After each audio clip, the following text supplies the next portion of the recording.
Turn this pile of crap into a laser head. What's up, Distant Cacophony? How you doing?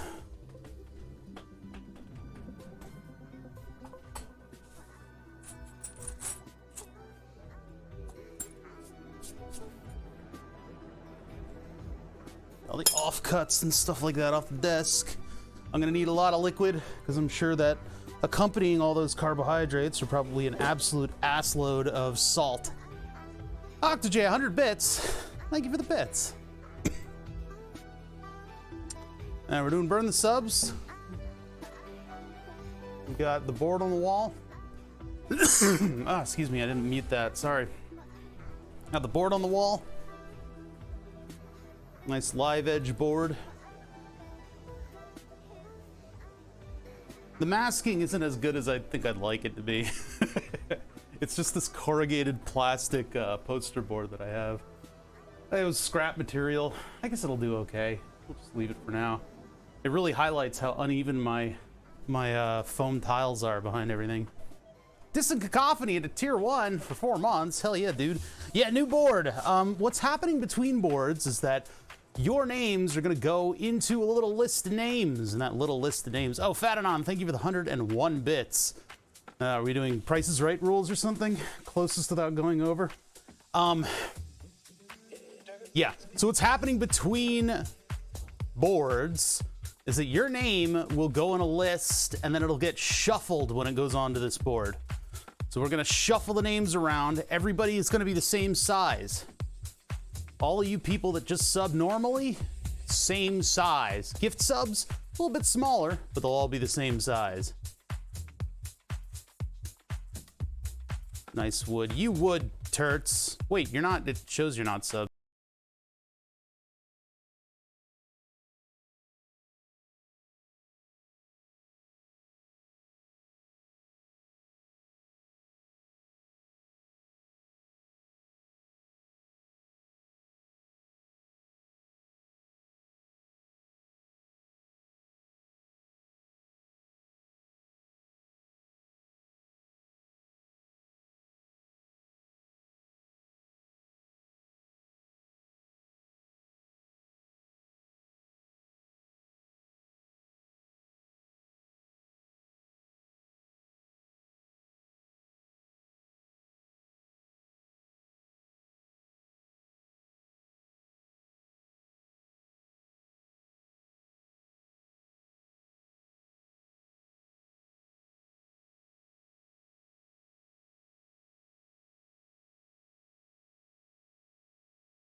A little bit rumbly, but actually a hell of a lot smoother than it was yesterday. Huh. Yeah, it's a lot smoother than it was. All right, feeling a little bit more confident about that. Dimitri, new piece of wood, yeah. This is a live edge board that I got from Lidith, Pennsylvania. I keep saying Lidith, Pennsylvania, because it was kind of a long trip, but this is a live edge board. It's a slice of maple. Again, I didn't mean for it to be the same material. But it's about, what were the dimensions on this thing again? 18 inches tall at its max, 55 inches long. I think that's 55 inches. Let me give you guys a millimeter readout of the whole thing. Where'd my tape measure go? What'd I do? There it is. Ah! What'd I do? What'd I do? What'd I do? What I did? What'd I do? About 140 millimeters by about 50. 50 by 140 millimeter. Millimeter. 2 bother days in a row. That's the schedule, man. I'm trying to stick to it, but you know, shit gets in the way. Shit gets in the way. I'm really tempted to do a gaming stream tomorrow, and I don't know if I'm gonna do it or not. I don't know if I'm gonna do it or not. I don't know. I'm not quite set up for all the hullabaloo. And I don't know about like frame rates and, you know, the video encoding and stuff like that to get it done properly. But if I really feel like pushing myself to it, I might. I'll go get my big HDMI cable. I don't know. Play some Satisfactory. That's what I've been doing. I know, everybody wants me to do it. Everybody says I got the demeanor for game streaming. I don't know. I don't know, man. Is there a way the bot can laser around all the curves of the wood? Well, that's what we got to do. We got to do that in code. So we're gonna make Python that will take the input from, and this is all by my design, the input from a controller, and I'll take the controller and I'll trace the edge of the board with the controller, probably at a really slow speed. It'll be a whole thing. We'll have fun with it, but I'll trace the edge of the board, and then I want that program to output a PNG image that we can then doctor a little bit in order to give us the profile of the block of wood. So I'll have the laser on the lowest power where it doesn't do anything. It'll just barely show up, and then I can trace it manually. And that will be the board defining its own edge. So we can be sure that things won't be offset or whatever. That would actually be kind of funny, but the penile imagery of this show, I would like to keep on a small scale, maybe not on a giant scale. Dick butt for life. I don't think it'll show up unless we get the really dense names. No, we're not. I'm not gonna do that. It would have to be enormous. It would have to be an enormous PP. Don't take that out of context. To sway me over, it would have to be just an absolutely enormous PP for me to put it up there. Now, for it to show up at all in the art, it would have to be large, like colossal. And I, you know, my propensity to draw dicks on things aside, I don't want to put an enormous dick on the board. I could make a little G code for a tiny one. I don't even know if I'm gonna put the branding on the board this time. I think I might just leave the names up there and not even have a bother on it at all. I gotta think about that. I could always try to add it to the weird cutout section. There's that cutout at the top there.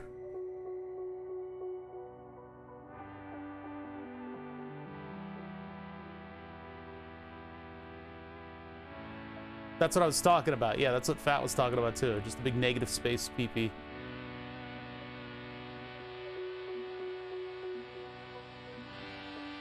You know, nothing that I do here ends up on fucking Reddit. Wish you guys were more prolific Redditors, because I can't post stuff to live stream fails. Neither can my mods. We're all banned from live stream fails. I just go on there to figure out what like fucking Asmongold is up to, or what drama XQC is embroiled in. Unfortunately, that sub is a wonderful place for promotion if you're able to get to the top of it, but I can't post anything there. And you know, part of it is that we just don't have enough people. But like stuff ending up on Reddit, like I used to post things every now and then about what I'm doing.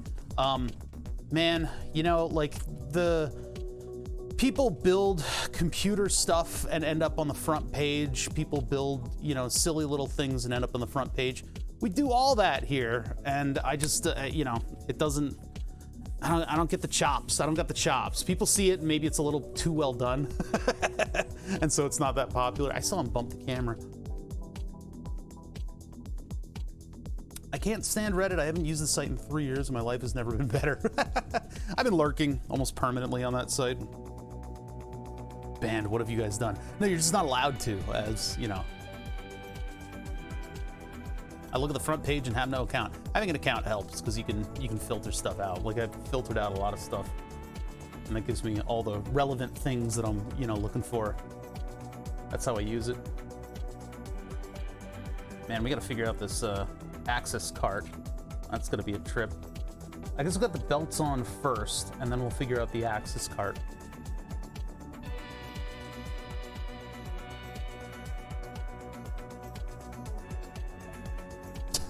I don't remember that. Getting scared by a spider at the mill. Oh my god, you guys all have like beef with Reddit. Jesus Christ. You guys are a bunch of sticks in the mud. Jeez.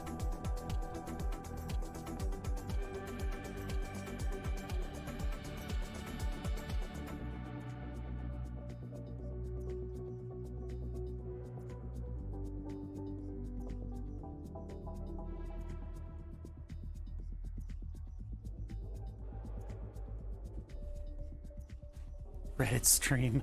Just yeah, those lazy ass streams where the streamer just goes on the internet to try to find content. No thanks. No thanks. I tried to use the bug assault. I had a camel cricket in the bathroom today. It didn't work. Now there's salt all over the bathroom. Camel crickets are a little bit too robust, but the bug assault. I got a flashlight on it. I got the vertical forward grip.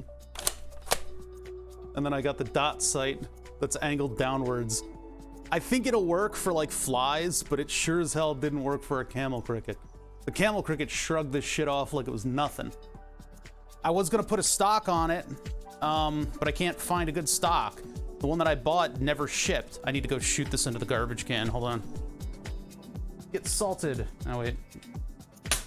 I was gonna put a Spas 12 folding stock on the thing, but the dimensions, this thing is too wide. It would have been perfect for it. I got an airsoft, a $30 airsoft Spas 12. That was gonna be my surprise with this thing, but didn't work out. Didn't work out.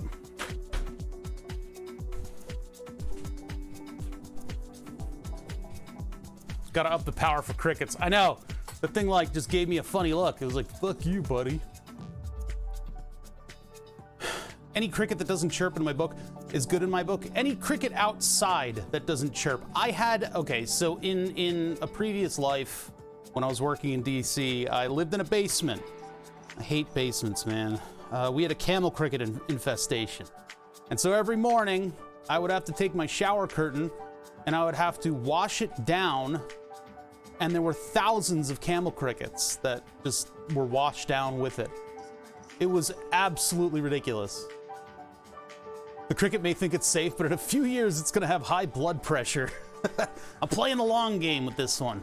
Yeah, a camel cricket infestation is absolutely psychotically annoying and bad. I hate them. Yeah, you know, I don't know if you want to Google that. They're gross. They're disgusting.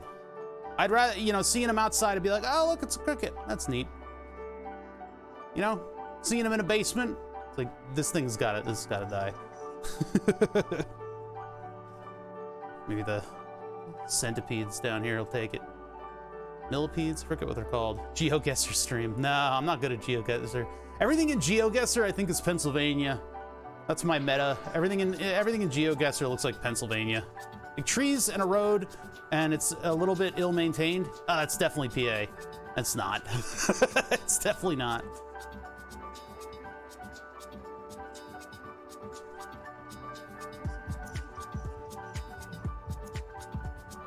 Yep. Yeah, they infest basements, don't they? It's always Russia. Russia has a lot of space. Russia has quite a lot of space. Yeah, the camel crickets are absolutely terrible. They will take over a basement. That's why I'm a little concerned that I saw one. I haven't seen any camel crickets in like 5 years. 6, 7. Seeing one fills me with a little bit of dread. Always blame the Russians. No, GeoGuessr. GeoGuessr will randomly place you somewhere. And so, much of the time, it's Russia. Because they got a lot of space. Yeah, we got Maker Beams out today. Maker Beam stream. Beam stream, boy. Let's go. Get our beam on. Hopefully I've got more of this more of the timing belt.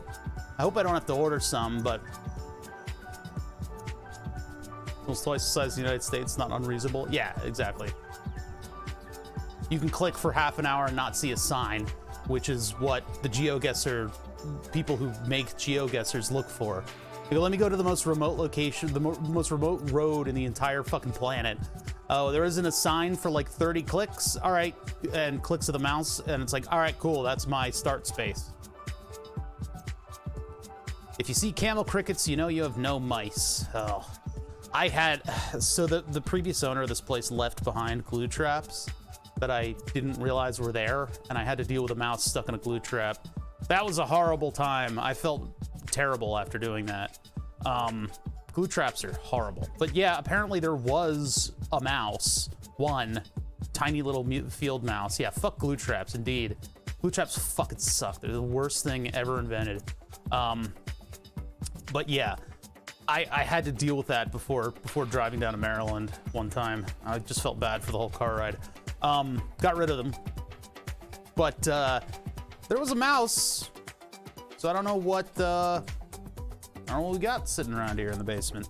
I know we have those gray fluttery leggy guys. They're like gray, like millipede kind of things. They're like an absolute fucking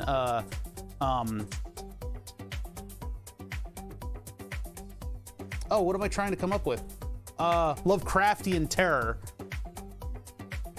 Zappers, they're 15 to 20 bucks, but they last forever and they're tech. I don't know if I want to smell a cooking creature. We don't have that much in here. You know, I used to see a lot of those, whatever they were, the gray, like millipede guys. We got an agreement. Those things stick to the shadows. Like, even if you turn a light on, they will start moving towards shadows. If I don't see them, I'm okay with them. I give them a warning, and then I turn the lights off and leave and come back and they're gone. So we got a mutual thing going on here where they stick to the parts of the basement that I don't need to see. I don't need to fill up my brain space thinking that there's some Lovecraftian horror bugs scooting around on the floor, eating literally everything. They will eat spiders, they will eat everything. So we got a thing going on. Hopefully our treaty, you know, maintains. Because we don't get mice down here or anything, hopefully. Not regularly, anyway. My wall things are falling. Those are eventually going to fail. And then I'm going to have to figure out what I do with the walls after that.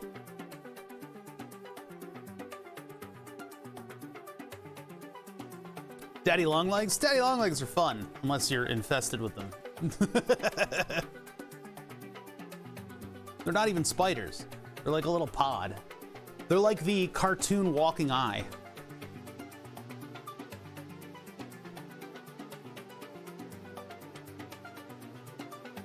The walking eye.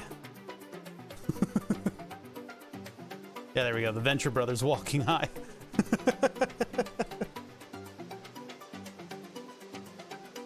answered Daddy Longlegs for you. I saw segmented centipede, not the ones with long legs the other day. It looked dangerous. Yeah, those are weird. Is that the new Boston Dynamic robot? No, it's that, but it's on a pogo stick. And it does parkour. All right, no. Why did Twitch do that? Some people are genuinely like freaked the hell out by spiders. So I don't wanna fill the stream with spider imagery, you know? I wanna be a little bit more inclusive than that, because I got a friend who just can't, like, he won't play Deep Rock Galactic because of spiders. Satisfactory too, he's a little creeped out by because like Satisfactory, you'll be out there at a remote location, you're like, oh, I'll deforest a little bit, and then you hear skittering, and it's like, whoo, like hairs on the back of your head stand on end, and those little spiders come up to you and fucking fuck you up. Why is BTS not finished yet? We'll get there. The Satisfactory spider sensitive mode is scarier than the spiders, because it just puts pictures of cats over the spiders. Yeah, that is the game with the cat mode. Trade Splatter, thank you so much for subbing. What's gonna happen is your name goes on a list. That list is gonna get randomized when it goes up on the board when we're done. Right now, we are working on getting the mechanicals done, and then we need to do a little bit of software, and then we'll spool up the board again.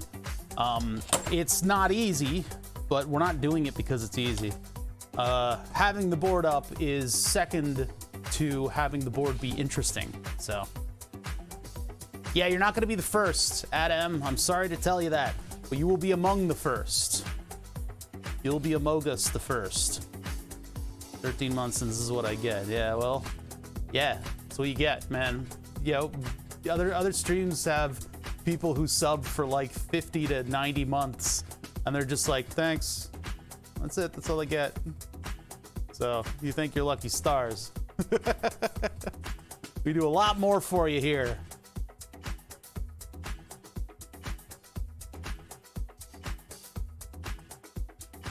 I go out of my way. I dedicate my wall to names related to ball sacks. And I get sass from chat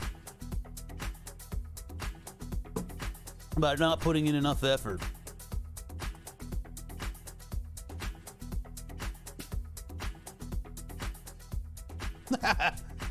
To be honest, I came here because I saw BTS and wanted to be on the board, but since then I stayed for the POG content. Man, I can't believe I had to say that out loud. POG content. Yeah, I'm happy for that though. I'm glad you like the content here. Man, it would be nice if something kicked off the board, like and got it to the front of Reddit or something. Hey, this guy, look at this guy. You know, burning name. You can't explain it in like Reddit attention span mode. That's hard to do. I don't know. Somebody were better at manipulating Reddit. Cause yeah, I feel like when people see what happens here and what goes on, you know, we rope them in. Send Bother on the board to space. It's the only way. Yeah, it's the only way. I don't have to buy a ticket on would I have to buy 2 tickets because I'm a little fat? Is that how that works? I mean, I know weight is like kind of essential. Maybe I'd be the first fat fuck in space. Be kind of cool. Dick Butt will take you to the top. I literally have Dick Butt right here on a circuit board that I made for a steering wheel project. So that's been here for a long time. Since 5/26/2020.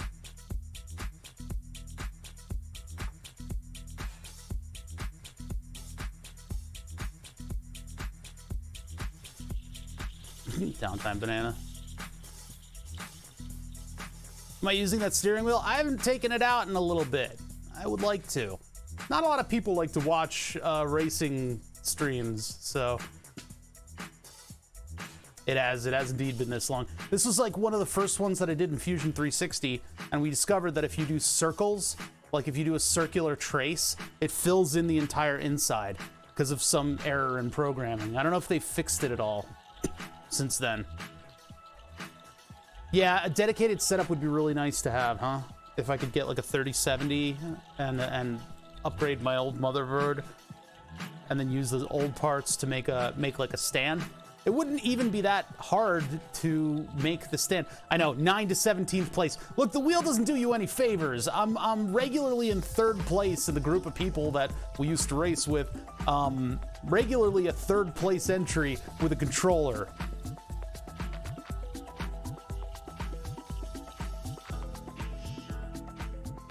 Yeah, I'm using the same laser. We're just gonna transfer the diode over. We're not, I can't bite off more than, you know, because all these suggestions are like, I'm getting suggestions and people are wondering if I'm upgrading everything. No. We are just re-spooling the old hardware up. That's why it's BTS 2.5. We're just making a couple little extra tweaks to it. And this tweak that we're doing right now is making the x-axis wider, sorry, the y-axis wider so we can fit the giant thing. Yeah, I had a friend of mine calling me today in the shower because another friend was waiting outside of Micro Center because it was going to open in 5 minutes. And apparently they were getting a shipment of GPUs. And it's like, I could tell him to get one for me. Although it's probably a limit 1 per customer now that I think of it. Why don't I think of this stuff when I'm on the spot? Anyway, when I'm on the spot, I was saying that because my case is built with a 300 millimeter carbon fiber plate, I would need to extend it 10 millimeters in order to fit these cards. So some people in other Discords are standing in line and bought 3090s. I pretty much give it up. Look, man, that is, I'm at a point in my life, we get the music here backing me on this. I'm at a point in my life where I just don't want to get involved in these rat races for things like video cards and stuff. What's the point? Why even bother? Anyway, no. I'm just sick of like trying to like get into this stupid you know, dog pile trying to grab cards. So my 1080 FTW works just fine for now. And then maybe in the near future I can take a look at it, but I'd have to totally redesign my case to be a little bit longer, and in order to do that, I'd probably need to find another carbon fiber plate, unless I extend it 20 millimeters, and then I do like a vent all the way across the front of the case. It'd be really weird. I mean, these cards are getting big. I really wish they were a little bit more compact, but.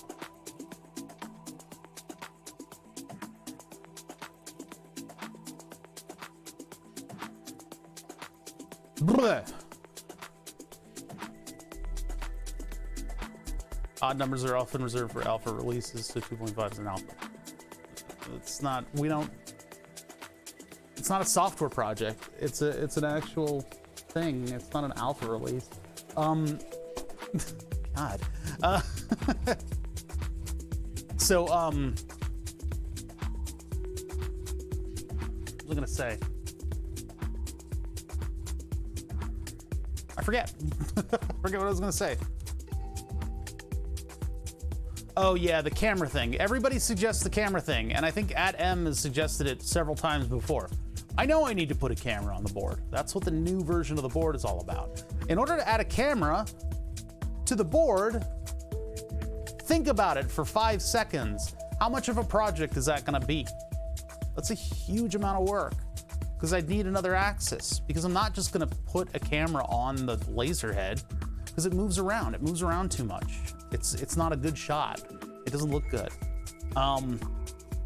You know, it's too frenetic and wiggly and stuff like that. No. I got better plans than that, and it does involve adding a camera to the board. Just add a camera to the board to shut chat the fuck up. Upgraded my new micro ATX case. Is nearly as big as the old full-size ATX. Yeah, because you have to fit the graphics card. Exactly. I don't know, man, these graphics cards are getting big. I was thinking of looking at like a 3070, but it's not that much better than the card that I already have. So. Yeah, I've had to fight chat on a couple occasions lately about being lazy. A lot of suggestions coming in like, why don't you just flip the board? But like, what does that do for us? Flipping the board, you know? That's boring. We're not here to be boring. This is why I have a channel on Twitch. I'm here to be like, do cool stuff. maybe we're a little bit more chill than a lot of other channels. I'm not exactly yelling at you guys all the time, and I'm not exactly, you know, make funny streamer noises kind of guy. But, you know, hey, we're doing stuff that's a little bit more advanced and interesting so that we can bring a higher level of project and cool stuff to Twitch. Because I think, I absolutely hate, I abhor treating the audience like they're dumb. Because people aren't dumb. I generally rely on the smartness of other people a lot, and I like to give you guys credit for that, so that's why we do cool stuff.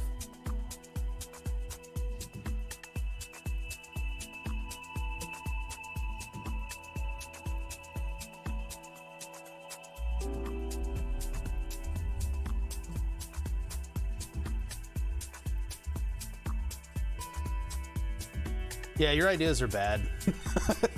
I went from a 970 to a 3070. I think it was worth it. Yeah, I think that's a worthwhile upgrade. I've got a 1080 FTW. I think going to a 3070, maybe a 3070 Ti would make sense, but going to a 3070 wouldn't be that much. I'd probably get RTX. Waiting for the 3090 to get affordable. You got years to wait for that one, man. I was looking at that Noctua, the Noctua 3070. That would work pretty well on my build. Except I might need to make the case taller.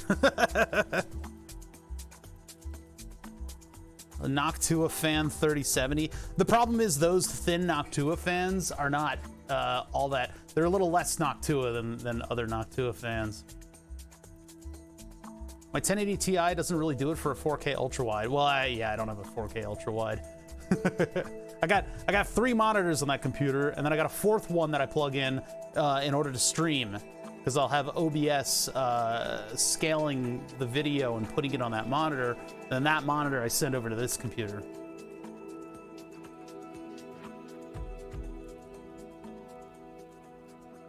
Treating your audience like they're dumb has its benefits if you're doing educational content. Well, okay, yes, I understand that, and I do that. But I don't treat them like they're dumb. I don't know. So dumb is the wrong word, right? Dumb is the wrong word. I don't treat them like they're dumb. I treat them like they haven't heard this stuff before, but they can keep up. That's the differentiation. Media nowadays treats people like they're dumb, like dumb. It's bad. It's gotten bad out there. Like you'll see like Michael Reeves like make a joke about what he's doing, and he'll say, I don't feel like fighting you guys about software, so here's the software that I put together. It kind of works. But like, there's a lot more smartness in there. He doesn't have to do that. He does, because it is fucking aggravating and tiring to fight software people off all the time. That's actually a legitimate thing. But at the same time, like, exposing people to the level of work that it takes to do the cool stuff, I think is worthwhile, because it tempers expectations a little bit, right? It tempers expectations, and it keeps you guys on the level about the projects we work on. A lot of what I'm doing up here is I'm sitting here and I'm reading your guys' suggestions about what I should do. And 1 in like 10 is legitimate. And the other ones are somebody who doesn't know enough about either what I'm working on or what it takes to do what I'm doing in order to sort of actualize that suggestion and figure out how that's going to work into the rest of the project. So yeah, it's a hell of a time. I want this card though. I don't know how long it is though. I need to know what that distance is, and it's probably 310 millimeters, which I can't fit.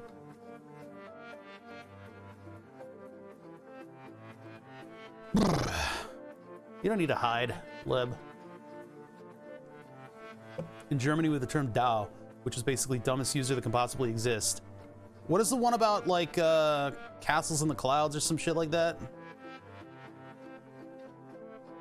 Just mill it down a bit. What? Yeah, I don't know what I'm gonna do about graphics cards. I have a whole new system ready to go, and OctoJ and I worked out exactly the amount of amps that, not the Man in the High Castle, no, that series sucked. OctoJ and I figured out the current that would be required the current that would be required to run the new motherboard with all the 5020, whatever the graphics card is, as well as the 6900 XT. So I can run a 6900 XT and that motherboard on my 600-ish watt power supply, because it can take a little bit more abuse at high loads, because it's a really nice power supply.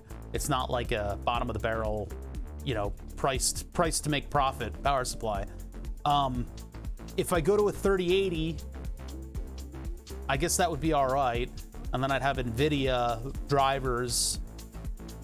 I really don't like giving NVIDIA money anymore, though. I'd rather give AMD a little bit of money. I hear the AMDs work on a little less current, too. I don't know. I'll have to figure out what I want to do. The problem is the length of the cards. Thinking of buying a fanless Seasonic 700 watt? Fanless. That's crazy. Yeah, you know, you don't need a billion watts anymore. I would have liked to water cool that as well. And if I water cool the 3090, it'll fit in the case, but I can't fit any of the other water cooling accoutrement. There's any more radiator space than what I'd get. I have a problem with completing projects. Any tip for that? Yeah, don't rely, do not come. I'm gonna come. No, do not rely on motivation. Motivation will not complete projects for you. Motivation will never ever complete a project for you. You will lose motivation once the fun part of the project's gone and the completion part of the project is sitting in front of you. Make a list of the small tasks that you need to do in order to complete the project. Keep that list out. This is what works for me, though. What works for you is going to vary. But for me, it's boiling the project down into small steps and just hammering away at it, with or without inspiration. You just need to work on the things that you don't want to do. Inspiration is one of those things that you kind of have to, like, unlearn. You can't rely on it, because you'll just go from fun thing to fun thing to fun thing, and you won't finish all the stuff that's no longer fun. Don't take on unreasonable projects. One person isn't going to make a GPU. Yeah, I mean, breaking a project down into smaller parts can give you an idea of realistically how much work it's going to take. Because you know, look, as a hobbyist, figuring out how much time something's going to take is absolutely impossible to do. I've had times where we've had to put 5 screws into things and it's taken us 4 hours. That kind of thing just happens. So having the smaller tasks laid out in front of you can give you an idea of how you're going to move through the project and finish it. You know, I always overestimate my time by like double. Yeah. Put a whiteboard to a wall. I've tried that. I've tried putting a whiteboard to a wall, and I'm really good at ignoring walls.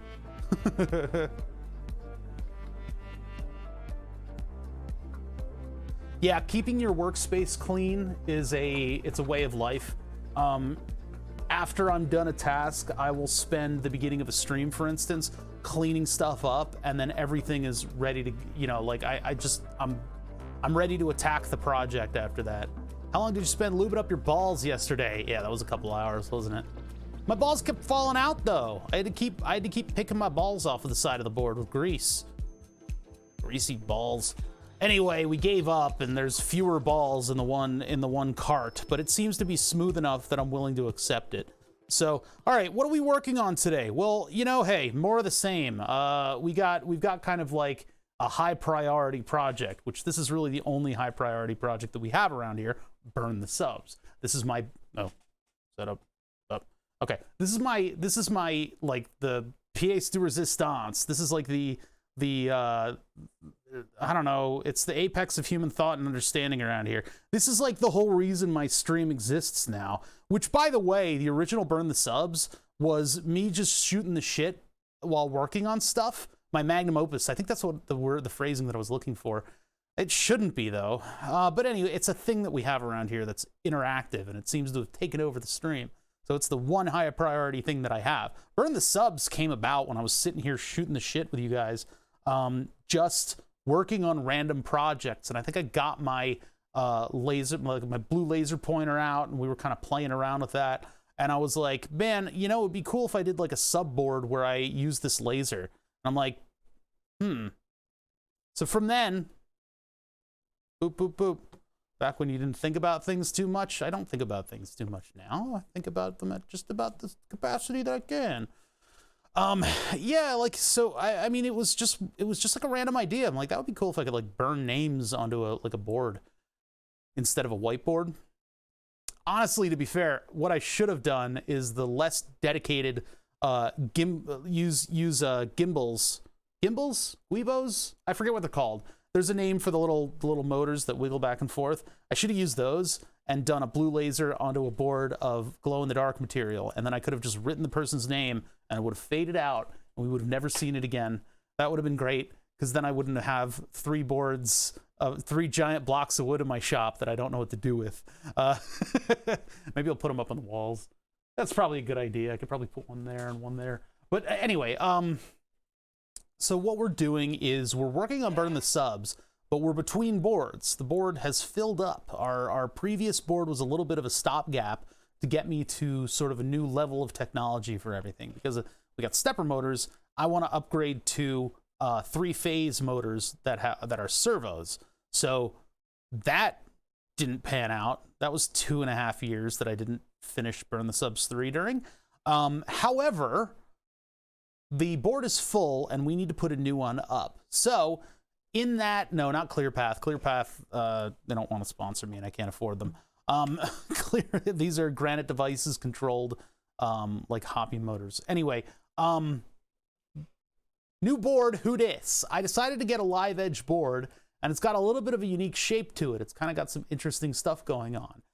We need to get to the point in software where I can trace this board and figure out where the edges are programmatically, and then have this thing run itself yet again.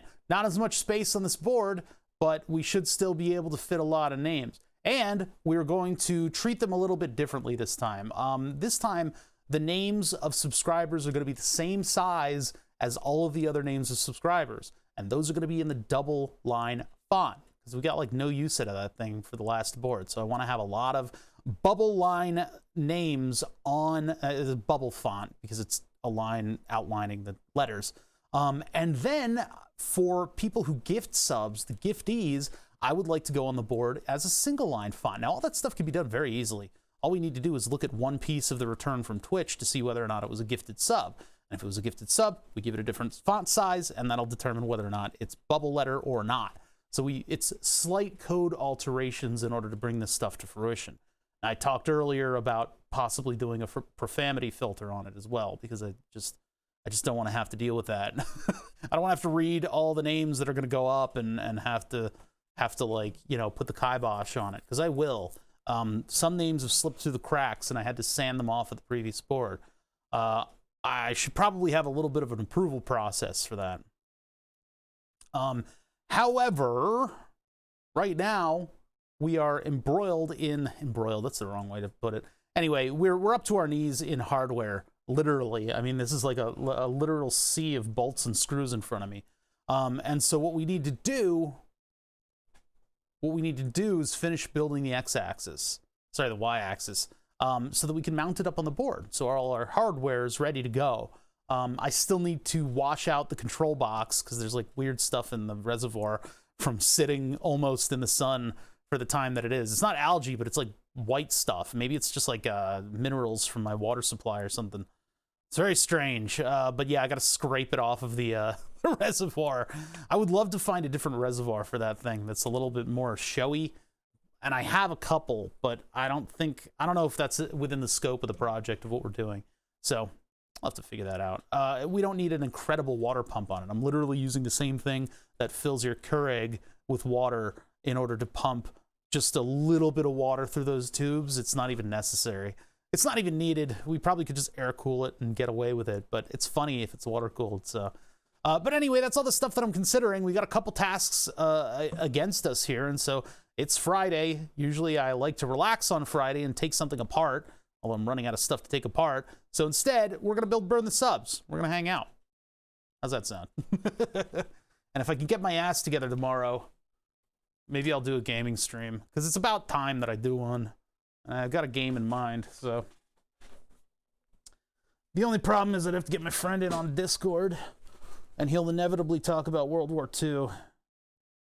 He just can't not. I don't know what's wrong with it. Something's wrong with his brain. Can I send you anything to take apart? Do you have any favorite things? So here's the deal.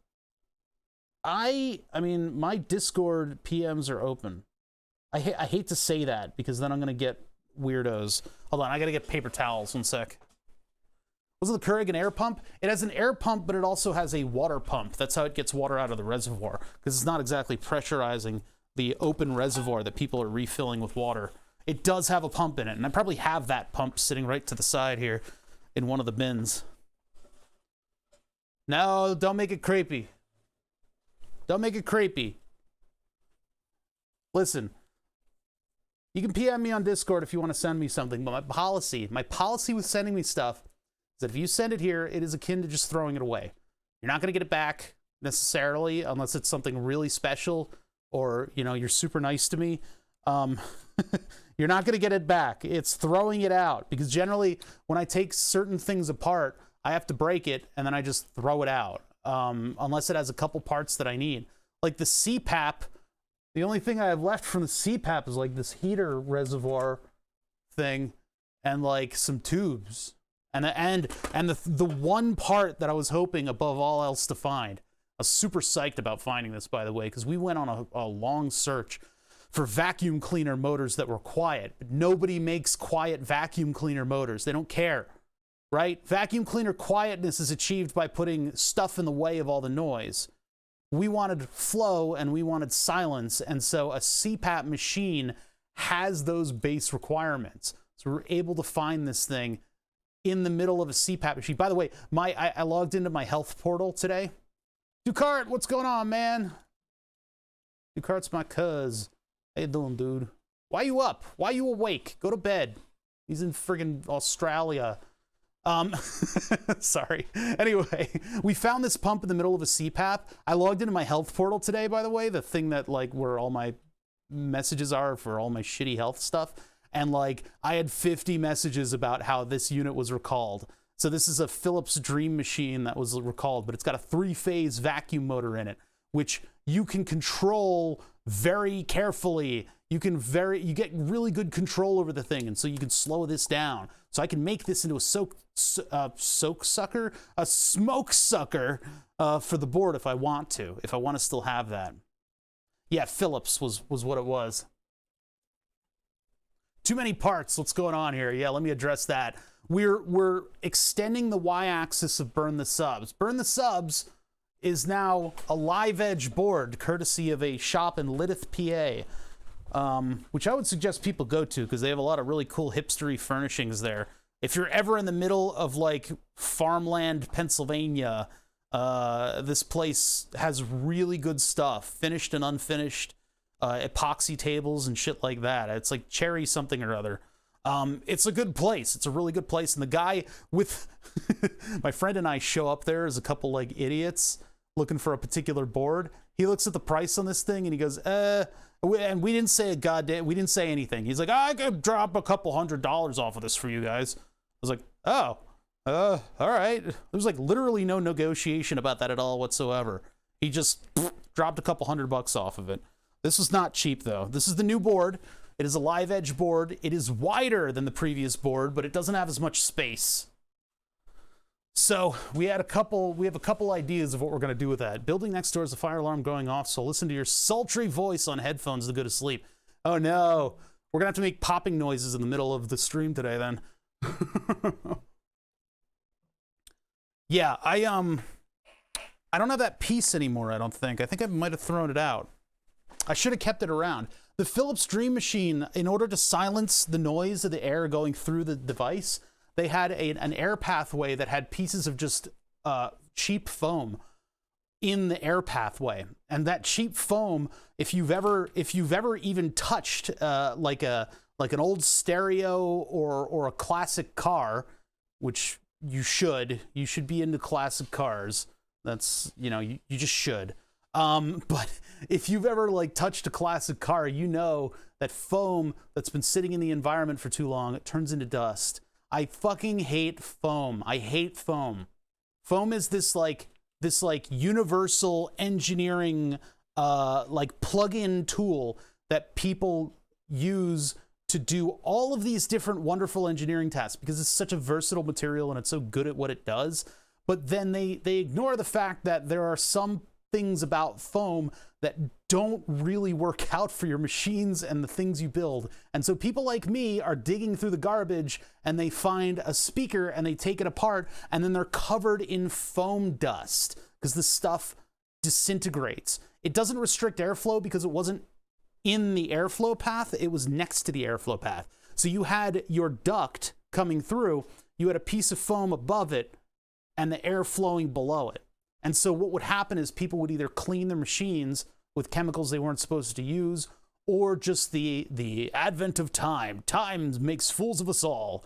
Time would pass and that stuff would disintegrate or outgas chemicals. The problem is, after the filter on the front of the unit, there was a direct line through that blower motor to your lungs. It was a direct line. What would happen is the air pathway would go through some parts of the machine. It would be exposed to a little heated bath of water where it would pick up moisture, and then it would go through a long tube with a heater coil around it all the way up into your nose, like that avocado guy who's always wearing his CPAP for some reason. The problem is if your foam is outgassing or letting off little particles, those would find their way all the way up into your lungs. So they're recalling the shit out of those things.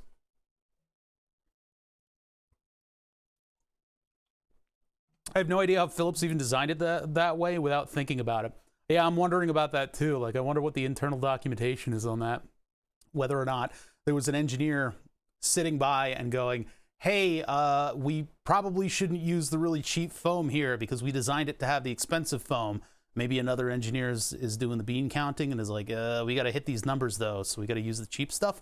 I don't know how that stuff works. Is that motor good enough to suck sawdust though? Yeah, man, it's a 3-phase motor. I don't think it's any slouch. I would very much like to get this thing hooked up to a hobby motor controller, but I think all my hobby motor controllers ate themselves because they weren't all that powerful. I don't know. When we get the hardware portion of Burn the Subs done, maybe we'll take a little aside and I'll see if I can hook this thing up to something and get it to run. Because it's not a big 3-phase motor. Is there a part number on there? Yeah, but we couldn't find anything about it. The only place that we could find these cheap enough were by buying parts for the Philips Dream Machine. That's the only place we could find it. I have a feeling Philips has some deal with whatever motor company builds this. It sucks, yeah, because I've been looking for a place where I could source blower motors like this because they're really, really useful. I mean, this thing is designed to, continuous pressure, autopulmonary. I forget what exactly it's called, but it's supposed to put enough air into your lungs that you can continue to breathe. Like, for instance, my favorite thing to do with the CPAP machine when I was trying it out was to just bury myself under the covers. You wouldn't need to leave room to breathe because this thing was doing it for you. So you could just shut yourself into covers and just be buried in blankets. The other thing you can do with this is whistle permanently. You can just permanently whistle. But like, this motor is enough to provide you with air. So my thought was, why not make a little belt unit and then pump it over to like a mask, so you could have a positive air pressure mask for like sanding things, stuff like that. Like that's because those positive air pressure units are a pump like this, a little battery pack, and they're like $300 to $500. Like, it's ridiculous. So yeah. Anyway, we're on Burn the Sub. So we greased my balls yesterday. We greased my balls and they're still nice and greasy. Everything is flowing just fine. It's beautiful. I'm probably going to have to hit this rail with a little bit of T9, which is my rust prevention stuff for the mill, just so that this doesn't rust like its predecessor. Because yeah, this old axis is pretty grody. On the scale of 1 to groat, this thing is pretty grody. We'll look at it a little closer here. Check it out.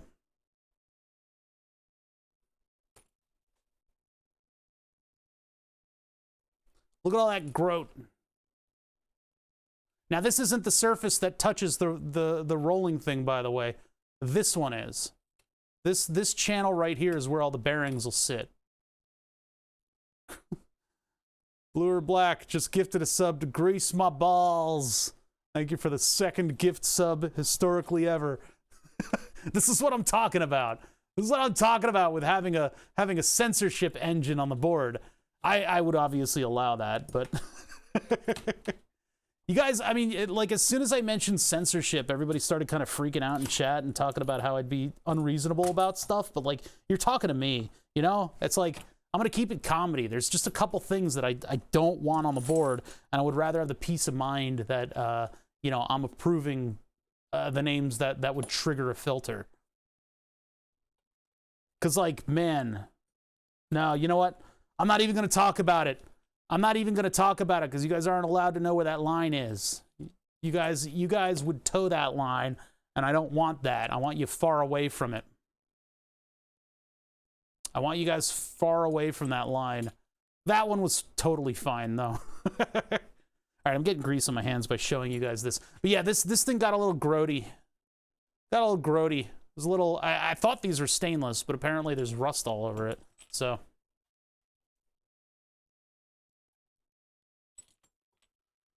Looking forward to testing your filter. Oh, God, don't let the Aussies try to test a profanity filter. It's gonna explode. It'll detonate. I don't have enough processing power for that kind of shit. Okay, that didn't make a floor noise because my magnets caught it. Apparently these magnets here that I put on the side of the desk are pretty good at catching stuff that I've dropped that's metal. This, like, I was like, all right, I'm just gonna take this cleat off of this thing, and this thing goes pwang, and it just flies in a direction. And apparently it got caught on the magnet, so it's not a drop. Ha ha! I am the wiener!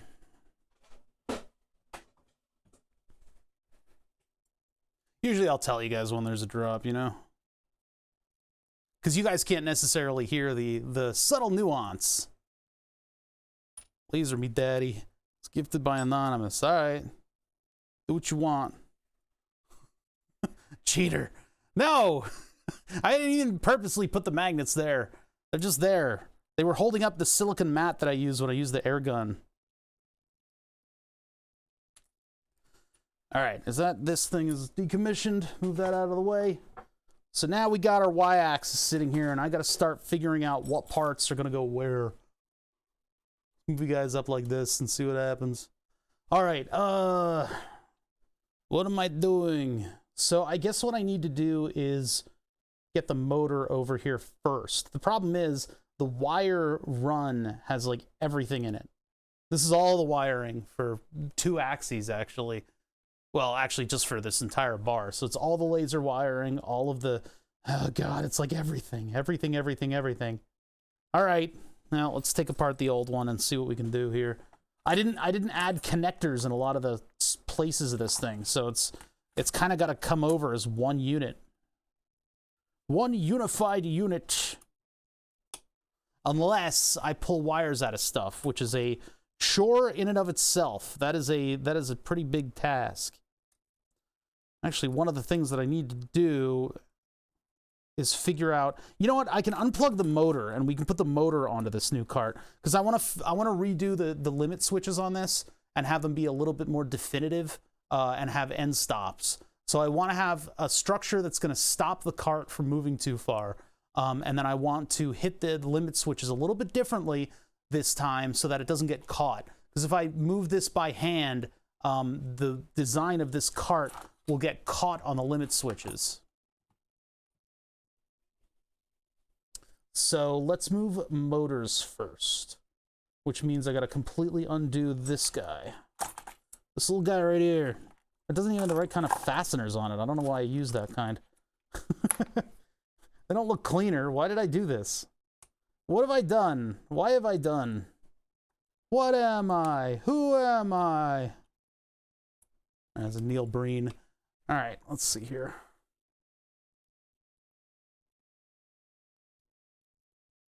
So I've measured the approximate Y distance for all the stuff.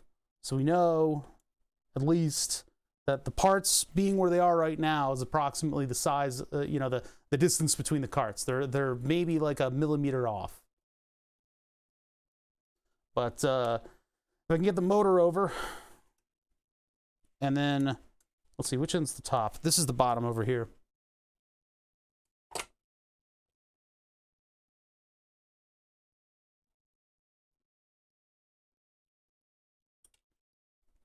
Oh yeah, I don't know if the pump, that air pump is like meant to be powerful enough to fill your lungs, and that's about it. I don't know if it would be good for like a dust stuff for CNC, you know? You might need more serious stuff to do that. Oh, my glucometer's beeping at me. Hold on. What are you beeping at? Test PG. No, we're good. I had this like glass noodle instant ramen-y kind of thing for lunch, and it was so many carbohydrates, but there wasn't a lot of food. I'm a little pissed off at it, actually. Hold on, I gotta find the fastener that I used for that, because it just flew in a direction. No, I can't find it. Where did it go? Oh boy, I got hardware all over the place, and I can't find... There's like, it's like a special one. It's got like, it's like a little bit of a washer. Here, we'll move that over here.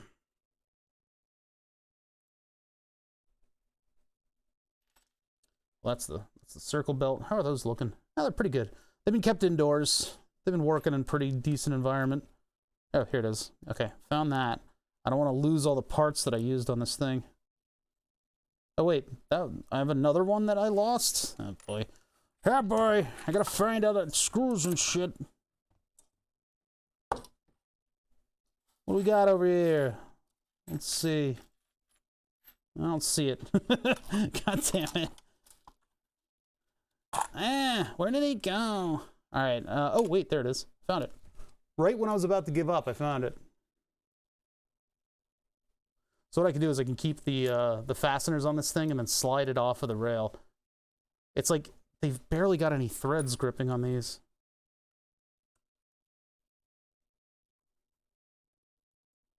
Hello? Hello? Hello? Hello? There we go. Okay. So loosen that. There's a zip tie there, apparently. Decommissioning the old board, huh? I remember all this. I remember why I did it this way. Actually, I kind of don't. All right, so there's the motor mount off, and then it fell apart. Absolutely wonderful. Love it when stuff just falls apart on you, and then you lose all the fasteners for it. All right, so now the pillow blocks need to be transferred over. Easy enough. The pillow blocks were put in like this so that I could tension the belt properly. Because there's a couple steps to the tension here. I need to keep tension on the small loop between the motor and the big pulley, and then I need to tension the overall pulley for the axis. So it needs to be free on its mounts.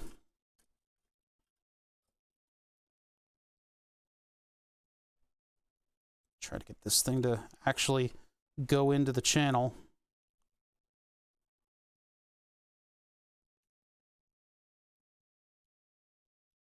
What is that? Rainbow vacuum? What are you talking about?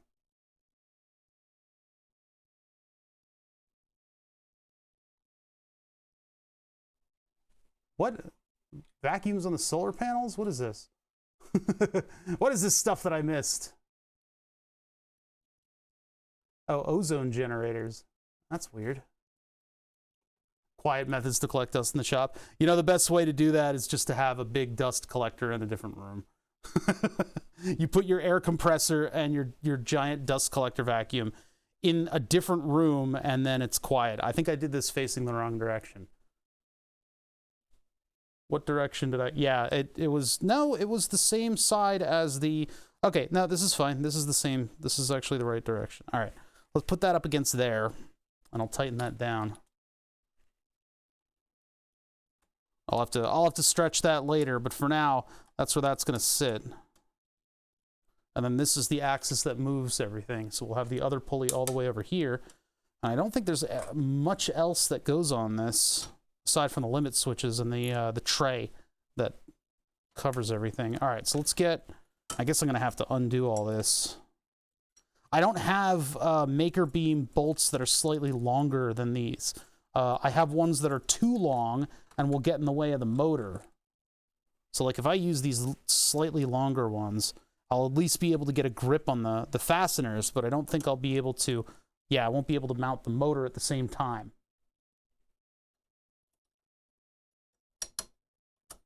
Yep, it completely gets in the way. God, that's annoying.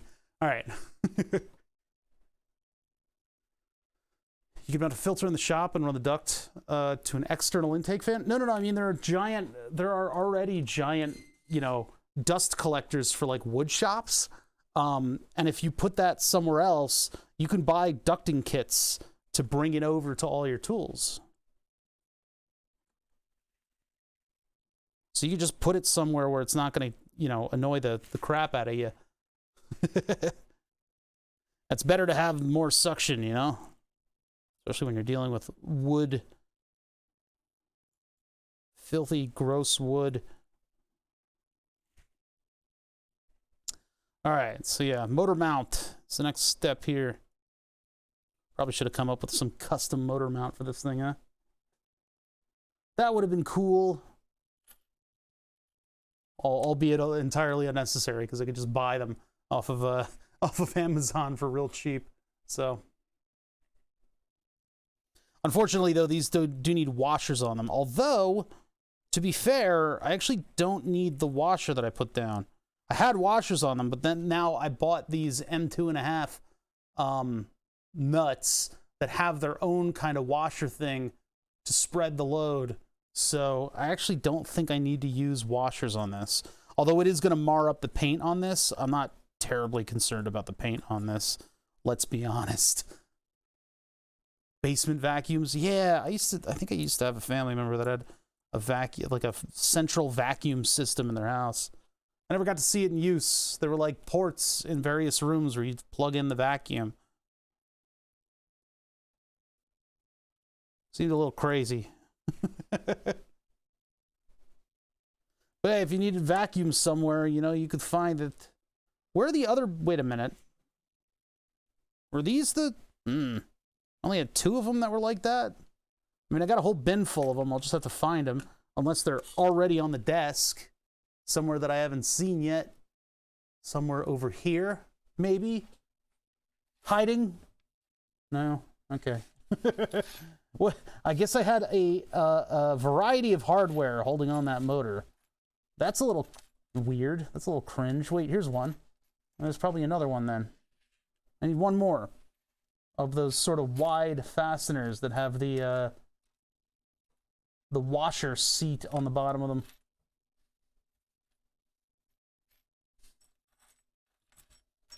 We'll get to talking about bullshit in a second here. Let me just get this motor on. I'm not seeing them. Not seeing the last one. Come on, man. Where is it? Where is it? Where is it? There's one more of those things kicking around here, probably. All right, I'm just going to get the bin full of them. Just imagine something getting stuck in the tubes. Dude, my shop vac, that little two something horsepower vacuum that I keep over there, it's technically for cars, but I use it for, you know, getting all the chips away of the milling machine. And that thing, I put a new bag on it, and then I started it up, and I was like, man, there's just not that much suction going on in this thing. I'm like, what is the deal?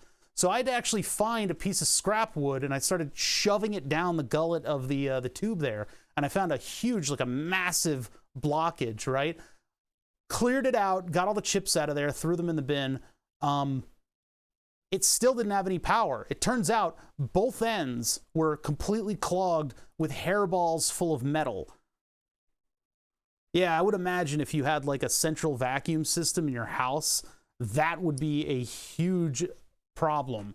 You probably have to call somebody to come and, you know, deal with it. That sounds awful.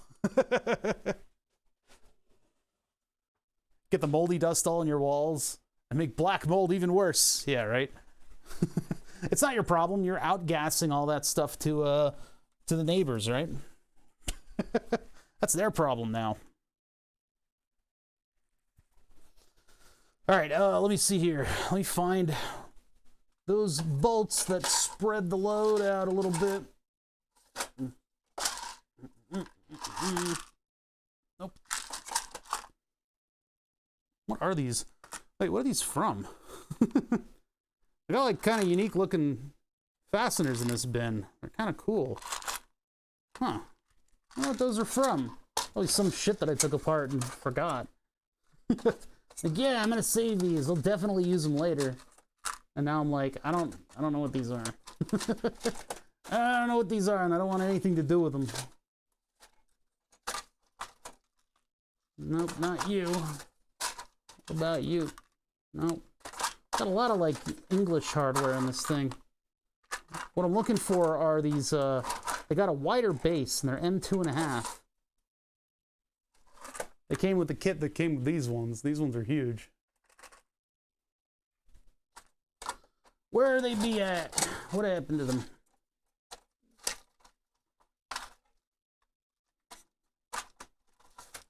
Am I seriously out of these things? That one had some smaller ones in it. It was close. That was a weird hardware. This one is larger hardware with washers. That one is English hardware. There they are. There they are. Found them. This is what I get for being disorganized, is spending a little bit too much time on stream looking for hardware. But I guess that's what we're doing today, right? That's kind of what we're in for today, guys. We're putting stuff together. It's like Lego, but nothing is that universal in this shop. So these little wide guys will distribute the load on these elongated mount holes.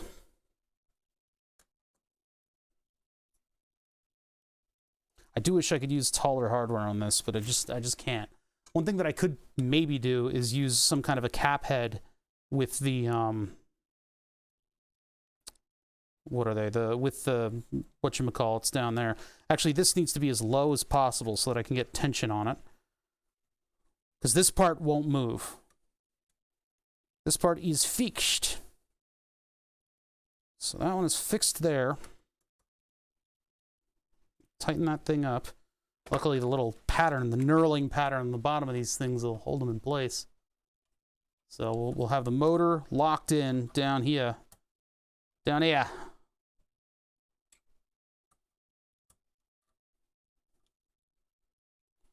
And now I can find, I'm going to find different bolts for this, because I didn't like the ones that were in there before. I think maybe these might be too short. Yeah, unfortunately. Those is too short. So we might just use, are they M2.5? That's the other question.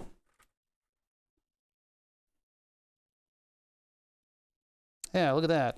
So a NEMA 23 is compatible with MakerBeam in that they're all M2.5. That's very interesting. That's a weird little detail. I'll just use the square head ones. I wanted to use the rounded bolts on this because it would look better, but who's counting, right? Remember, Burn the Subs gets priority #1 in terms of the special hardware that I've been saving away for other projects. And I see something and I go, that's a cool thing, and I keep it. A project like this is the thing that gets that. So if I were to consider like, well, I want to have a numeric display that shows how many names are on the board, then I'd be going to my special antique displays so I could have something that looks way cooler than it should. Something from the 70s or you know, the 40s. Nixie tubes, obviously. I don't know, Nixie tubes are a little played out, but I do have a lot of Nixie tube hardware that I would like to use in stuff. But the specialty displays that we looked at the other Friday and for Arduino Basics Day were pretty cool.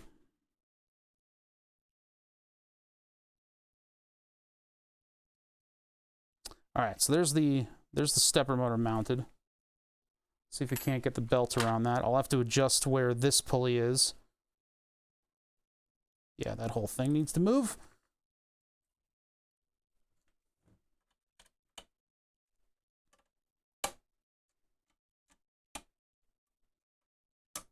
So how long do you guys... Well, no. You know what? I'm going to guess that a lot of the fans of Deltarune don't exactly spill over into this stream. I'm wondering how long it's going to take for part 3 to come out. I didn't even play the game. I'm just reading, like, lore about it. Lore and theories. Fun to have something like that to kind of get into. Twisted Sisters gifting 20 subs. Holy shit. Dude. You're trying to fill the name with single-line font. You're trying to fill the board with single-line font names. Damn, dude. That's awesome. Hey, Ducart got one of those. Who do we got getting subs here? Zwoo, Junkyard Tuning, Dr. Shenanigans, Solar Mander, Captain Manhattan, Carded Vlolodine, man, Hedgebot, Trisma, Spaceman Spiff, Bods 909, McNishi, Old Anaconda, Mimosa 41, You Power Rush, Ramdazzle, Ducart, Broken Symmetry, Johnny Bremder, Dev Nelson, and Val Beckett. Thank you so much. Celebrating Booster Shot Day. Oh yeah, I gotta schedule one of them. Moderna is not approved for booster shots, right? Because I heard you should get Moderna because it creates more antibodies, right? So I was thinking about going to like Rite Aid. It's Pfizer only. God damn it. Because I think they were gonna research like a lower dose of Moderna or something like that, and I'm like, I don't want that. I want the full goddamn dose. I was thinking of going to Rite Aid with like a hat on and being like, my pappy said I gotta get a vaccine, and just getting my first vaccine from them. Board is full before it's even put together. Hey, there you go.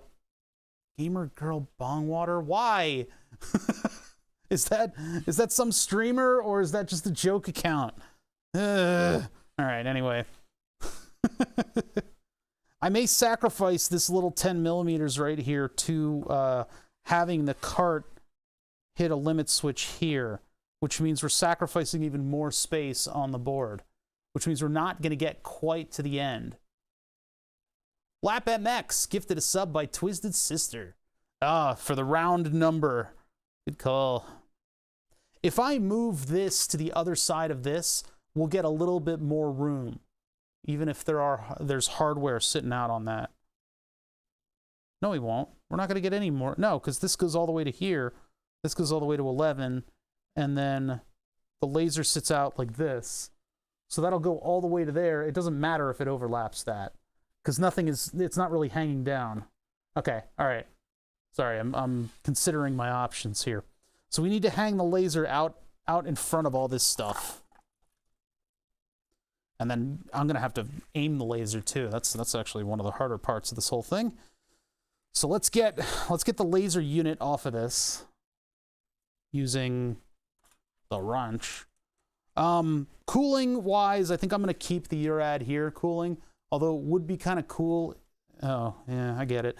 It would be neat if I was able to get enough silicone hose, because I like using the really flexible stuff, and run it all the way back to the control board where I could loop it in. But I don't think it's quite up for the task, and I don't think it's entirely necessary. Even this heatsink is kind of overkill. Here's the laser unit. It is literally just a band-clamped laser on top of a little laptop heatsink. This is all it is. It's all it is, and we just focus it and aim it properly. The next version of the board will probably have this be a little bit more professional. The glass out of this thing I got off of Laser Pointer forums. It's like a special kind of glass that's like gives you just a little bit more power out of everything. Probably also not necessary, but I had it and it was the best part that I had, so I put it in. How's that lens look? Well, it's pretty deep in there. It's hard to see the lens, which is good because that keeps it well out of the way of things like dust. All those subs are rolling in from the Twisted Sister 20 gift subs. Thank you so much for that. That is, we're gonna have quite a few names to go up on the board initially, and that's good. So yeah, that's the columnator lens for the diode unit, and then the back of it has the diode in there. And then when we created this, what I did is I tightened this whole thing up and then put it on the mill and flattened a section so that we could properly get it interfaced with the laptop heat pipe. And it's just parts that I bought a long time ago. So my sub notification is a little large on this screen. It's actually supposed to be a bit smaller than that. Since we all went to 1080p on Twitch, I made my notifications a little bit smaller. Gotta get my 100 on this board. Oh, dear God, dude. It's crazy town. That's what that is. It's just crazy town. Still using speaker wire, by the way, on this version of Burn the Subs. This is old speaker wire that I bought as an emergency at a festival. I had an LED thing, which was a game of washers, and I had that hooked up to an Arduino, and then it went, I guess, using, oh, what is that called? Whatever the Arduino, like, computer hookup thing was, we put it basically through an Ethernet line, and so there was ArtNet, and then there was, or it wasn't ArtNet, it was Pixel Pusher, and whatever the Arduino Ethernet control, like, remote control kind of whatever it is. And so that all went back to a computer that was running a processing program, and the processing program had visuals that were milk drop. They were Winamp milk drop visuals, and when you threw a washer, there was a piezoelectric microphone that would get a pulse, and then it would register what pin that came in on, relay it all the way back to the computer, and then the processing sketch would make a wave animation that would go from one end to the other with like bright white dots. So you would throw a washer, it would hit, and then you get this wave coming back at you, kind of like you dropped something in a lake. It was pretty cool. And the milk drop animations, I found ones that specifically looked really good on a bunch of LEDs that were spaced out from one another. I would like to streamline that a little bit and somehow bring that visualization to this stream and have something, you know, on the wall or something like that that does that. But it's a lot of work that I didn't put in. Okay, so we got to come up with a Baker Beam solution for this cart. What are we going to do? Well, I don't have any custom plates that I made. I can take this apart, first of all, and we can try to use some of these parts. The way that I did it before was I used these two L brackets in order to hold the belts on, and then I also... What did I do here? I had something that was able to go through the holes of the circuit board. It was a really weird setup, actually. Oh, yeah, so I had these two on top of everything, and those held the circuit board up. I'm at 69, so I'm legally required not to gift any more subs. It's true. It's true. It's true. We'll have to send the police if anything happens, yeah. So, let me see here. I'm not going to totally reinvent the wheel, but I would like to make this a little bit smaller, because we don't need the hookup for the smoke sucker. Let me get the Maker Beam stuff. I have to go get that. That's far away, and I won't be able to... Okay, I already got it. We got another layer of crap on the board, or on the table. Layer after layer of bullshit on this table. So I could probably get it done within this beam right here. This size beam. We might be able to do it within that size beam. Maybe a little bit longer than that, but it's kind of good to keep things tight to the cart. If I really wanted to torture myself, I'd have a laser in the center of this thing. But I think it's better that it sticks out the side so that you can see what it's doing. And I can get the camera in there. Oh, there's that heartburn associated with the noodles that I ate. Whew. Good stuff. This guy. There's the Ducart sub. All right, so if we use this, it would mostly stick out that end. I kind of want something in the middle there so that I can put a switch here, so that this thing has something to bash up against. And then I want to put something at the end to catch this. That's the length, and so I don't have a lot of room right there. I could put just like a bracket sticking up so that this has something to bump up on. I would rather it be way over here. I'll have to think about that in a minute. All right, so for the cart, let's see. We have the laser lift up a little bit. We're going to need that, actually, to be honest, because I think the laser was at one of its limits of focus, and our board is twice as thick as the previous one. So that lift might be important. I guess we'll find out. I guess we'll find out. We'll just find out. Let me get the drag chain off of this for right now. Luckily, the drag chain is the same spacing as a maker beam, so I can just use this bracket here. I don't know if I have a T bracket. I don't think I do. Old memories. That's what this thing is. It's old memories. It's also covered in grease. I think I was handling it a lot yesterday. Oh, wait, you know, that's why it's covered in grease. Because it's got the linear cart sitting on it. Ugh. I'm covered in grease today, guys.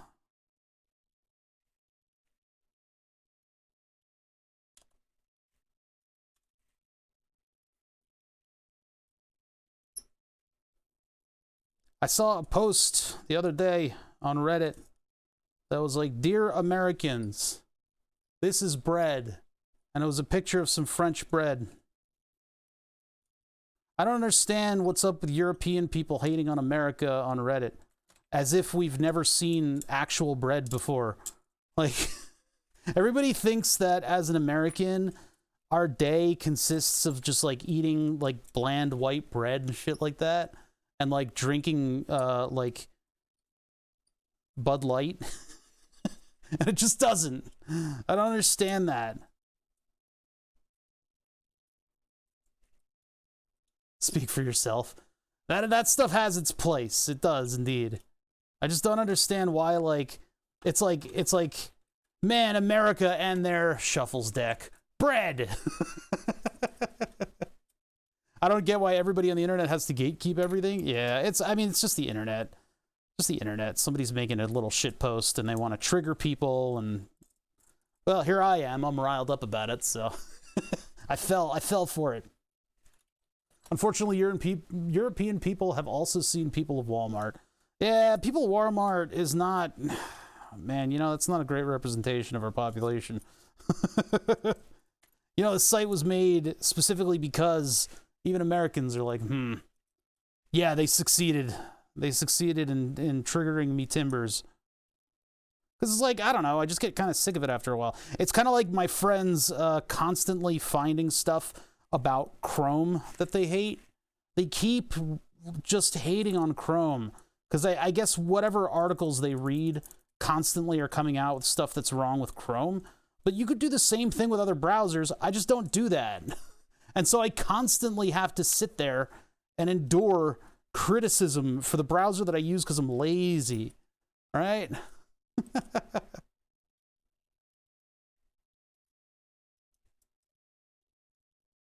Love for patterned clothing. What? American bread typically has way too much sugar in it. Look, it all depends on where you're getting your bread. Because, yeah, you can get generic bread from wherever in America, fine, and it'll be terrible. It'll be whatever suited to American palates. It's kind of like, talk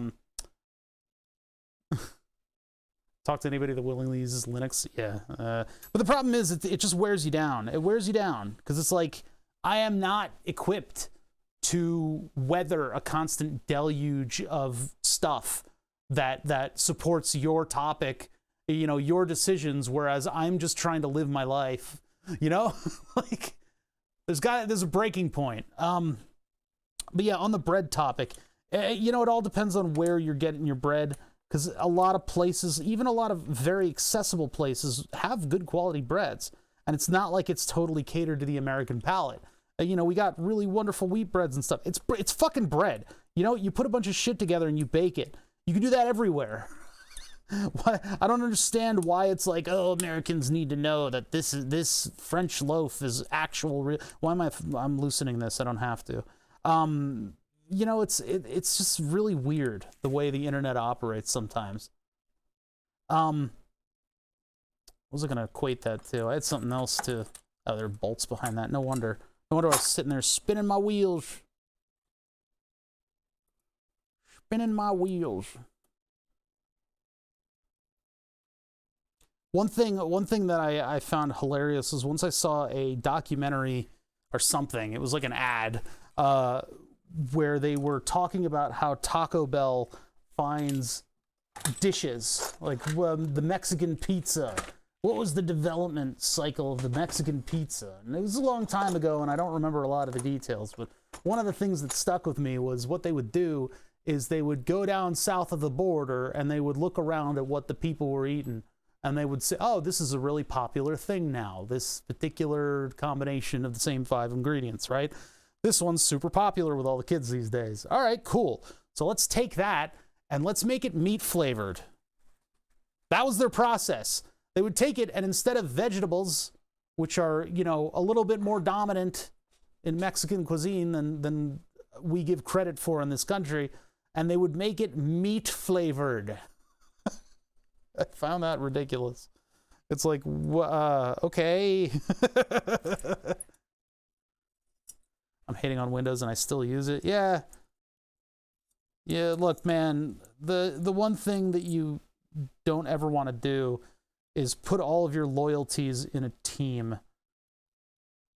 Like, you find yourself absolutely defending one particular product with all of your time and effort, and, you know, it turns out they don't give a shit about you. Yeah, Taco Bell wasn't doing very well, huh? They clearly don't exist anymore because of their propensity to go make things meat flavored. I know, it's very popular. Christ's sake, I ate there the other day. I actually found a Taco Bell that's a little closer. Not incredibly close, but it's just a little bit closer. So, are you describing Apple? Maybe. Perhaps. All right, so what are we gonna do here for this laser axis, huh? What are we gonna do here for this laser axis? I got a lot of stuff that needs to go together, and I would like it to be a little bit more organized than it was before. Because what it was before was sort of a holdover from previous designs. I don't think that landed on the ground. Where did it go? I didn't hear it. Ah, I caught it. Ha ha.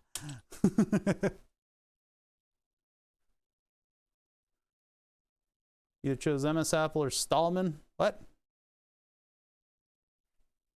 Got a gift sub while in audio only? Yeah, man. Twisted Sister came in. A couple others came in, gave a bunch of gift subs. I think you were probably part of the big Twisted Sister gift.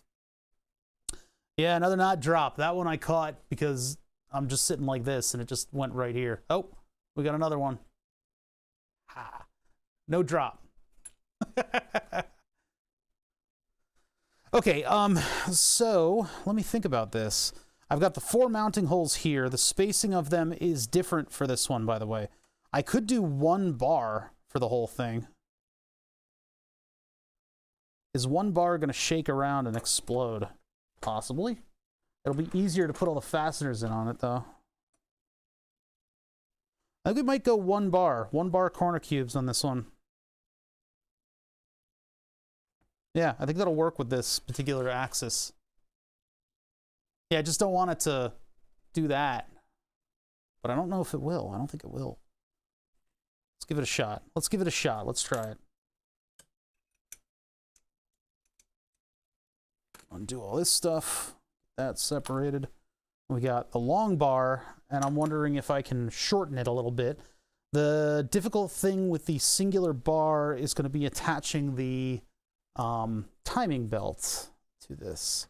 I don't think this timing belt's going to work out. Oh, I need to move the other pillow block. I need to put it on here. I don't know where it went. I got too many things out. I'm getting buried. There we go. All right, so that pillow block goes up here. And if I need to, I guess I could slide everything over to make more space. I'm hoping I don't have to do that, but I might.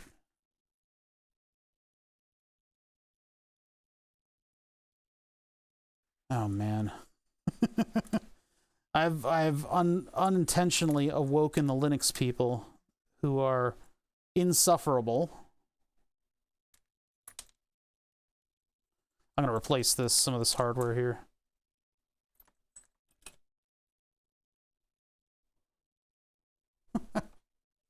if you want to go check out the Discord, there's a lot of cool discussion there about what OS is.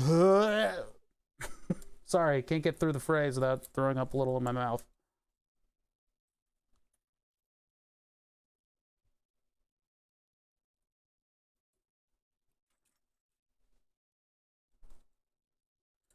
Alrighty. I mean, it's you know, it's poetic that it came about from a conversation about gatekeeping. Is that on the right side? It's not. I need to flip this around. Whoop. Come with me. Yoink. Back down into here it goes. Does anybody use Linux and just not talk about it? I don't think that exists. All right, I would like to use these because these have a little bit of a wider profile. I'll need 8 of them, which I might not have. We'll just see.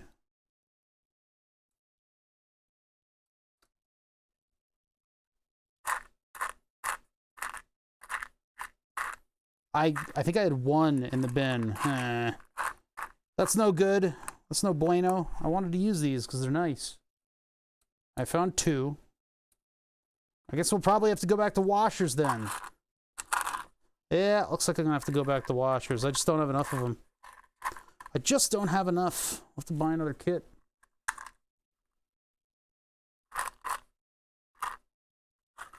Yep. Back to washers. Back to the drawing board. Back to washers. That's not quite back to the drawing board. It's we're a little past the drawing board at this point.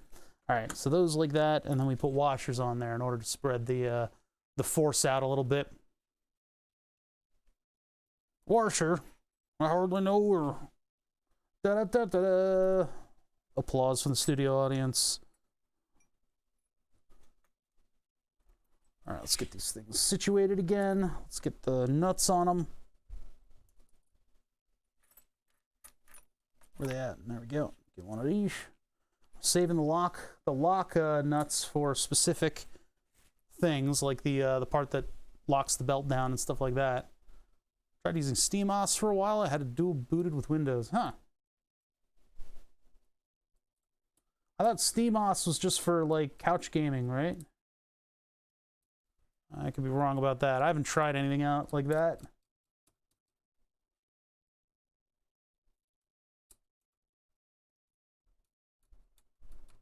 I would have loved to use a good Linux distro on the garage computer that I put together specifically for programming my car, but all the tools are ancient and they require USB to be a particular way, so I don't think I could emulate that in any way, shape, or form.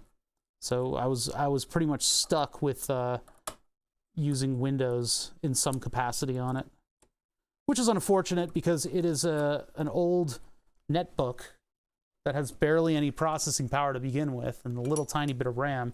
So Linus would have run really well on it. You got to pick your battles. All right, let's see. Is this going to be enough? I'm highly doubting that this is going to be enough.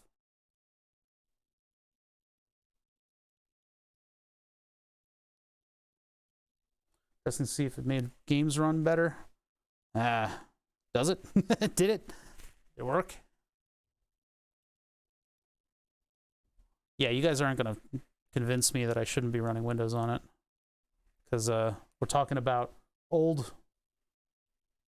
car programming tools, and those are already very finicky programs, and they can blow up your car if you're not careful with them. So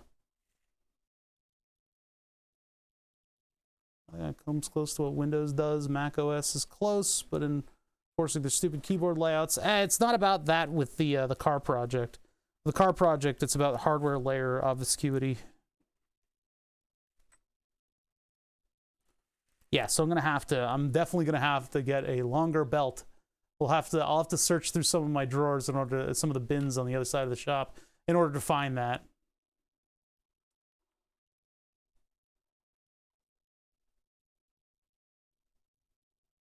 So this belt is gone.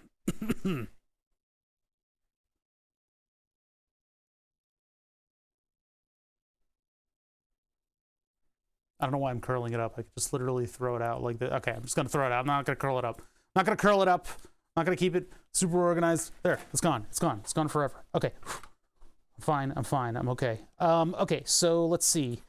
If I do a long bar, well, the only thing that I need back here is that chain. Maybe we should transfer this over first.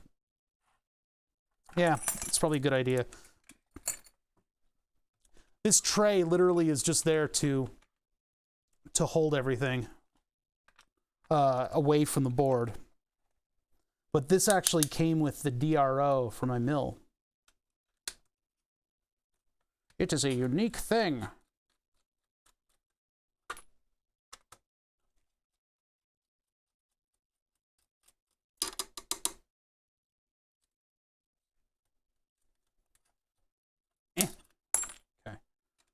This, and that'll almost completely disassemble the old Y-axis, the old battle axe.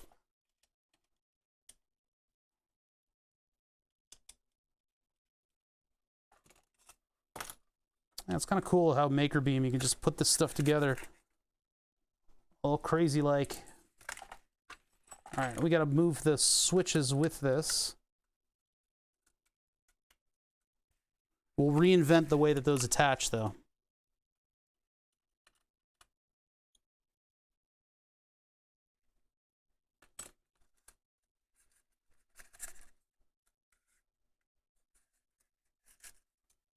Oh, whoops, this stuff comes with me. This stuff is coming with me. Come with me. See if we can't figure out how to tie down all these wires and get them clean, right?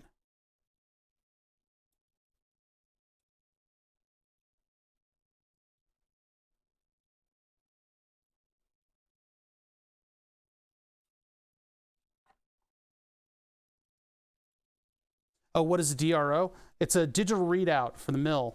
It has a sheet of like glass, some markings on it that basically is able to give me that millimeter, sub-millimeter precision on my mill table.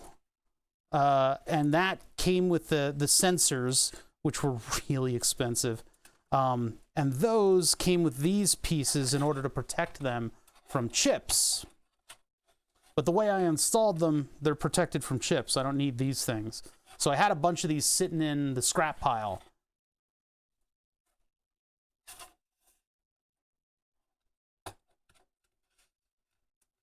So I'm using them.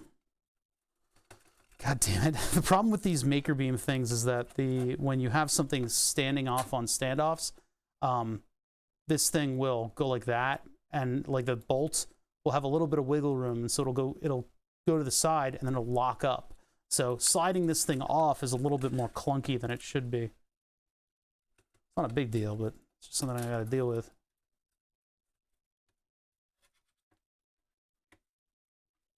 Oh, that's also getting caught on wiring. See, at least later down the line, I was thinking in terms of having removable stuff. So I have a little plug right here that plugs all the little siren lights in.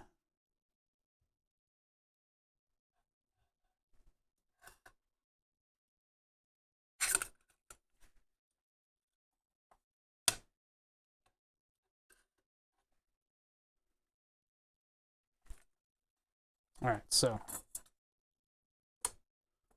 I'm running out of space to put stuff. Okay. Oh God. Now I got to get this whole drag chain over there. I got to flip this thing around. I got to mount it to this front rail.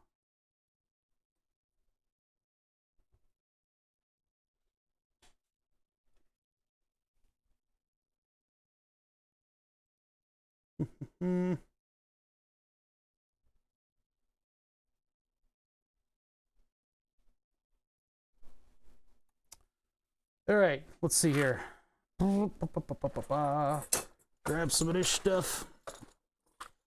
So this is all the wiring for the Y-axis in one singular drag chain without a connector on either end, because this has to go all the way to the control box. So that's why this is so unwieldy.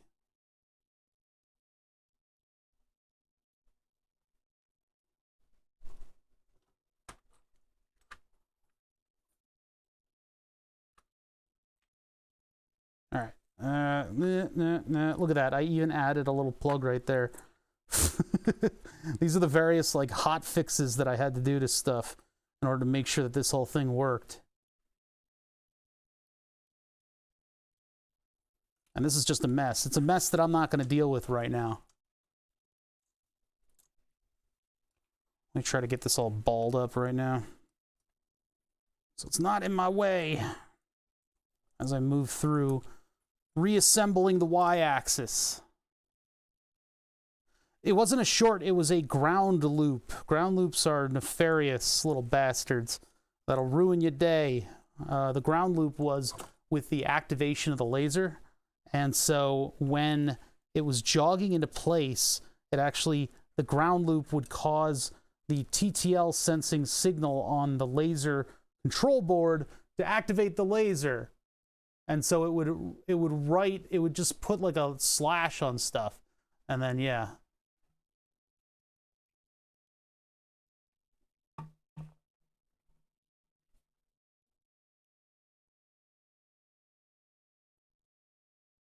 I wonder when Bother will check back into chat. Maybe when you guys stop talking about weird bullshit. What are you guys doing? I don't want to weigh in on any of that.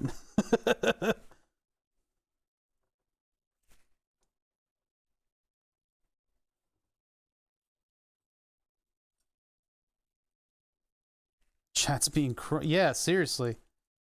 I don't even know how to fucking use Krungo. Look, Krungo, I don't know. Is Krungo just supposed to be cringe? That's my understanding. My understanding is Krungo is supposed to be some kind of a cringe emote, but I don't really think it has that much, like, universality to it. I was wrong, because I said it would be gone in a couple months, and it's still around. It's still around. People are still Krungoing left and right. What's Krungo? It's an emote. Just look it up. The most Krungo emote that's ever existed. It's just a little bit of Twitch culture. All right, so let me see here. If I flip this thing, I'm going to have to disassemble part of it in order to get the bolts that will hold this tray up. And this tray, I guess I'm going to put kind of central. And that'll do enough of its job. I mean, I got longer pieces of the tray, but... Are you fixing the laser board cable? Not fixing, no. We are reinventing. Reinventing the Y-axis a little bit here. Because we can, basically. I got all my Maker Beam stuff out. So what we're going to need to do is come up with whatever that cart is. In order to come up with whatever that cart is, I need to have all the hardware ready to go, basically. I need to have all the stuff and attachment points already worked out so that I can move forward with this without making a glaring mistake.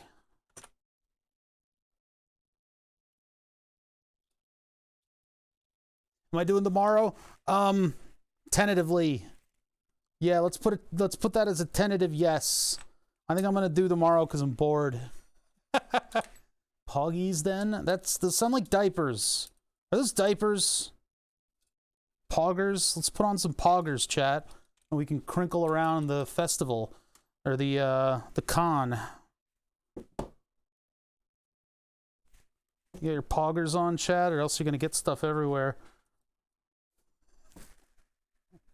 The advantage of being like a fucking 40-year-old on Twitch, huh? God. What happened? When did all this time pass? Why are people saying language words that sound like diapers? People pronounce poggers as podgers. Podgers sounds like a syndrome. Yeah, it's Podgers syndrome. He can't go out in the sun. Yeah, it's unfortunate. He's, you know, they found out he has Podgers syndrome, and so he's got to get an infusion done every month. Oh, it turns out that is loose up there. I got to correct that. Hold on.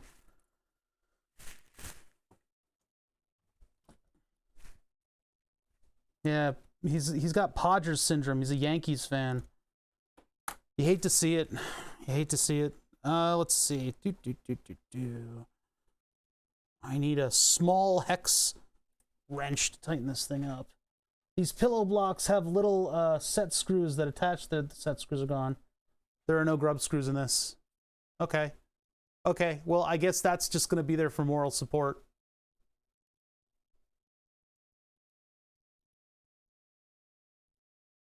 Ugh, I'm not going to read that out loud.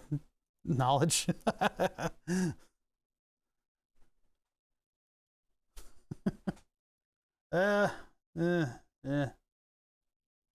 That's, the whole idiocracy argument is a little too, eugenics.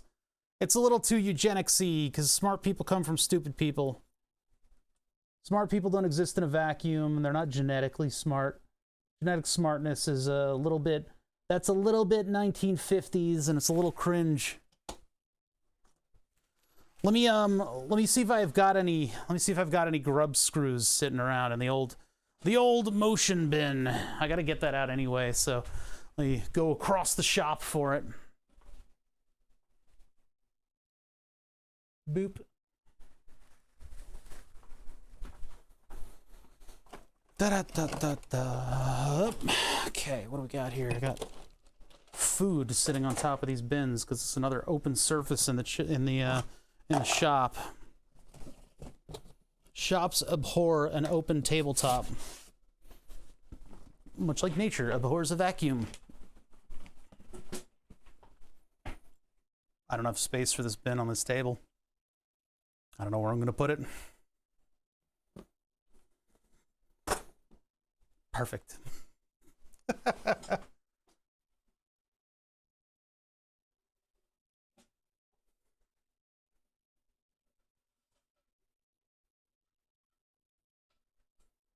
Talking about a very smart man that also does such things in public venues. I don't know. I just don't want to talk about eating toe jam, all right? I'm allowed to ignore you guys selectively, all right? My show. I get to decide a little bit of the content, right? You guys don't run things.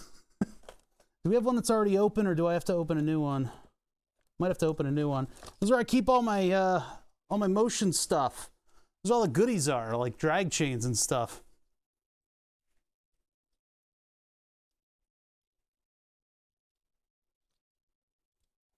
Dumb people don't exist in a vacuum, then what is Facebook? Fuck, man. Facebook is a blight.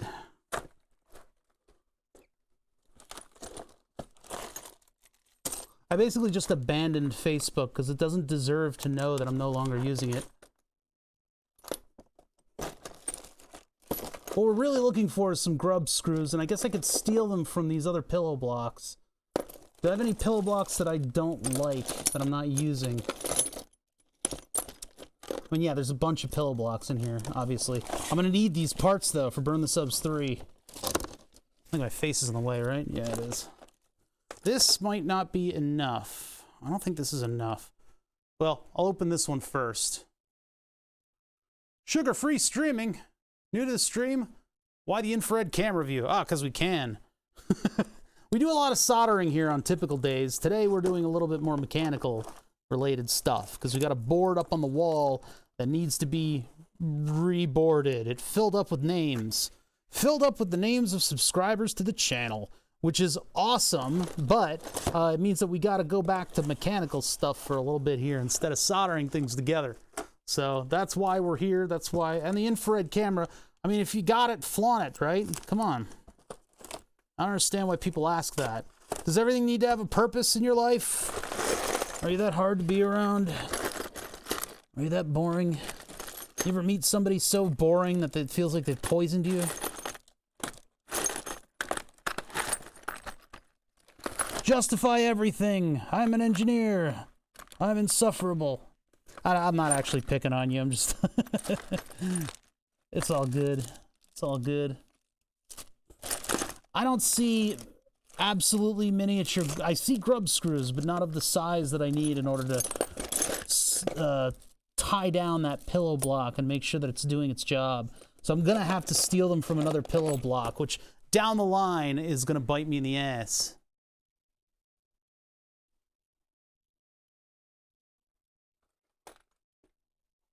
yeah, we have used it to diagnose, like, when you power up a circuit board the first time, it's like having a superpower.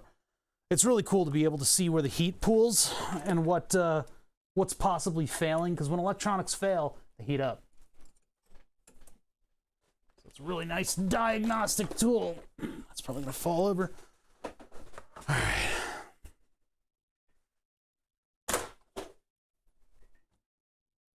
All right.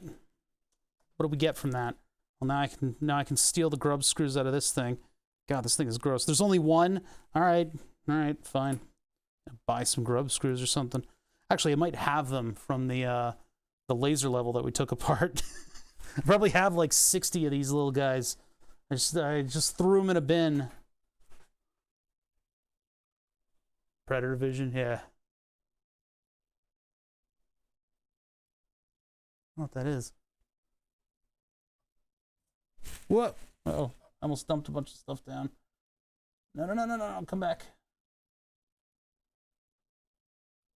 So the pillow blocks have grub screws on them in order to make sure that they are actually coupled with that mechanical shaft.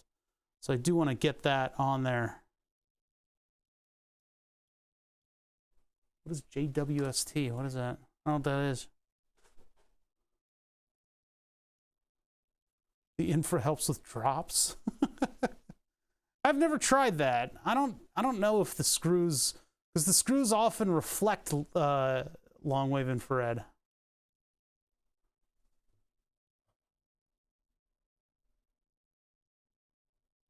The problem is the angle here. It's a tough angle to get the hex key into. Will cause issues with the grub screw not getting into the threads, which is why these don't have lots of grub screws in them. I think this is the broken one. I don't have a ball end hex key. Yeah. I don't think I have a ball end hex key. Those really help get in at an angle. Oh, the James Webb Space Telescope. Okay. Launches in 2.5 months. And then it'll reach the L2 in 6. Yikes. Keep hearing about that thing. It'll be cool to have. Maybe we'll find a second Earth in the Lagrange point, or whatever it's called. L2. That's where they keep Earth 2. Electric Boogaloo, it's called. If they liked Earth so much, why didn't they make Earth 2? I may need to, like, use a pair of pliers to do this. This is weird. I don't know how I can get this started. Because, like, I need to get in at an angle, but that thing is, like, straight. Weird.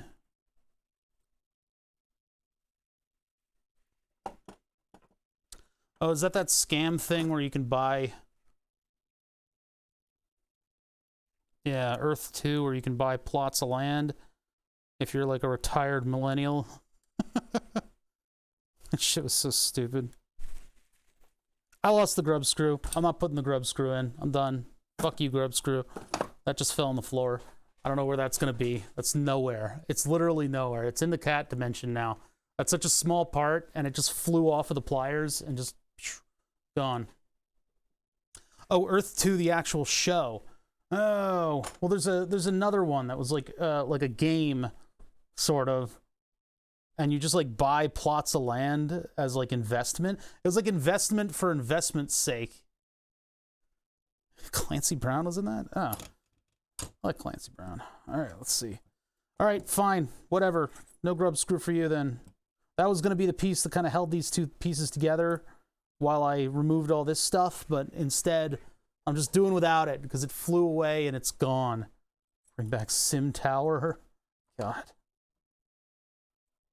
Everybody used to play Sim Tower in the computer lab at school. I was never a huge fan of it. Sim Ant was also a big one. We had a game called, because we had a Max in the lab at some point, we had a game called Bolo. You could actually play with other players on the local network. That was always fun. Bolo was an interesting game. It was just tanks and pillboxes, but it was a top-down kind of game. And then, friend of mine tried to go to the White House's website and typed it in wrong. So he went to the porno site and he instantly got in a shitload of trouble. His parents were called, all this other shit. He was just trying to go to the website for the literal White House. Future Class D&B, second month. Dude, thank you so much. Appreciate that. Your name, gonna go into a list of names that will be injected into the board as the initial batch, but it will be randomized. So who knows who the first person to go on the board will be? Hopefully it'll be nobody. Yeah, back in the day, White House, there was a site called the White House, and it wasn't the White House's website. No, far from it indeed. It was actually a porno site that was trying to basically just get, you know, everybody trying to go to the other site. Yeah, it was the .com version. Because back then, we didn't have Google. You had to know websites and type them in. AOL had keywords at the time. But yeah, there was no like centralized way to search what was on the internet. You had web rings and stuff like that, where it was links to other links to other links. So yeah, you type in the wrong address, well, you get porn. So doing something like that, doing something devious like that actually did a very good job of redirecting a lot of traffic to your website. There are rings of websites still that tell the robot to not count them in the Googleable stuff. All the shady shit on the internet.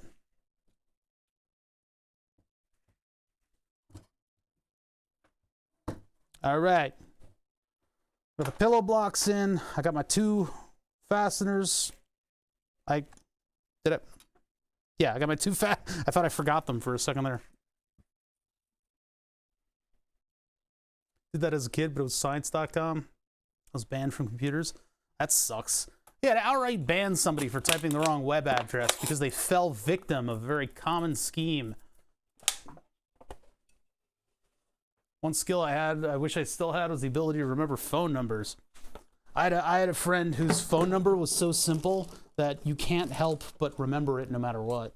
It was like saying like 100, 400, 500, but slightly more complicated than that, was his phone number. And so to this day, I know his phone number still.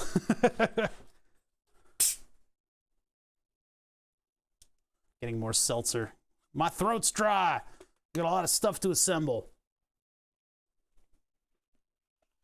I got decisions to make, chat. I'm going to get all the stuff mounted, and then we can figure out, A, how to deal with all the wires, and B, how to design the laser axis a little bit better. A little bit better so that I don't have to deal with it as much. Not like that. Drop 2 of these on it.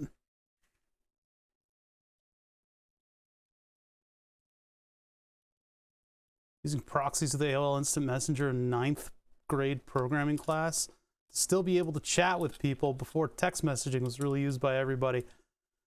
Weren't there like websites where you could actually send text messages somehow? Cooldown's over for the hype train. I don't know what that even means. I'm behind 9 proxies. One thing that I was able to do was with the Mac AOL client, I was able to go into the hex and edit the colors that you were able to type in.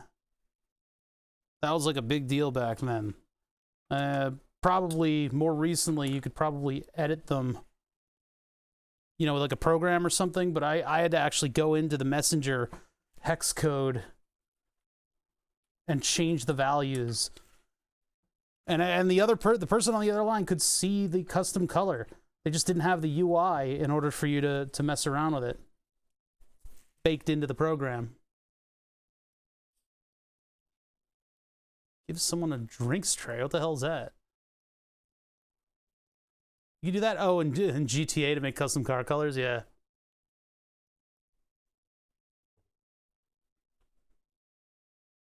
The real number was leaked on Squid Game? What? Guy gets 4,000 calls a day now. I don't even know what that is.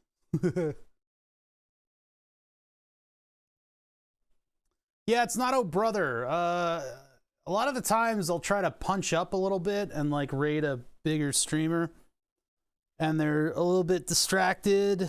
Maybe they're playing their game a little bit too much. They're a little bit into what they're doing, and they'll call me Oh Brother, and there's no chance in hell to correct it. Usually I try to find people that actually say it correctly, people that say it back. Yeah, in order to raid them, because like it's not Oh Brother. Learned some HTML when I was 11, so I could use pretty colors in forum posts with a scrolling text. Yeah, that was always fun. Get a signature with a bunch of bullshit on it. I'm glad to have left forums behind, because I don't know, just the way they're structured, the way everything works on them. You'll get like the question you're looking for, and then the next post is like, maybe you should use search. And I'm like, fucking Google brought me to this page. What do you want from me?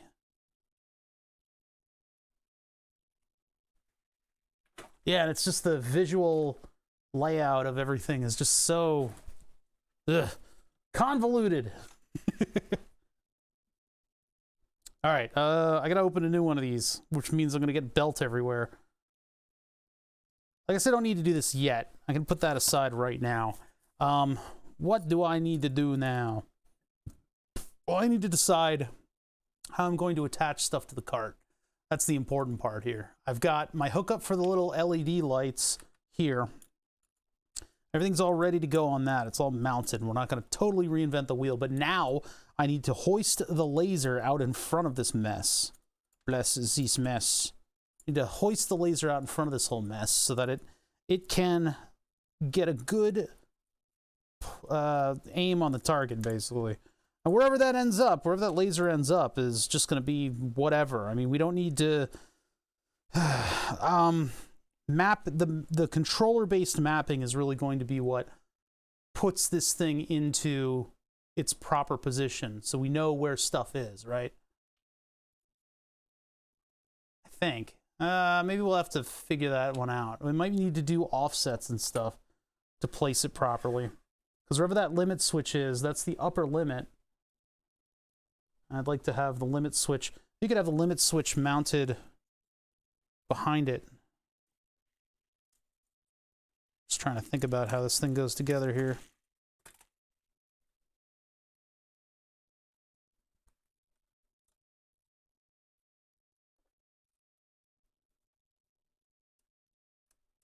Yeah, that's actually a better way to do it.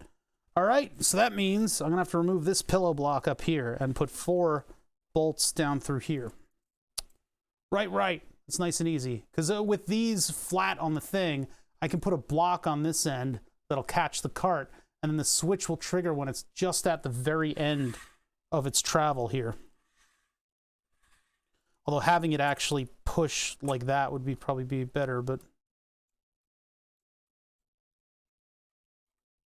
yeah, I can tune that. I can get that as close as possible.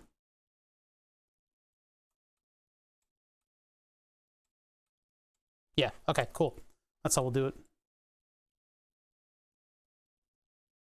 How much power laser?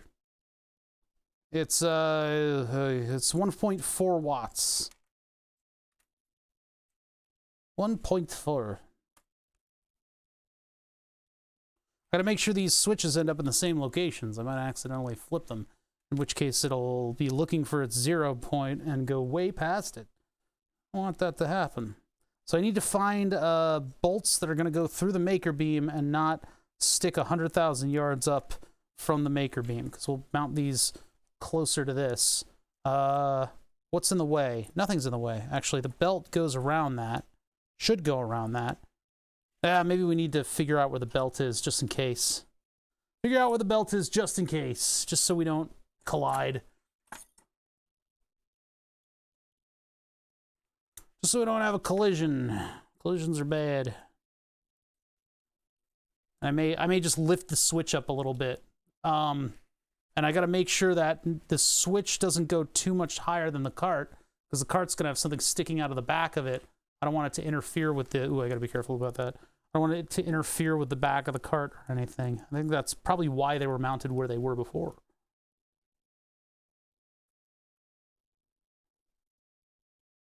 Oh, this tape is old. These things have been around for a while.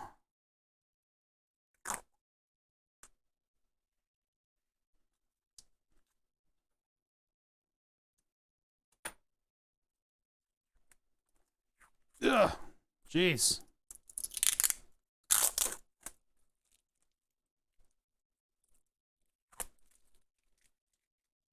Oh God, this is so much. Oh, it's everywhere now. It's everywhere. I can't do anything about it. Oh, there's so much of it. Dear God. All right. All right. All right. Let's just get a length of it, and then I'll clip it, and then I'll toss the rest of this stuff into the bin. Hate it when cellophane disintegrates, but the adhesive's still good. Yeah. Time and sunlight. Time and sunlight. I got a bit of a headache from all those carbs. Glucose level's okay. Usually it's glucose levels that are causing the headache. So I'm trying to hydrate.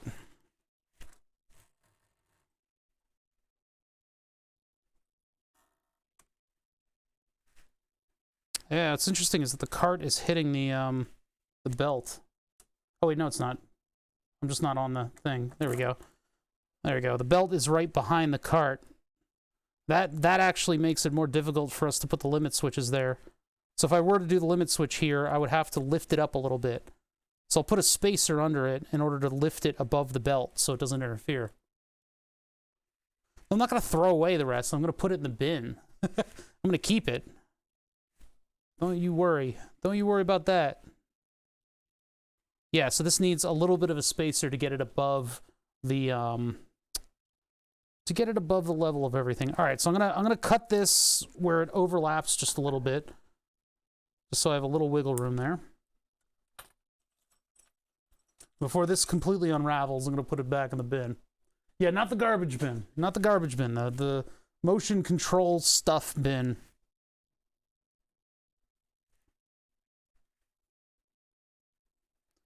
What'll be good is all the ratios of everything are going to be the same. So this is going to move in the same way that the other one does.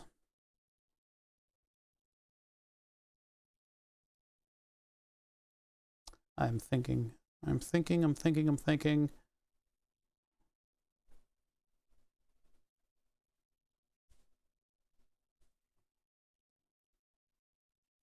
Yeah, so it's going to have to, the limit switch will have to just come up in the middle here. Ow. Let me get spacers. I have a bin full of spacers that I don't know if they'll work or not. The other way that I can space it out is just by putting bolts on the maker beam. But I do have a plastic spacer kit. Yeah, these guys. Yeah, these might work. These might work just fine. Good. That's why I bought them. All these little bins of parts coming in handy finally. This is just a stupid little bin full of plastic spacers.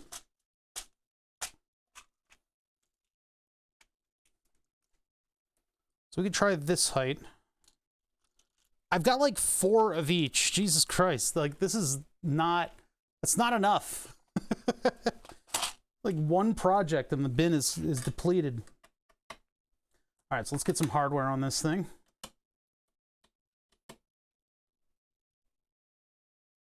I'm gonna need a little bit of room here.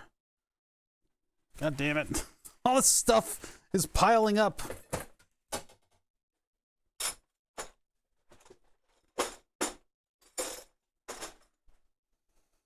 There we go. That opened up a lot of room over there. Yeah, this thing go, and then I find things that will fit.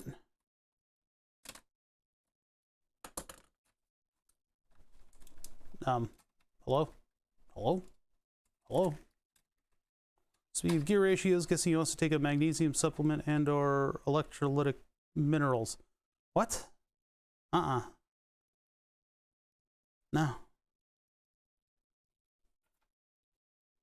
What does that have to do with gear ratios? I don't understand.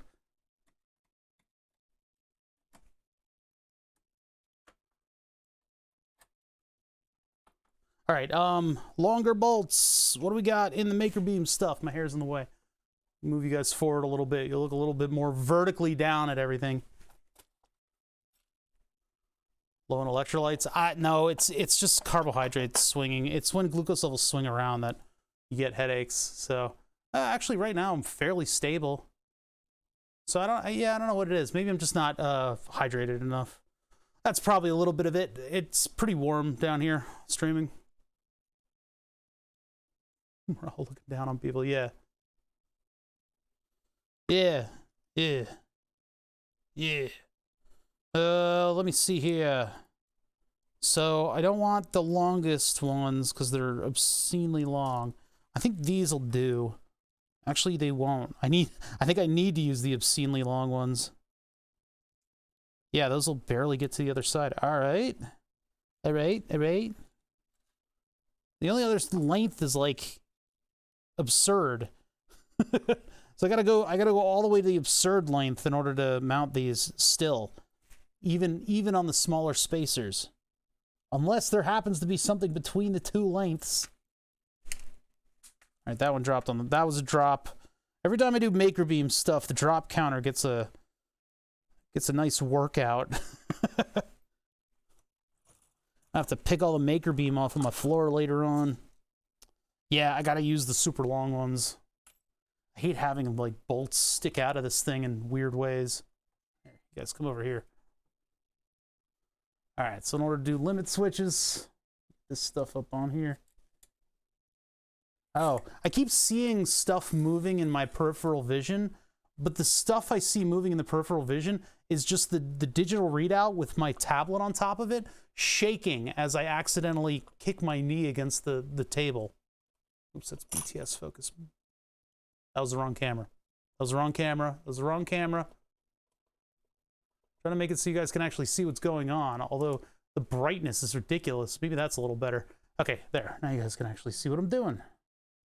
Yeah, the lighting is weird today. It's like I can't use a slightly shorter one because the slightly shorter one is this length. Wait a minute. Hold on. Yeah, that's the same length. It's either this or this, and that's totally unacceptable. I need something just a little bit in between them because these things are pretty tall switches. And if I use just this, not enough sticks out above it for me to get a fastener on there. That's all I got. I gotta use the giant screws to do this. That is annoying. I am annoyed. C'est la vie. Okay, so that there, this one up here. I'm gonna make sure the right ones go to the right spot, and I don't know how to tell because I think these are equidistant. Great. I forget which one goes to the primary. I got a 50-50 chance of it. One of these is the 0 point switch, where the machine will move the axis up and contact it to say, oh yeah, that's 0. The other one is just it's just an extra limit switch that makes sure that the thing doesn't run away and get all stupid. I need to resolder that one. Probably need to resolder this one too. Well, we can resolder this one because it's very nearly broken off. Wow, that's that's an estate.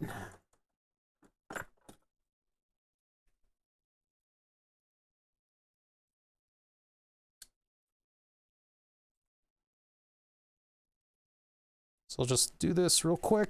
Just give it a little. Oh, and then it dropped off of the other side too. Well, how do you do, buddy? Thanks for participating at least. Sheesh.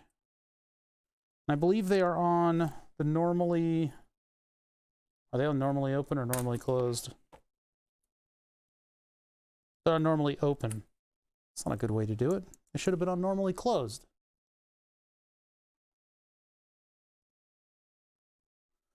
Would one show wear on the contact? Yeah, maybe. Technically, this one looks a little bit more rough. Number 3. We'll go with that. That's all we got to go on.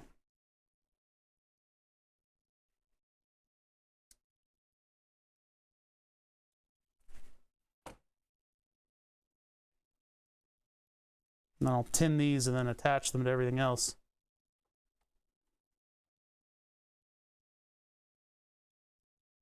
Best thing I ever did was separate my monitors from my desk. That sounds like a good idea, to be fair. All my monitors are attached to the desks. I would have to do something with like wall control panels in order to mount them. That'd be kind of cool though. Because then I could, you know, nudge the desk and stuff and everything wouldn't go all over the place. Got to make an over 9,000 joke in a code comment. I hope whoever reads it appreciates it.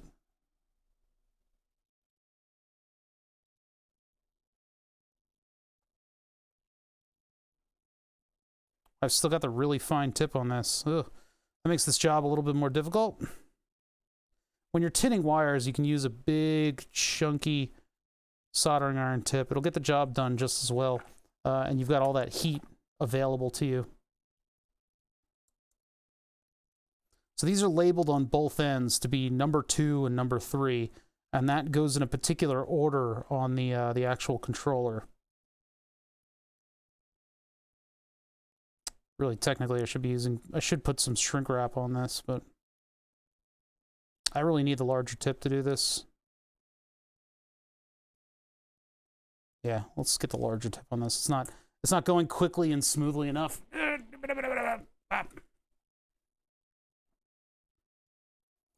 This'll do.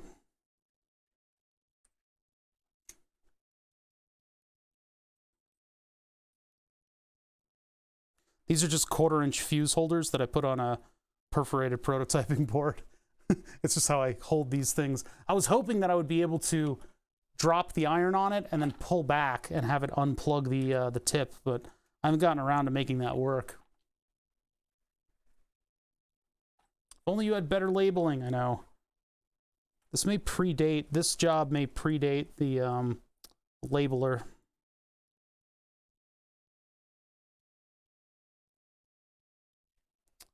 Hand wiring. I just got to put my hands in just the right position to hold on to everything and keep it next to each other without getting the soldering iron on my hand, and then just flow over all the solder. This is speaker wire, so the jacket of the wire is naturally becoming soup as I work with it. Ah, that was hot. Ow. This one down here.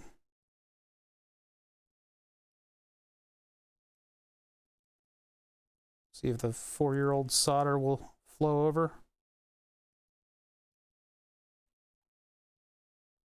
Good enough for a limit switch. I think I melted some of the plastic on that. Oops daisy. Yeah, this system is overall depreciated. It's not getting the best and the absolute best of everything at the moment. So number 3 had a little bit more wear on it, which makes me think that it might be the top switch. Just a little bit more wear. Now it actually has to go a larger distance, and it won't. Great. Just great. Everything's done exactly to length. This is going to have to go like that, I believe. Wait, no, this goes this way. So that attaches up there. I may have to lengthen the wires a little bit. Does this help? Let me see. I probably should have used spade connectors. That does. It looks like it's number 2 is the top one. All right, there we go. That actually, yeah, that does it. We would have gotten it wrong. Oh, and it broke. Well, good thing it broke, because I got to replace it anyway. Boy, these things have seen their day, huh?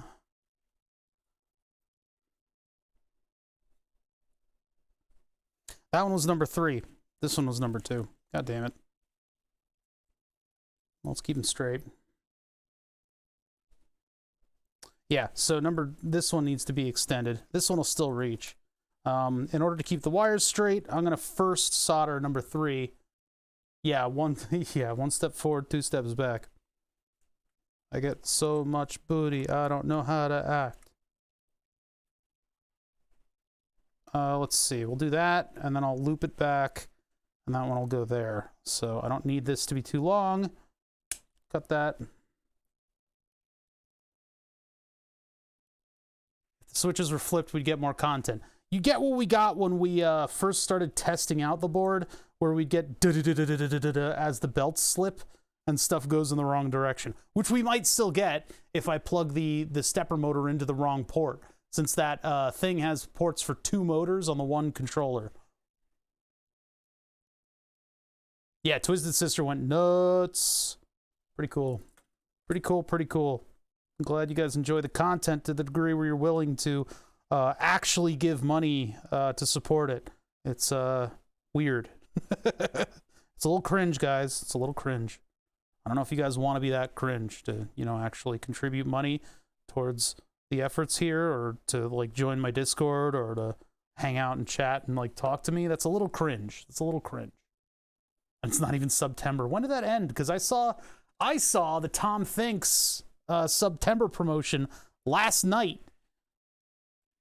We do it ironically. Okay. All right. That's a little better then. That's a little less cringe. Yeah. You gotta be careful with that, because then if you do it ironically long enough, it'll start becoming like serious. That's how stupid, shitty terms suddenly become vernacular. We talked about that last stream.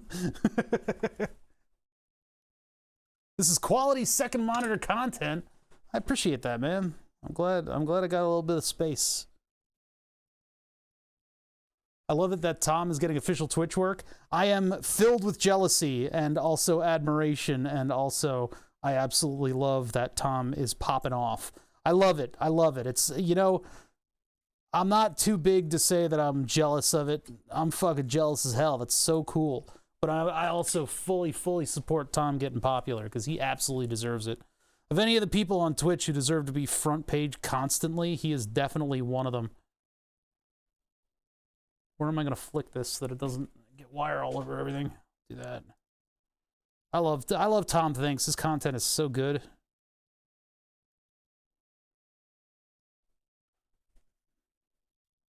Father gets the 2K. I'm happy for it, man. I'm happy for it. I wouldn't get along with the 4K anyway. Too brackish for me.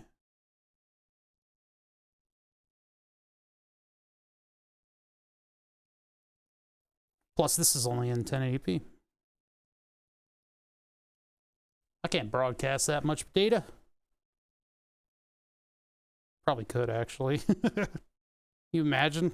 I have to get new internet to do that. Verizon would think I'm doing something nefarious. Stop right there!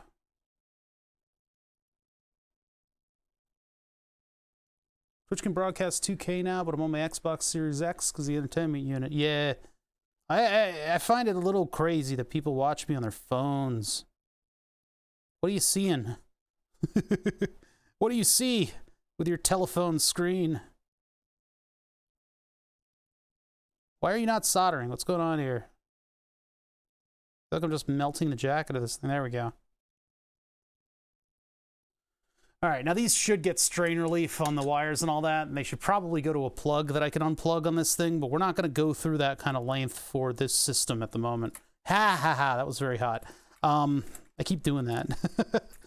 We're not going to go through all that trouble. The exposed wires that I'm going to end up soldering to the end of the wire in order to extend the other switch, I will put some what do you call it? I will put some shrink wrap on. Those will get shrink wrap, but the terminals themselves, that's a great place to put shrink wrap. That's a really great place to put shrink wrap. I'm not going to do it.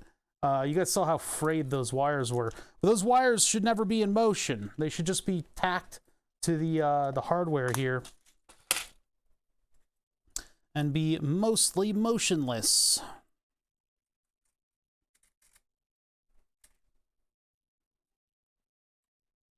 Oh yeah, that's good stuff. That will sit there. Now, what bolts do I have for this thing? I'm like leaning back because you guys are like in my face. Get out of my face. My phone is 2400 by 1080. I forget what mine is. It's got some absurd number of pixels on it. Yeah. I don't know how that's even useful. It's so small. Like, what am I doing? What am I going to do with that? Like a dog chasing a car. I wouldn't even know what to do if I caught it. Okay, let's see. That one like this. And not moving is the important part. That's the really important part with these things, is that the switch doesn't move. Ever. Never, never, never. Oh, I didn't put the pillow block back in. Let me put the pillow block back in all the way over here. PETG is a godsend. It's real good, man. It's good for those functional prints because it's strong. Strong as ale. Yeah, I wouldn't be so into 3D printing if it were not for PETG. Also, the fact that you don't need to cool it. You just lay it down hot, and it thanks you for it.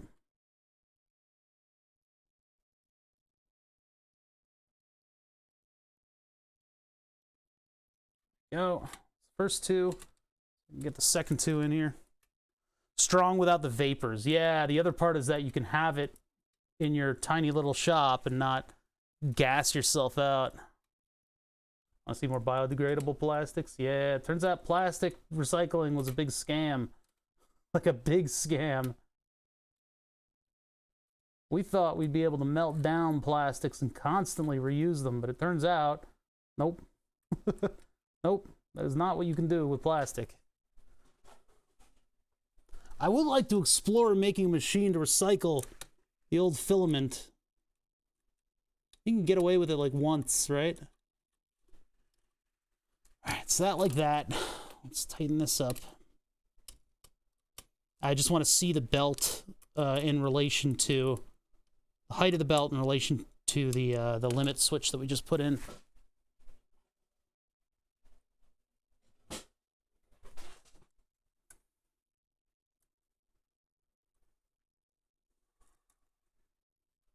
All right, that, just hold it in place.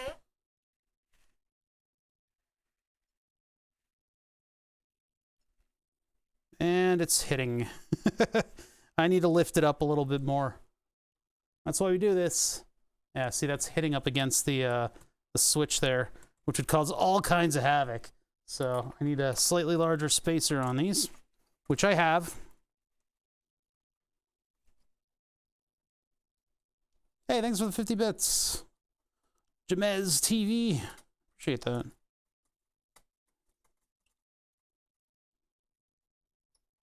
Yeah, used up all of these the good fasteners on this project, which is what it's there for. So this, and then we need it to be, I don't know how much taller. Let's just go for broke and use these all the way at the end of the bin. These are like mid-bin.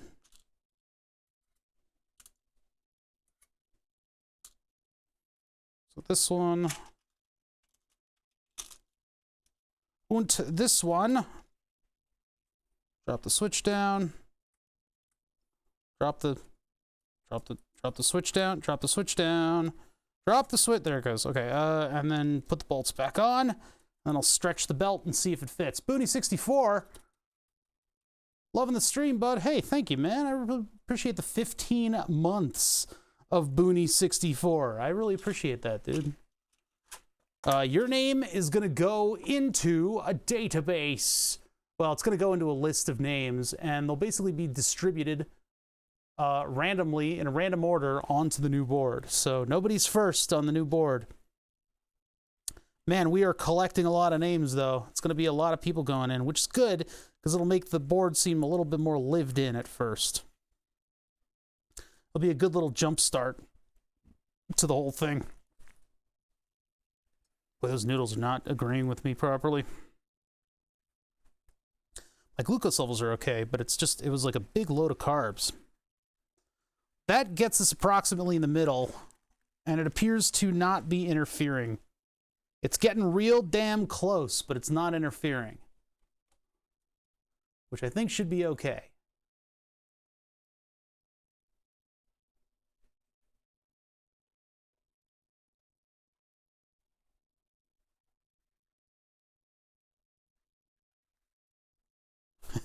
Now, listen, the other board lasted 2.6 years. These subs are not going to get anywhere close to interfering with the operation of the new board.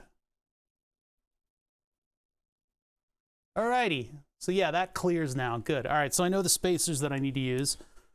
I guess it is good that I use the long bolts because it looks like there's not too much overrun on the threads there, huh? So that's good. So that switch goes there. This thing would mount here. Those would have to tuck in. I need like need to put a wire nut. I think I'll put a wire nut like here. Oh wait, if I was to do that, I need to disassemble everything again. God damn it. I have wire nuts that I can use. How do you attach the two ends of the belt? In this particular location, I'm just going to squish them under a bracket. But in other parts, I use these cleats that I got off of Amazon. But I don't have anything to crush them against with those cleats. The cleats are pretty good at what they do. Let's see if I can get one here. I see one. Come on, come here. That was not a cleat. Damn it. I saw one when I was rifling through the parts a minute ago. Hold on. I'm looking for one of the cleats that I bought. Where did it go? There you go. I'm looking for the thing. I need the thing. I can't find it. There's a variety of different ways that you can do the attachment points, and one of them is actually looping the belt around and then using something like this to clamp down on it so it's clamped to itself, and so it works just like a little like rope loop at the end or something. Hold on, let me get this bin over here. Here. It's my bin of motion stuff. The bin of despair.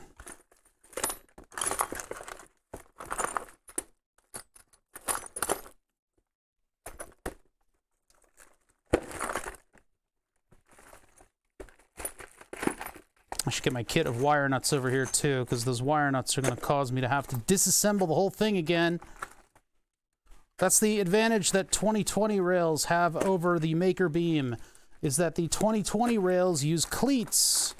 Little cleats that just turn 90 degrees in order to lock into the channel of the rail, whereas Maker Beam, you have to slide a bolt all the way down a rail in order to get the fastener into place. So with the Maker Beam, you need to disassemble a lot of stuff in order to get it to work properly. What is this doing in here? That shouldn't be in there. What is this doing in there? Where in the ever-loving fucking crap is that cleat? I wanted to have one of those up on the desk because I want to see whether or not I need to use it.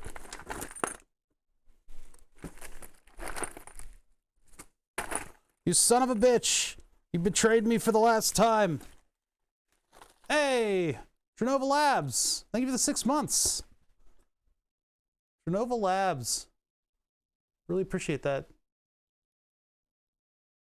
Trinova Labs stream. I'm trying to see. Yeah, well, there's a Dota 2 stream in there. I never know. I never know who I need to like promote. No, I'm clicking stuff. I clicked reply by accident. To close that. All right, anyway, where's my cleat?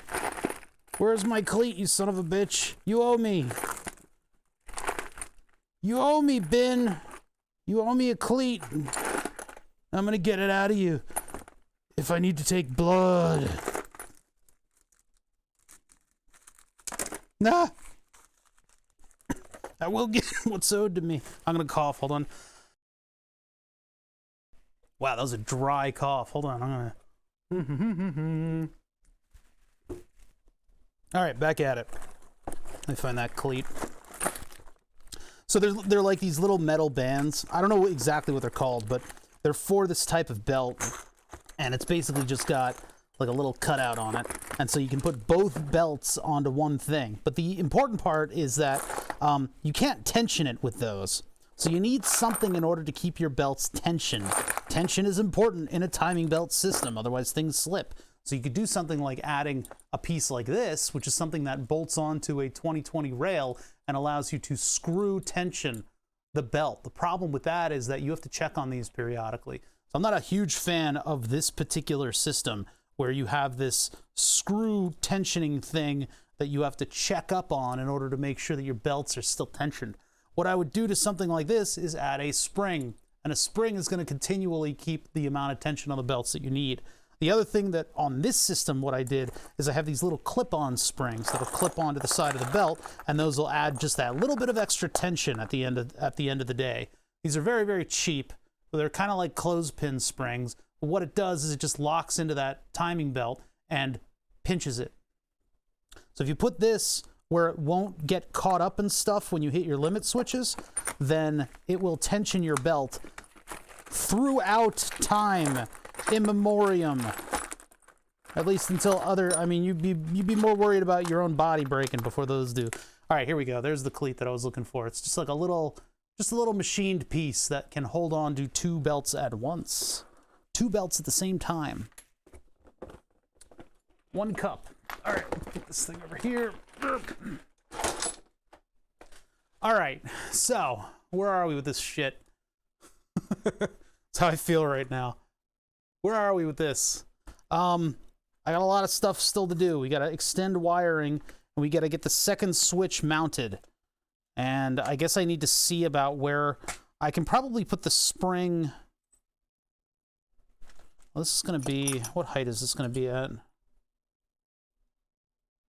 That might not be able to fit the spring. So I might have to put the spring on the lower piece here. Might have to take it to the center of travel, put the spring underneath.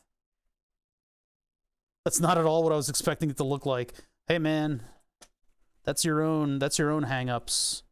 You gotta open your mind a little bit. You know? Just like open yourself up to new stuff. I don't even know what that means. All right, we need 2 more of these on here. I need to desolder this thing.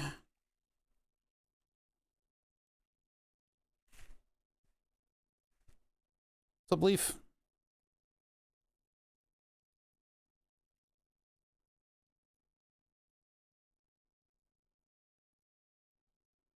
Come on. Ugh, that wasn't soldering properly. Plus, that's still soldered. This is gonna hurt. No, it didn't hurt. It did not hurt.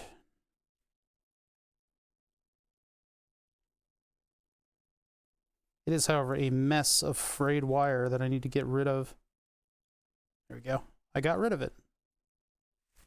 All right. Let's see here. This guy, this little guy right here, it's going to go here. It's going to go all the way up.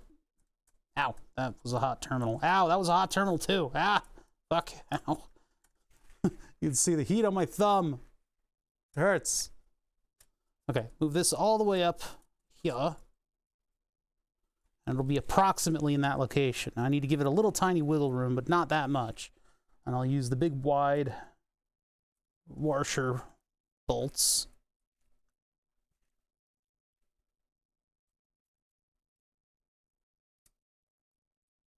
We got to figure out what we're going to do about the laser head too. I'm going to get all this stuff sorted out first, and then we can work with impunity because we'll know what needs to go where.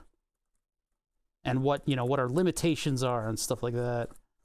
It's always good to know. Good to know what's around. That's why I end up spending so much time in CAD.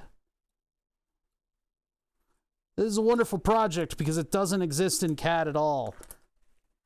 Perhaps, there's potential for future components to exist in CAD drawings, but for now, this thing is out of the computer. We're working here in the real world on this stuff. Just piecing things together and seeing what works. And dropping things on the floor, which is what I just did.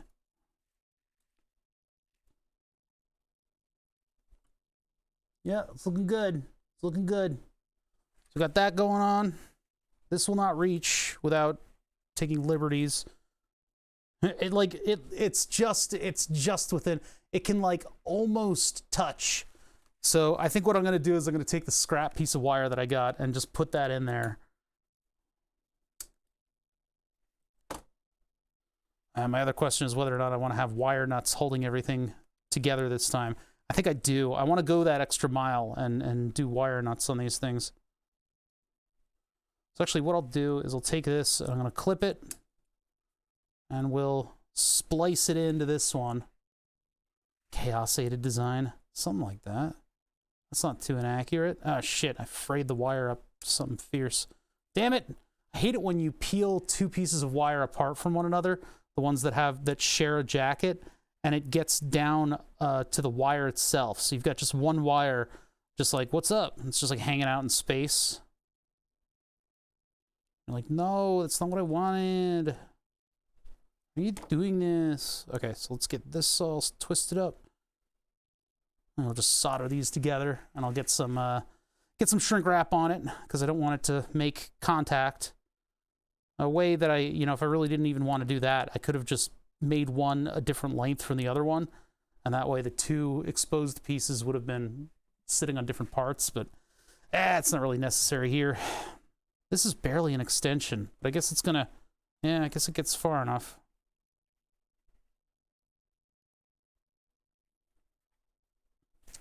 Which one is the... Okay, so this copper one is the short one. Clip that. Strip that. Clip it and strip it. Ooh, wow, that one frayed something fierce, but I should still be able to use it.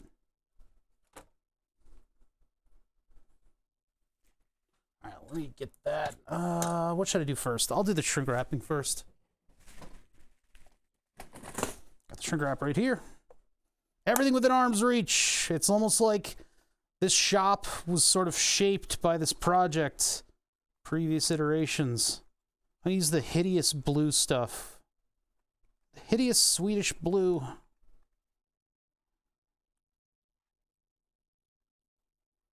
Is that too small? No, it's just right. It's just right. So just two pieces. Really, I only need one piece if I'm doing it haphazardly enough, but we'll use two to be nice. Just to be nice to all my connections. It's actually way too long.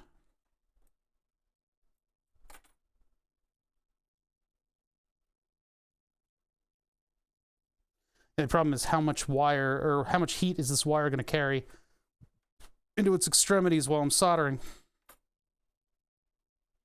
Because sometimes it has the propensity to shrink the shrink wrap while you're soldering. That's always fun.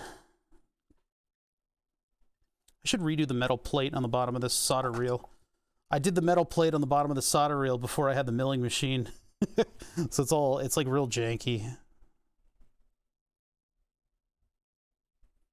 Easy enough project too. It's literally just a metal plate. And it's there for mostly for weight. That solder reel was $75. And I don't mean the whole thing. I mean everything but that metal plate was $75, which is ridiculous. Sometimes equipment prices will kill you. But yeah, I had to add my own base to it in order to give it some weight. But I like it because it's minimalistic. And it's got like a tension roller on it and everything. That seems really expensive. Yeah, it really, really is. But I couldn't find anything like it anywhere else. And I didn't have the ability to build something like that at the time. So what I love about it is that it has the tube. It has the tube on the back with a flared end. And so this stays in place, but it also goes back and forth as you solder, as you use up solder. I just couldn't find anything like it. Nowadays, I have a flare nut wrench. I could just take some brake line and make that. I could just make that. Glue a bigger plate on it. No, I'm just talking about it looking fancy. I want it to look fancy.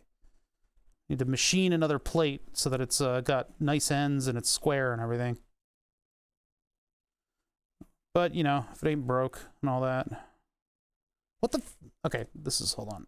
I'm running out of hands. There. That was like a frayed end, and so it wouldn't... the shrink wrap would not go onto it. That is too close to the shrink wrap for the...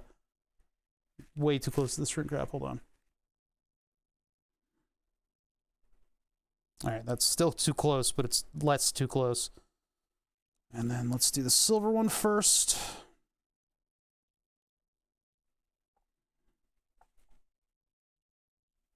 Load up a little bit of extra solder. Actually, there's already a shit ton. Hold on, clean that off. Get a little extra solder on the iron. Put the two tinned ends together. Deposit the excess solder. Oops, no, failed. Hold it there until your hands hurt. Owie, that's a little hot. Okay, that one is done. No, they're a little too far apart. No, never mind, we got it. That shrink wrap barely fit over, but it did its job. All right, and then the other one, hold those close. Actually, the real way to do this, if you wanted this to be really, really clean, is now I don't need... So I have one piece of shrink wrap on that one wire. What I could do is put a larger piece of shrink wrap over both of them at the same time. That's a lot cleaner than what I'm doing. I'm doing shrink wrap on each.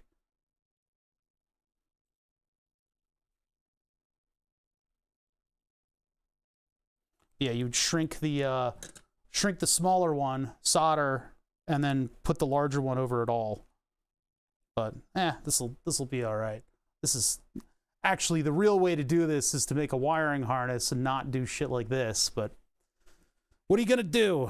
What are you gonna do? All right, I don't want to plug in my battery or my my regular torch, so I'm just gonna use it. I'm just gonna use a butane on this because it happened to be within reach. All right, good enough. Good enough for me to poop on. All right, so that's ready to go. Let's solder it in over here. Gotta move my head around the camera. What's a wiring harness? It's a harness of wires. What? Ain't nothing complicated about that. A wiring harness would be something where you plan out where all your wires go and you give them connectors on each end. And that way, if you need to do shit like what I'm doing right now, you would get rid of that portion of the harness, break it apart, and put a longer connectored cable on either end. I should have used ferrule or whatever they are, spade terminal connectors on the ends of these wires, and then I should have had them plug in to a board that would sit somewhere down here for the entire axis. And so what I would be able to do, instead of having to do all this weird stuff where I'm like carting the wire, the drag chains around, I would simply be plugging in and unplugging components. Everything would be modular. That is obviously going to be something that will be addressed on Burn the Subs 3. But for now, this is what we get to deal with. Question, interrogative. Do I want to put in stuff to hold the wires, or do I want to wrap them in something and then attach them? In terms of future-proofing, keeping stuff out of the way, it would be good if I put them on the underside here. In which case, I can pop, zibbity-bop-bop,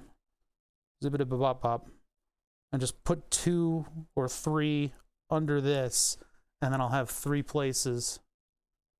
Harness racing? What? Let me find those wire organizers. I got them. I just gotta go get them. They're in the bin. Bring you guys along with that. There's like screws and washers on the floor now. I haven't stood up in a little while. Man, you guys are sitting around. You should shake your legs a little bit. Shake your legs just the way I like it. Don't be like me. I'm a man made entirely of blood clots. I've never moved in my life. Oh, there's the lock nuts if I need them.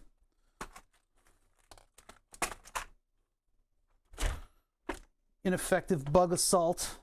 Only good for flies. It's not good for crickets. Crickets are more robust. Cricket laughed at me when I shot it with a bug assault. I said, but you're out. I got you. And I was like, it just laughed. It took another drag of its cigarette and it just laughed at me. Camel crickets, man. They're mean little bastards. These might be too big. Let me see here.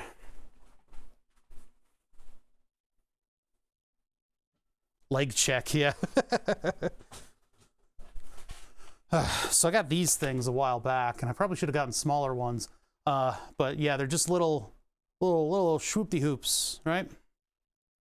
I was wondering how the bug assault worked out. It's pretty good. It's all right. I don't have the lasers on it yet, and the scope for it ran out of batteries somehow. I must have kicked it into an always on mode by accident, because it was the whole reason I spent so much money on the bug assault was because I wanted to have a dot sight on it that turned on demand. But yeah, I had a freaking camel cricket, which is a really creepy looking bug. And I was like, all right, time to do this. And the only good bug's a dead bug. And and the cricket was like, what the fuck are you doing, man? Like, it didn't do anything. So, yeah, then it held me up with the bug assault. And it fucking stole my wallet. You know, like, not fair. Let's see here. So how are we going to run these wires? We've got a lot of wires in here that need sort of a location. I think maybe we go on this rail down.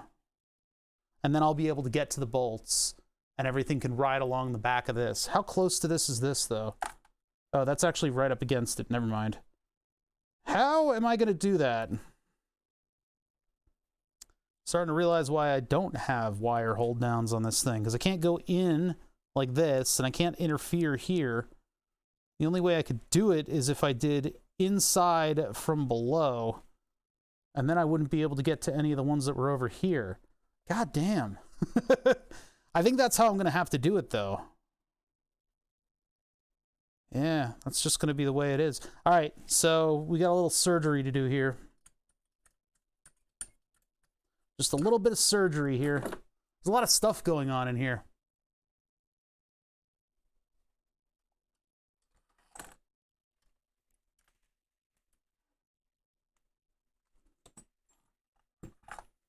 I just want to be able to hang my wires with some pride. Let's get this stuff out of here. These two.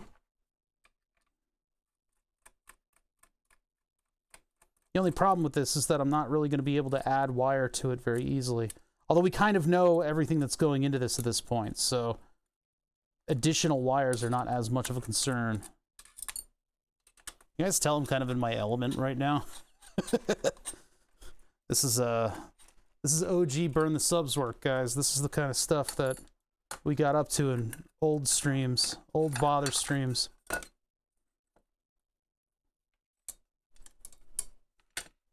So I need 3 fasteners on the underside here. This one.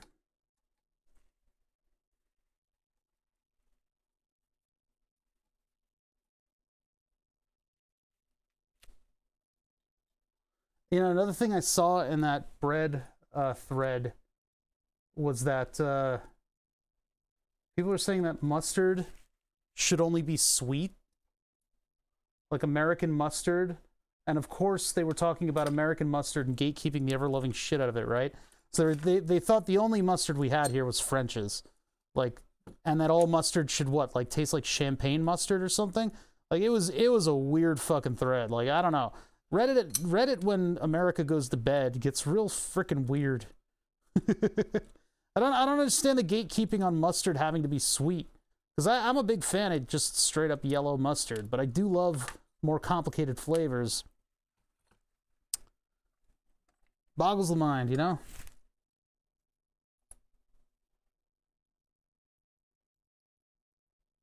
I feel like at a certain point they're grasping at straws.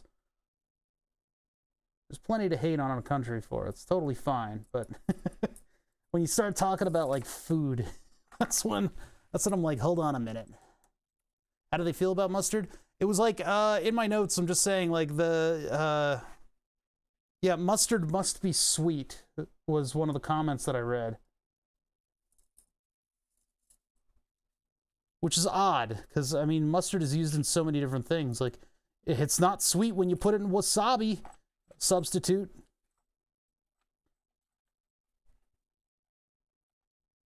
High fructose corn syrup. Yeah, corn syrup's in everything, and I hate that it is. I'm not a big fan of high fructose corn syrups. Syrups. Grasping at straws, yeah, slow news day.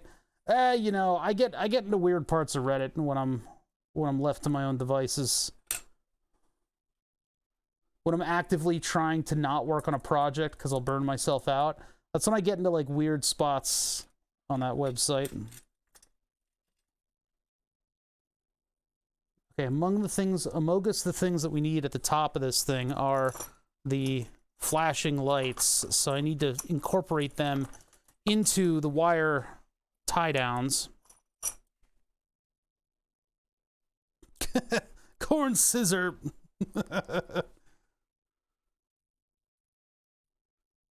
Dijon for life. That Dijon mustard's pretty good. It's pretty good stuff. I hope these reach. I hope these reach all the way down there. I think they had a little bit of extra stuff on them. So what I'm going to do is put these down here, and so in order to do that, I need to make sure that all the wires that are going into them are into them, because otherwise I won't really be able to reach the bolts for them. I need 3 of the... Well, I guess I'll just steal them, and hopefully I'll be able to find all the fasteners that I need to put this thing back together. I'm not going to do a thing with washers when they're hanging upside down.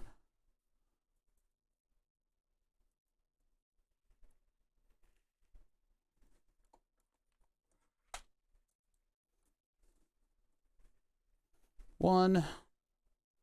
Should probably go a little higher up, but I can move that after the fact.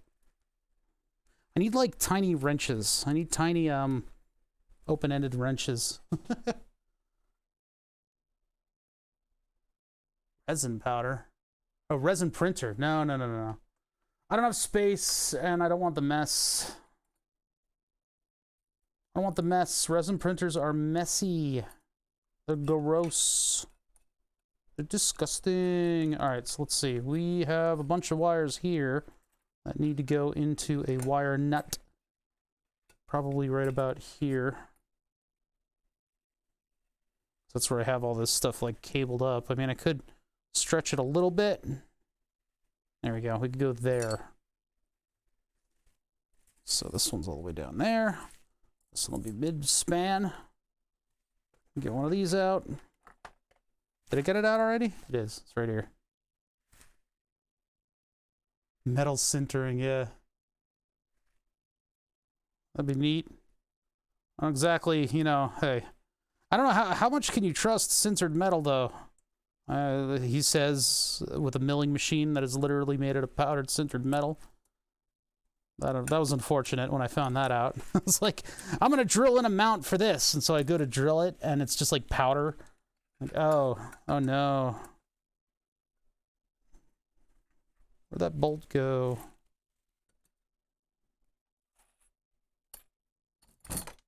Man, I'm hungry. That 75 carbohydrate lunch was not worth it. I'll tell you that much. That was shit. That was pure sugar. I don't know what they were thinking, whoever made that thing. That was just not satisfying. Way too many carbs.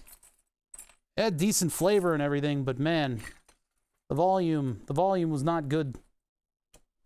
I'm looking for more of these. And I had the whole thing of them out, but I depleted it.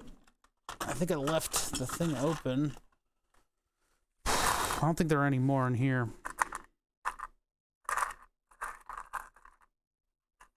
Start getting hangry. There's nothing left in that. I don't want to have to improvise. I'd like to be able to find this hardware. Give me one sec.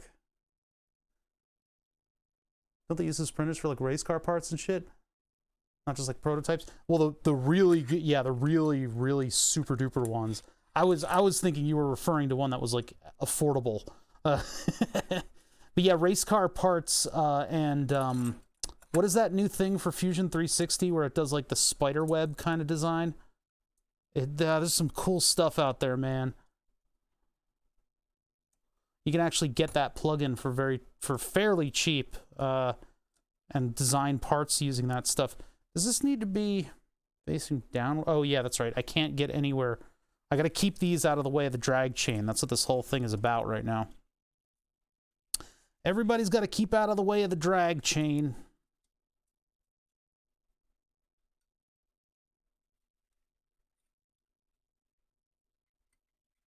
Ah, crap.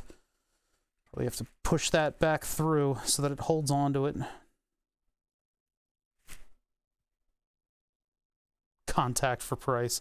Yeah. Ran when parked.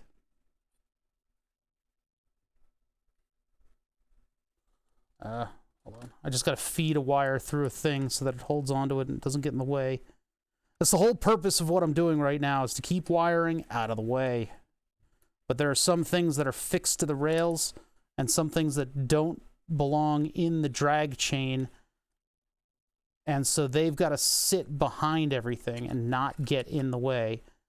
But it's looking to be more and more potential for wires to get in the way. It's bad. I don't want it to happen. Fuck's sake. All right, hold on.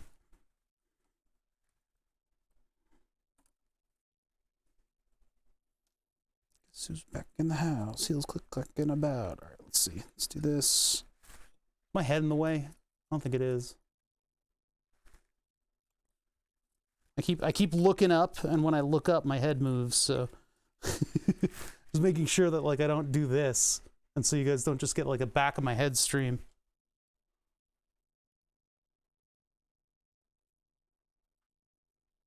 Job used... What? Why is it UK? That's what my job is, to use expensive metal printers, make parts for various world-level motorsport applications. Oh shit, dude. That's awesome. That is a badass job. Holy shit. Damn, dude. I freaking wish. While I'm over here, I'm gonna plug these in.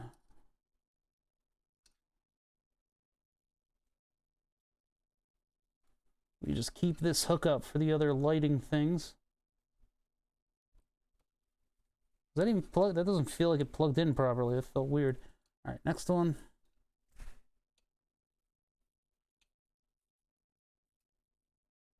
Hey, Carded, how you doing? Carded the Bloodline. You got a gift sub from twiztedsizter. Congrats. UV curing box is required? Yeah, don't you need to like wash it down and UV cure and all that stuff? It's a big mess, resin 3D printers, but if you want to make small parts, I guess that's where you're at. My question is how I can keep the belt out of the way of the wiring now. We still have one more wire nut to put on, but I'm going to do this first. Assuming I can find the hardware to put it back up, I'll just use regular nuts on it.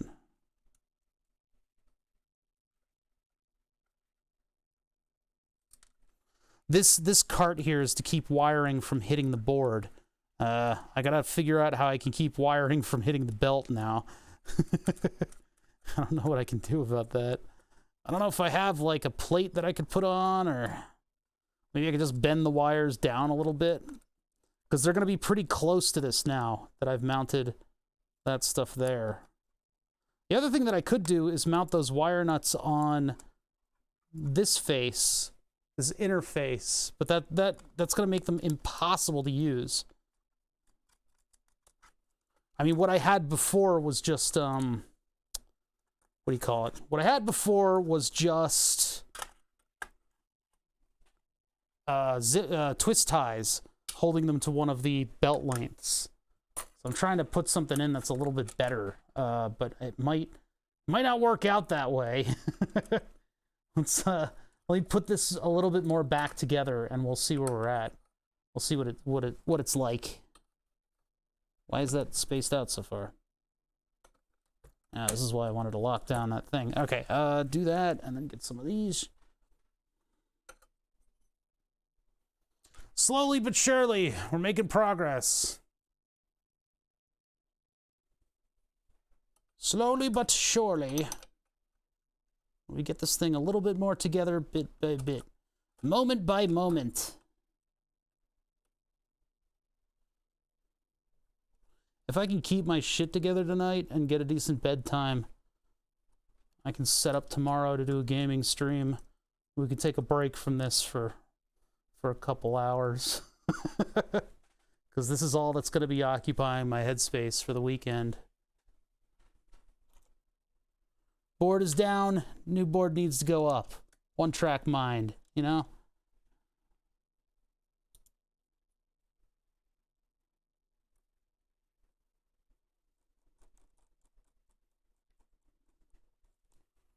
All right. No, no, no, no. You stay on the table.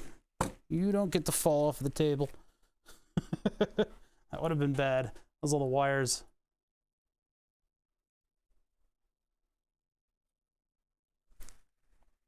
What a dumb thing that I saw. Trying to think.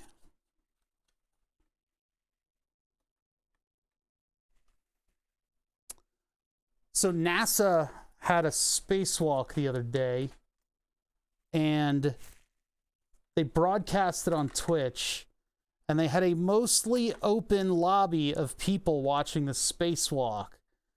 I have never seen people be toxic about a spacewalk. Have you guys ever seen space stuff broadcast on Twitch? It is another level of toxicity that I just have never and will never become acclimated to. It's incredible. It's incredibly toxic. I can't believe that people were criticizing the quality of cameras that are in space, broadcasting something live to them. The flat earthers are, we don't even need to mention them in this. This is just stupid. That's just memeing. Everybody's just trying to meme with the flat earth bullshit. But no, this is totally different. This is like people being toxic about the camera quality and stuff. It was on another level. I was so mad. I just can't. Like, it was incredibly toxic. Just like in disbelief about it. Yeah, can't send C9. People were like, my webcam looks better than this. And it's like, is your webcam fucking radiation hardened, guy? Do you know what it takes to have camera equipment in the upper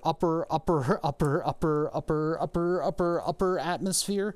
It isn't. It just absolutely incredible. The reason that we don't have HD coming back like in video form from Mars is that they couldn't come up in time with a like a dry lubricant that could work up there. Because you think about this stuff and it's like the temperature extremes are so crazy that your normal materials that you would think to use and stuff drastically change. The properties of stainless steel becoming completely different in low temperatures.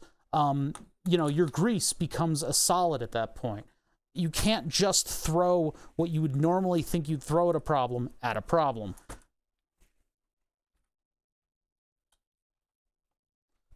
Yeah, the bandwidth and the fact that those cameras have been up there for a long time.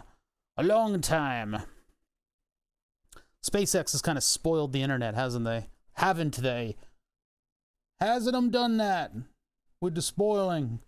All right, I need one more nut that has one of them little washery thingies on it. God, SpaceX is our sugar daddy. There's a toxic phrase. Just oozing with radiation.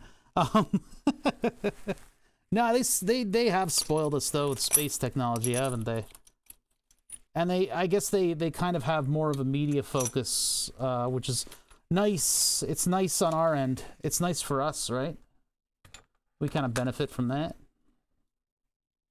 My one concern with my wire nuts being so tall on this thing is that it's holding it too close to the belts. I probably should have done something a little lower down. Because if I'm doing this, then why do I even need this tray? Other than to catch the drag chain. I guess it's alright. We'll see how it does.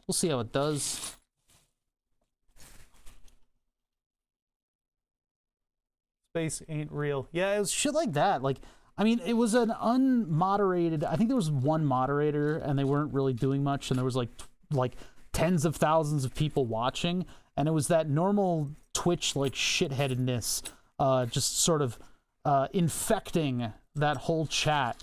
And, man, it was wild. Because, I mean, they were just doing, like, routine maintenance and spacewalks. To be fair, I would really like to build... I would love to build that torque wrench that they use on the spacewalks. That would be a cool thing to build. But yeah, it was incredible to watch some of the commentary that would come in from Twitch chat. How could they have cameras that look so bad? All right, buddy. You do you. You do you. Trying to remember back to some of the commentary that was made. I mean, there was a lot of like ASCII art in the chat. I think they finally got Nightbot or something like that to kind of quash the stupid ASCII art that people put in to like public stuff like that. But aside from that, I mean, it was just the comments were just toxic, toxic, toxic. There was a lot of flat earther stuff. There was a lot of like stupid conspiracy theories and things. They can't really moderate since it's a government agency. They can only get rid of hate speech. Really? I didn't know that.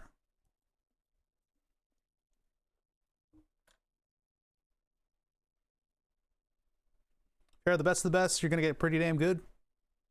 I guess, yeah. I mean, but they also made a choice to focus a little bit more on the media side of things. NASA does that, but they don't focus on it as hard, you know? Which is fine. They've been doing it since forever. So you thank your lucky stars we even put cameras on probes. I do not have the hardware that I'm looking for. It just doesn't exist in the system. Okay, I'll just use a regular one then.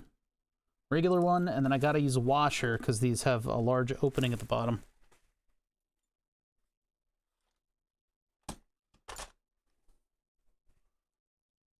NASA now, after working with SpaceX, is not what NASA used to be.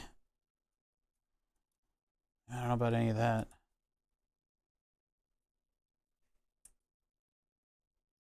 The best of the best went to SpaceX. I don't know about that.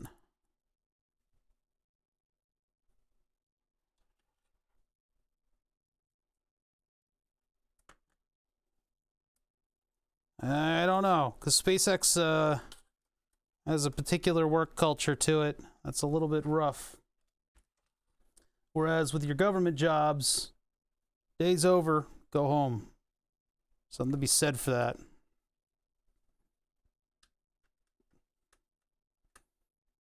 When I flipped over to the regular workforce from the government workforce, that was the big acclamation that I had to make, was not being able to just leave. They want you to be around until the wee hours, even if there's not work to do or something, and it was just totally different from government. Government work, it's done, go home. Just get the fuck out.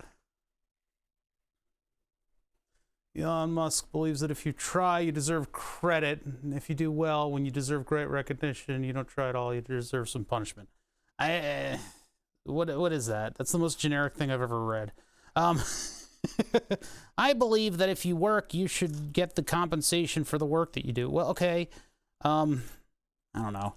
The man works 11-hour days. Like, that's not healthy. Where's my wrench? There it is.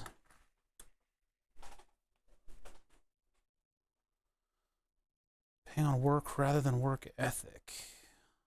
I don't know, man. Girlfriend is an aerospace engineer, and she died to work for NASA. Doesn't even want to apply to SpaceX. And that's the same way I feel with like Lockheed and places like that.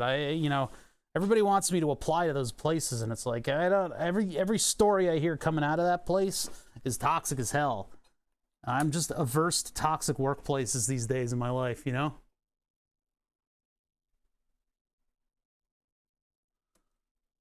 I don't know. I think the internet is a bit of a love affair with Mr. Muskrat that I think needs to be tempered a little bit. He does great stuff, but I think it's a little bit too ooh-woo, notice me daddy with that guy. I subscribed to his Twitter feed for a little while and I just couldn't stand it. If you want to hate your life and all your life choices, go work at Boeing. See, that's kind of what I've heard. I don't know, not about to spread rumors here, but man, I've heard some rough shit coming out of that paddock. Ah, damn it, this wire is like super taut and it's not bending around. Okay, I gotta undo this because otherwise I'm gonna break this wire. I got a wire that's doing a little bend around there. Hey, CosmoQuest, how you guys doing? We were talking some space stuff. I'm trying to keep my chat from worshipping Elon Musk a little too hard. And talking about toxic workplaces. Speaking of SpaceX.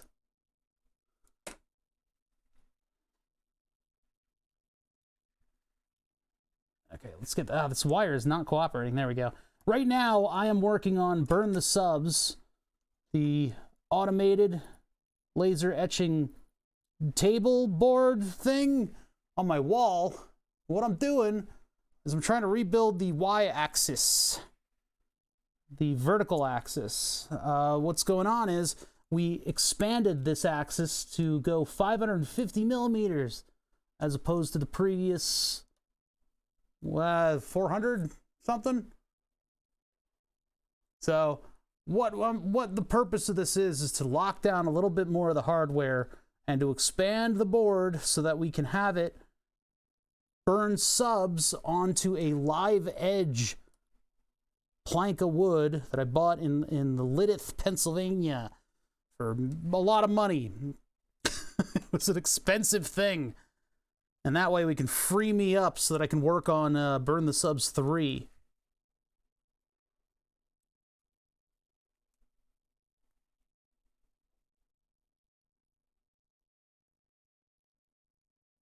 The guy in the neighborhood was early at Tesla. He retired now. He has like PTSD from his time there, though. Jeez. Okay, I don't hear good stuff. Don't hear good stuff. All right, let's see. So actually the wiring, I'm a little less concerned about the wiring. Those wire nuts are actually holding them up a little bit now that I've had a chance to take a look down there. Okay, my insulin pump is caught in the... Can we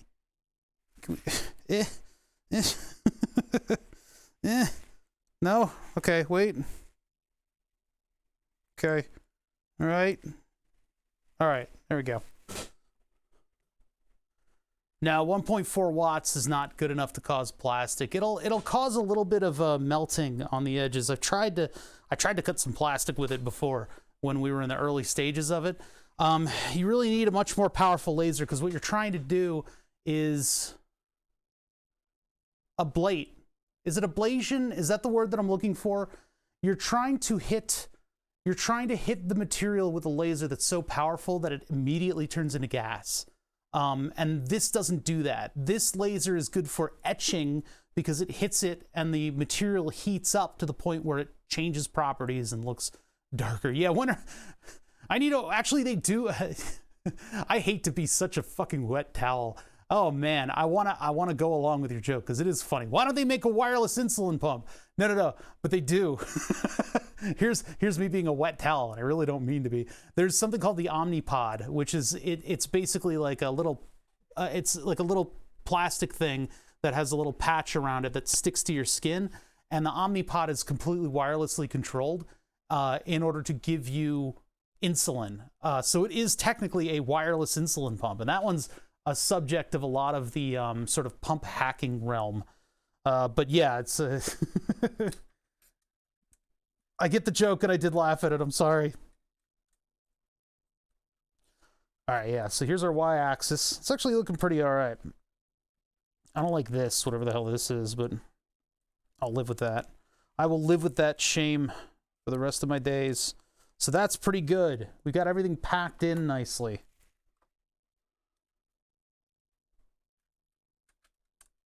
We had somebody in here a long time ago. I got to check up on them. I was subbed to them on, or like I was following them on Twitter, but they had an insulin pump for pumping morphine. It was like a pain pump for like a spinal injury. I found a game for you. It has a demo out called Mythbusters the Game Crazy Experiment Simulator. I don't know, man. Are you sure? I don't know about that. How about other brands of my games? Did they ever come to Twitch?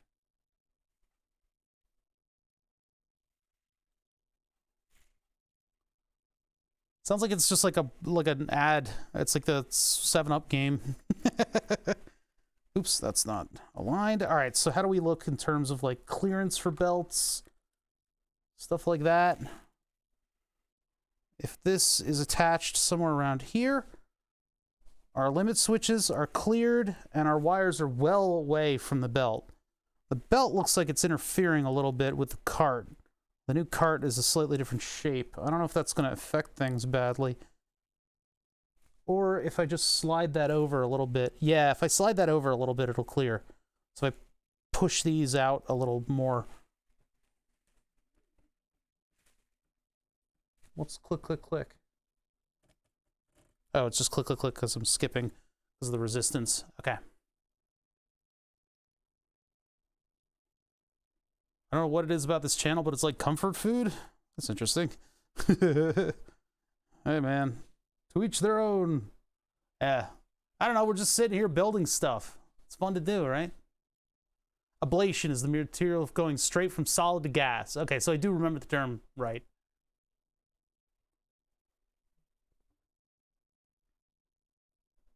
Yeah, I want to see this Mythbusters game now. I want to see if it's going to be worthwhile. We do need to do, like, Kerbal and some other stuff like that. So if I did this over this edge like that, that would probably be a good place for the cleat.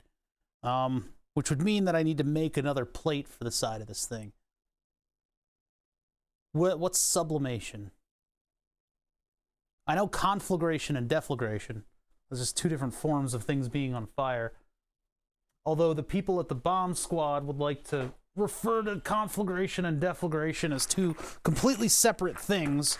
They sort of personally split the meaning of the two in order to have two different terms for how things explode.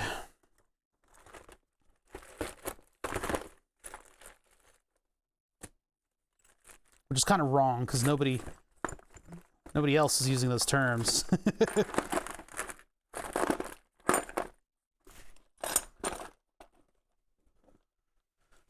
Yeah, spacecraft returning to Earth often have ablative shields where the heat shield is a sacrifice. It's sacrificial, so it's turning immediately into gas, and that gas boundary layer is probably helping protect it a little bit. But mostly the material turning into gas keeps it from transferring heat into the spacecraft. You don't want to cook your astronauts. Generally, it's frowned upon. Sublimation is the phase change from solid to gas.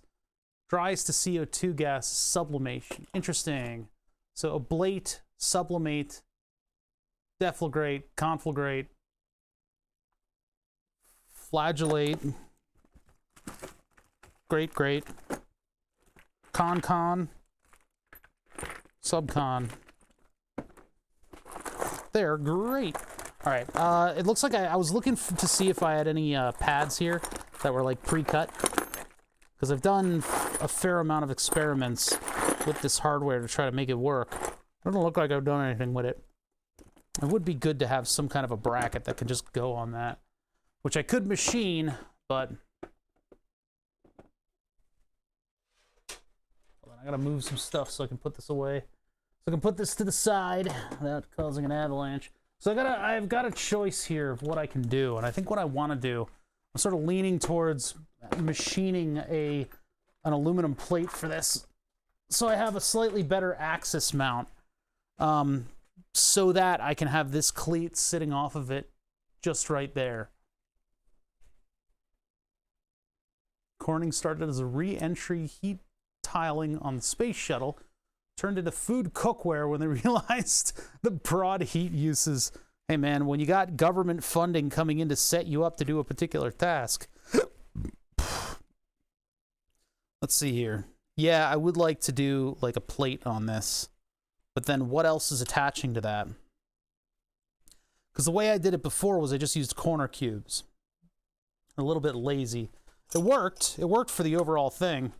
And I could probably do 2 corner cubes on this, maybe. If I move one to the other side, is that gonna... Here, let me check. Let me check on this real quick. Because if I do this single beam thing, then I can't use that cleat. And I think that cleat's gonna be a nice way to hold everything together on this.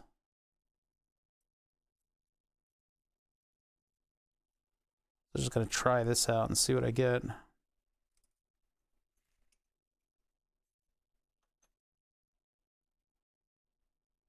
I think it's because I constantly fall asleep watching Mythbusters or random Discovery Channel shows all the time in college. Hey, man, it's good stuff. Just wish, I wish those channels didn't get degraded so hard by reality TV. And Mythbusters was good, but man, that was the start of the slope. I never thought I'd miss the Hitler channel, you know? That's what we all used to call History Channel. It was all just Hitler all the time. That fits exactly. Because of the it's like 20 millimeters between the holes, right? And so this is half of 10 millimeter, this is half of 10 millimeter, and these beams are 10 millimeter. So that actually fits exactly. So if I wanted to, I could use this. And I would have to put probably both belts under one bar. I miss Modern Marvels. Yeah, God, me too. I used to watch Modern Marvels while working out. I was going to get swole on knowledge. Where do you work out? The library.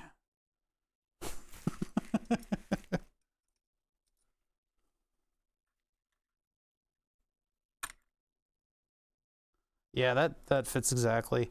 I mean, okay, so that fits exactly, and that puts one maker beam rail in the middle of this thing. But I don't know if that'll really work out so well for us. Maybe we're gonna need to like break, and I'll think about what I'm gonna do for the y-axis so that I can do it properly, do right by it. You know, I kind of thought we'd stream for a long time today, but it seems like now that I've got everything here, I mean, like here, I got a maker beam hookup right there for that. That'll bring all the wiring in. I don't need this outrun, so I could probably change the size of that. Let me think through this a little bit. So I've got the laser here, and I've got 2 beam bolts there. So I could put something either on a cube or on a riser right there and have that fully supported out like that. And that would lighten up this axis quite a bit. It doesn't really need it, but it could get it. If I custom machine a plate, then I have the ability to use this cleat, which I don't have with this setup. Unless I just do this and then zip tie. That's actually a way that I've seen it done before. Is you have like a little cleat surface and then you just zip tie the thing on there.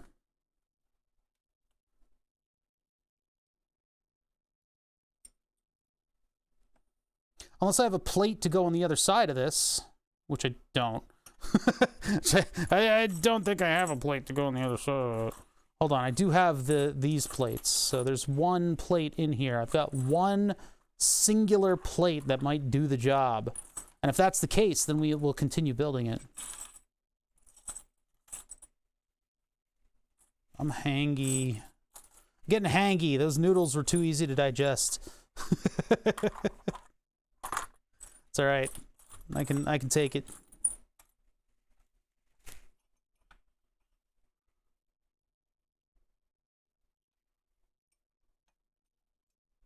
I didn't learn much from it. I fell asleep to it.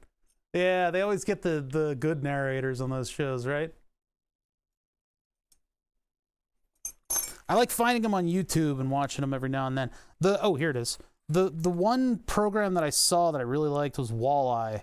It was about a missile program where they made a TV-guided missile, and it was just a bunch of engineers shitting around. One guy, just as his hobby, hooked an electronics system up to his TV in order to track things like people's faces on the television. And then that turned into one of the more successful missile platforms that we have. And it was cool because the documentary kind of let the engineers speak a little bit. You know, typically with these documentaries, they will stop the engineers short of saying anything even remotely smart. Nowadays, they'll even just try to get the drama, which is really dumb. But yeah, what they would do is in this documentary, they actually had the engineers talking about the stuff that they were getting up to and hooking these things up to like TV, like broadcast television and tracking stuff, and then applying that to like gimbals and things like that. And then one of the cool facets of it was that, you know, a lot of the technology back then didn't exist. They didn't have the small systems that could do all these different tasks back then. So it was a lot of vacuum tubes and things like that were sort of primarily responsible for becoming the guidance systems on these things. And they were basically going around and getting other projects in the building to sign their timesheets, basically stealing from the Sidewinder project in order to make the walleye work.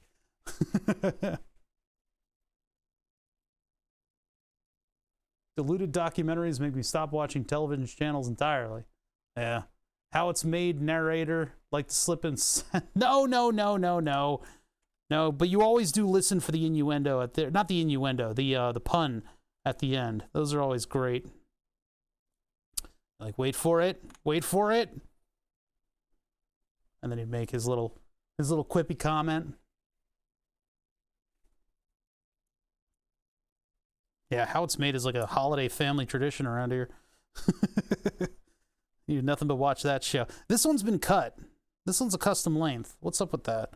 Wait a minute. I need something approximately this length. If the custom cut one is the only one that's going to be that, then maybe I'll use it, but hold on. I got to see if there's a nice clean one that's going to be that length. Yeah, this one's better. This one is... It looks so uneven over here that I want to say that it's custom cut, but it is a good length, so we'll use it. How it's made as regional narrators. I've seen the same show in both Canada and the US. Yeah, the Canadian guy's all right. The original United States guy is the best. Then they tried a new person, and they tried some lady, and none of it sounded right. None of it sounded right. It's like there's a couple episodes that are just cursed because they had a different narrator. The obscure music. I'd have to look at music credits for it. I don't particularly remember. I mean, it's like wallpaper music, right? It's like Rick Berman music.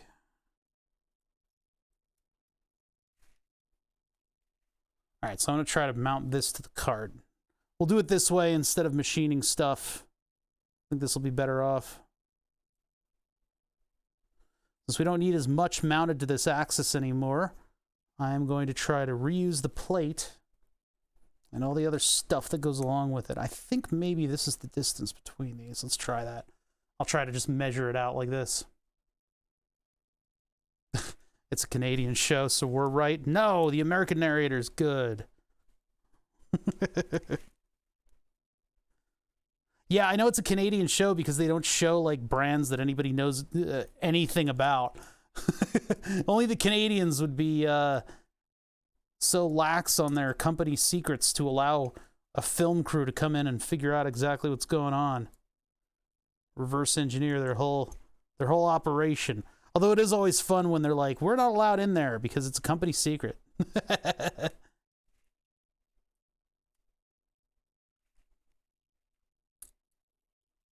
They didn't allow us back there. Otherwise, they'd have to kill us. Company policy.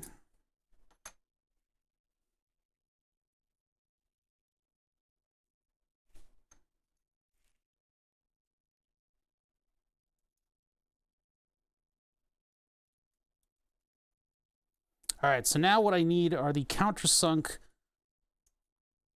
corner cube screws, or whatever these are, bolts, but they're really, really tiny. They're like real shorty little guys. These little bastards. Look how tiny that is. There's like no threads on the thing, but that sticks out of the corner cube just enough, so. It's starting to look like a possibly working machine again. High praise, yes, thank you. It might actually not look like a pile of bullshit no more. Look at that thing, beautiful. Yeah, it took a little bit to get here. I mean, I'm happy for these wire tie downs on the inside of this thing because that was bugging me for some time. Obviously, I need a better solution because if I add things to it, I'm not going to be able to get into those. I can't undo those fasteners from up here. I could with an open-ended wrench, I guess. God, that would be torture. I'll probably end up having to do that at some point. God. Let's as much as I regret it. Burn the Subs 3, we're gonna have a good long thonk about modularity. That's gonna be the word of the day. Modularity is gonna be our favorite little term. I should probably loosen these so that I don't ruin any of the threads here. Modularity, and of course, Delrin rollers are gonna be the star of the show.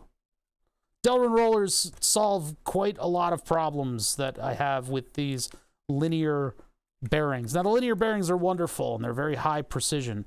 We don't need very high precision. We've only got a certain amount of precision until the scorching edges of the laser beam become a problem. So, you know, I had 1 billion steps per pulse set in on the machine, and I had all this wonderful high precision stuff going on. None of it's necessary. None of that's really necessary. All right, there we go. There's our little sliding axis. Let's get this thing locked in, the drag chain.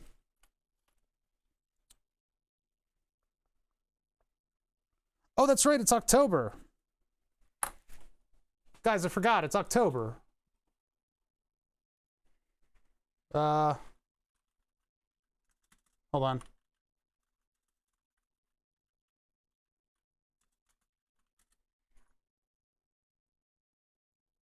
Nope, nope, nope.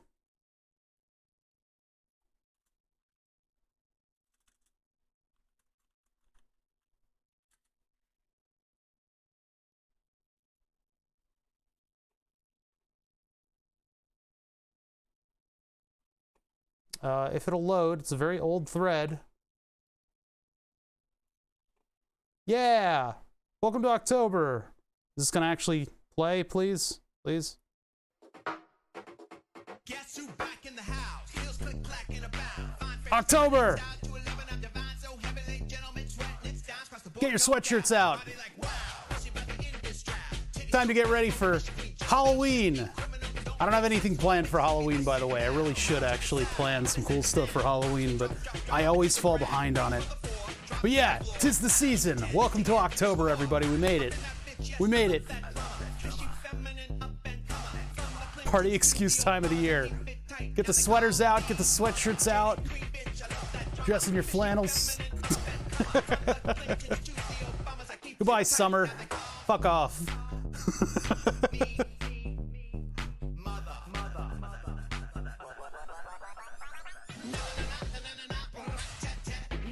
I'm gonna let this run out, even though it's probably gonna get copyright struck.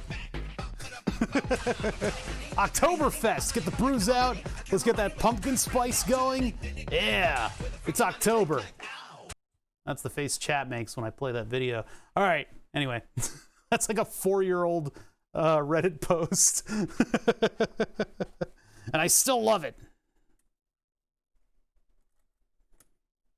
RuPaul's The Obamas set to the Pumpkin Man dancing set to RuPaul's song, The Obamas.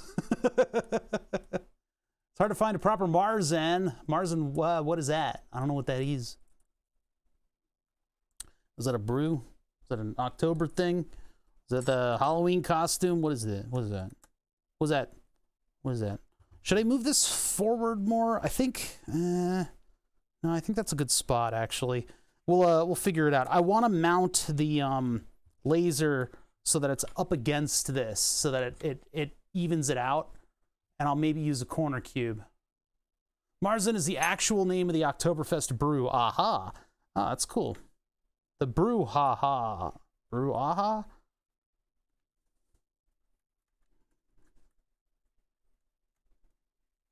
No. Bow. Problem. Big problem. Yep, that's a big problem. That's a big problem. That's a problem that we got to solve. That's not a good one. Marzan means March, which is the time the beer needs to be started for it to be appropriate by October. Ah, now I know. It's good to know. We got a problem. I can't flip the switch over. The drag chain contacts the switch, which it needs to be hovering by the cart. Ignore this. No, no, no, no, no, no, no, no. Bow. Bow. Damn it. No, no, no, no, no, no, no, bow. All right. Well, that's unfortunate. That's going to happen down here, too. Yeah, we're hitting the limit switches before anything else. Now, traditionally, the solution for this would be to flip the switches over and have them exist above and below the axis. But we're dealing with a little bit of a restriction here, because this is the only amount of space that I have in the entire setup. That's all I get. That's not enough room for 2 limit switches, unless I use different switches. So I'm gonna have to think about this now. We are now in a holding pattern where I need to find smaller switches, which I do have. I have tons of different kinds of limit switches that I can use. In fact, I have stuff that's so small that I could actually just put it right up against the edge there. I just needed to mount clearly. It was nice to have a nice clicky switch on this thing, though. But I think that era is over. I need to figure something else out. That's okay, though. We're going to continue on. Let me take the switches off. It's a hardware problem. It's a different hardware problem. I need to replace the switch because there's just no way that I can make these work. Realizing now the way that the way that they're actuated and the fact that they cannot be out of the way. Darn, that seemed like a good solution for a little while. Any other of the solutions that I would use in order to try to preserve those switches would be flipping the script so much on the rest of this design that it just wouldn't be worth it. So this is, unfortunately, the growing pains of a project like this. I need to come up with a way to mount some of the micro tiny little switches that I have. We'll have to get hardware out for that, electrical hardware out for that, and we'll have to explore that a little bit. That'll be Tuesday. For now, let me finish getting the belt mounted on this thing the way that we want it to be. So I'll move those fasteners out of the way. This can now go not the length, actually, not the mama. Son of a bitch. Okay, so I got multiple problems here. Multiple problems. Can't get that last 2 inches because this is now colliding with these fasteners. Now this I can flip. So let me do that first, and then I think we're going to run into another problem. So let's get this thing off of here, this bracket. I'll flip that around where it can no longer hurt us. And we'll see what happens then. Because this sticks out in front of this entire axis, so I don't think that's really going to work out. Flipping this around.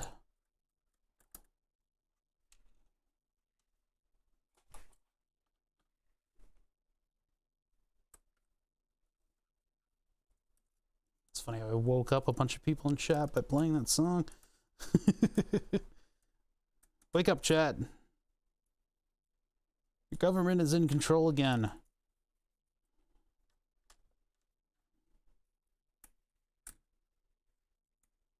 All right, where's that bolt? Where's that bolt?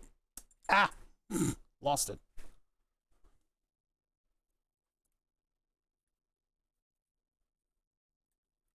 Go.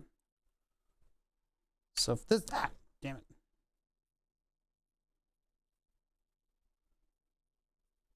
This is facing this way. Still probably going to collide. I don't have regular bolts that are small enough where I could like flip the fastener around and have that tiny little bit of area. I mean, perhaps I can scooch this whole thing back a little bit so it doesn't interfere anymore. Like scooch the whole wire tray back a little bit.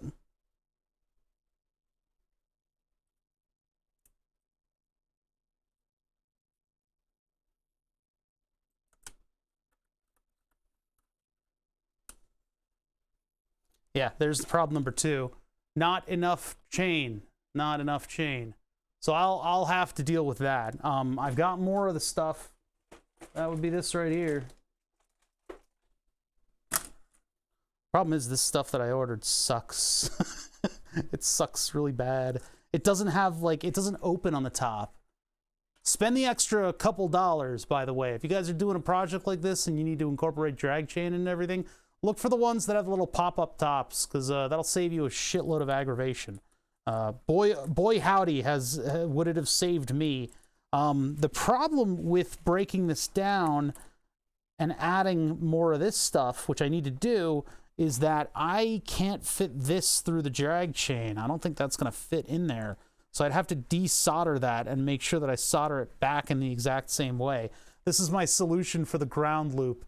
The ground loop where, unfortunately, if that thing is connected, it causes the laser to constantly be on. So when I plug it into the computer, I have to close that jumper. And when I don't plug it into the computer, I can open the jumper up again. It's just a weird ground loop that was occurring in the whole system once we put it together. These kinds of things happen where you'll have like a screw that's carrying ground into a system where it's not supposed to be. Maybe something's flipped, you know, it's weird stuff. Weird stuff that opto-isolators are really meant to deal with. Probably should put an opto-isolator somewhere in that system. Actually, that whole board was supposed to be opto-isolated. The Grub board, ancient thing that it is. I need a couple more links here. And then I need to figure out what limit switch is going on there. In the meantime, let me at least just get this thing on. So I need a bolt that's going to go through all this stuff without interfering with everything else, which is not this one. How am I going to get through all of this stuff? How am I going to get through to these kids? I may need to cut a bolt to do it, because, like, that into this. Actually, that'll do if I can get that over there. I might be pushing it. Ooh, it makes it. It made it. It made it all the way in. Yeah, I gotta feed. Well, you know, I can break this open, but then I've got to feed all these connectors through that little bit, including that's not gonna feed through. Ah, son of a bitch. Yeah. That's going to be an interesting one to figure out.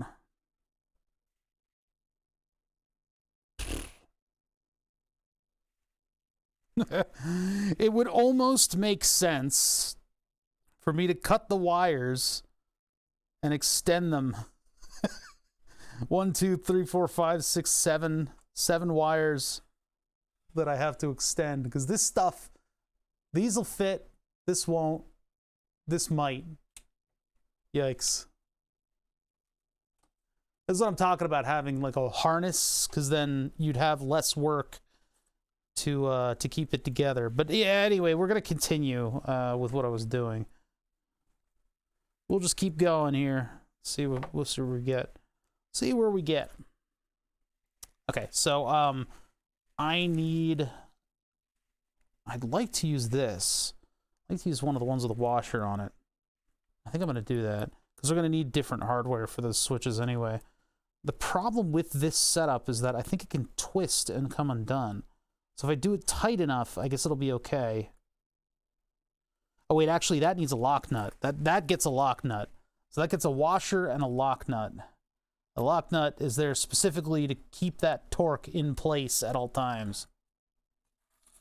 So I had a couple lock nuts sitting around. You technically shouldn't reuse these, but we're not building a space shuttle. We're not building a space shuttle.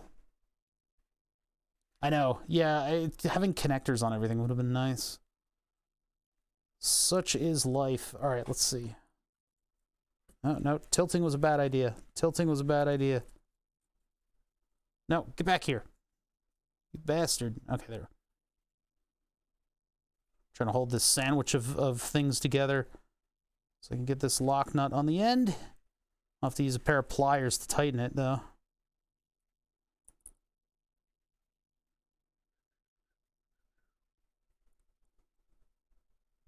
And hopefully it has enough threads on the end to get to the nylon section of the nylock nut.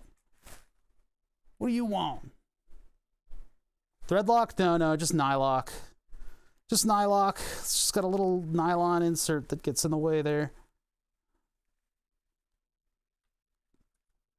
Oh, I see. That won't twist because it'll be up against the cart. That's pretty good. All right, so let's get the belt on this.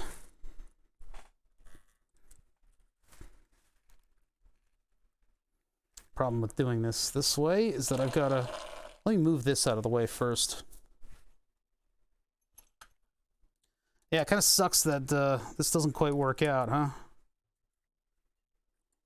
It wouldn't be able to anyway. It needs to... Yeah, it needs a little overrun, and the problem is it's hugging the side of this. So that's going to get in the way. I think maybe I can push stuff this way a little bit and open it up, but that's going to be a difficult thing for me to resolve. Here, I can do this. Get this thing up there that way. And then get my belt on.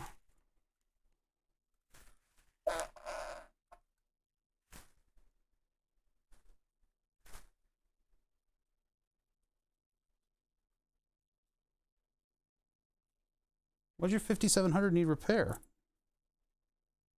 What happened? All right, so that'll lock into that there. And then I need to measure the other length. Close that up.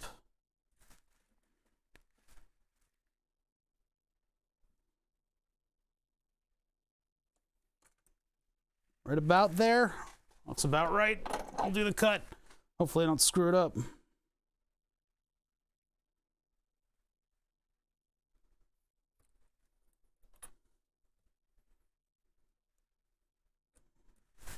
So this is the hard part, is getting the belt seated properly on the links of this thing. I cut it a little short. Son of a bitch. Well, that should be okay. That should be all right. So if I can get this to separate out a little bit, which is the tough part, and then also still hold on, and then also cleat the other side. That's why I'm glad the other length is already cut perfectly. Where'd the wrench go? What did I do with it? There it is.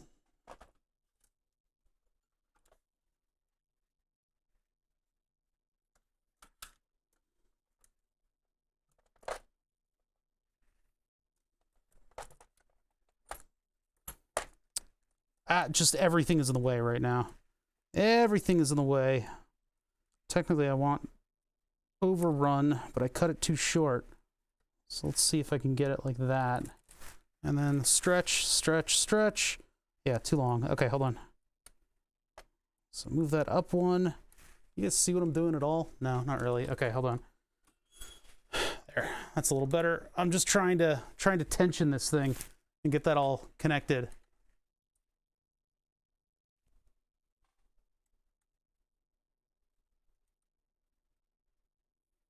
That one there. Tension it out. I'm probably going to clean off the desk after today, and we'll get a fresh start when we work on the new limit switches that we need. A little annoyed that I need new limit switches on the slightly different design, you know? But, hey, it happens. There we go. So, oh, shit, no, that let go. That one let go, but it's still kind of there. So, all right, I'm going to press down on it like that, and then tighten it up through the middle here. Let me move this. Okay. Come on. You got this. I got this. I can do this. I can't do this. All right, I can do this. I can do this. No, I lost it. I lost it.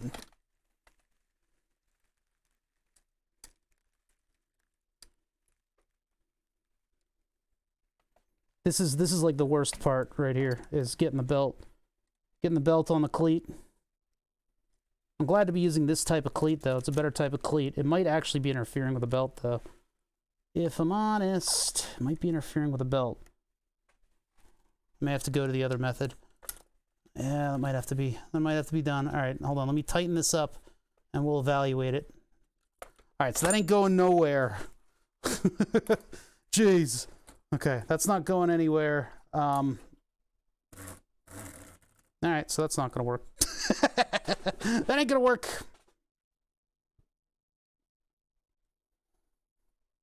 Wait a minute. I might be able to mount it to the top. That would alleviate a lot of this issue. Hold on. Come back over here. All right, you're coming with me. You're coming with me, you criminal. That's right.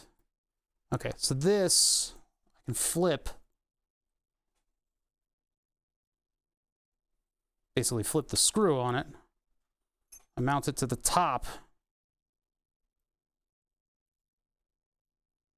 Wait, I didn't have to flip the screw at all. I could just flip the whole thing. No, I can't. Wait. What? Oh, hold on. Belt's coming in. Okay, so yeah, I need to do this like this. The screws coming in from over here. So yeah, this here. Then the cleat, which is a little tall for my liking on this system. And then this thing that's going to sandwich it down. And then the nylock on top of that. And then the nylock. Where were you when the nylock? Okay, so move that over there. Jesus Christ. Everything's moving around. Okay, and then, no, stop it. You stay like this. No. Why is it balancing itself on... Oh, because the limit switches are underfoot. Okay, there. You good? Good, good. Where did this go? That slid off.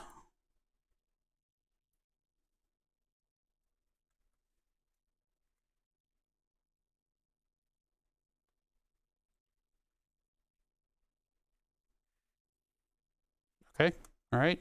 This is the worst part about MakerBeam is when you have one of these square screw heads sticking down on something and you try to thread it back in because this will twist and then just get caught.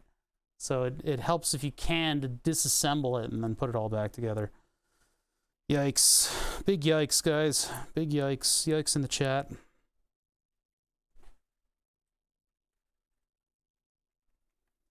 Let me lock this thing down a little bit.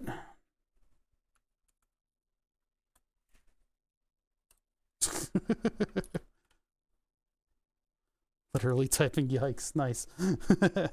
I'm just going to lock that down for now. That can move later, but problem is this thing has a lot of height to it. It's going to slide around a little bit too. It has a lot of height to it, but I think we can deal with it. Deal with the limitations of the system.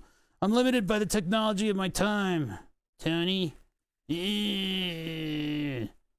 That's how it went in the Marvel movies. That was literally the scene. He went afterwards, after he said that line, that famous line. That got memed. He made that noise because he knew it would get memed because he was smart. God damn it! It keeps breaking out of the thing. All right, hold on. I can get this. I can get this. I can do this. I can do this. I'm smart. I'm smart. I got good brain. I got big brain. Big goblin brain. Damn it! It's like as soon as you get one of them to cleat, the other one just lets go. That's why zip ties are like superior.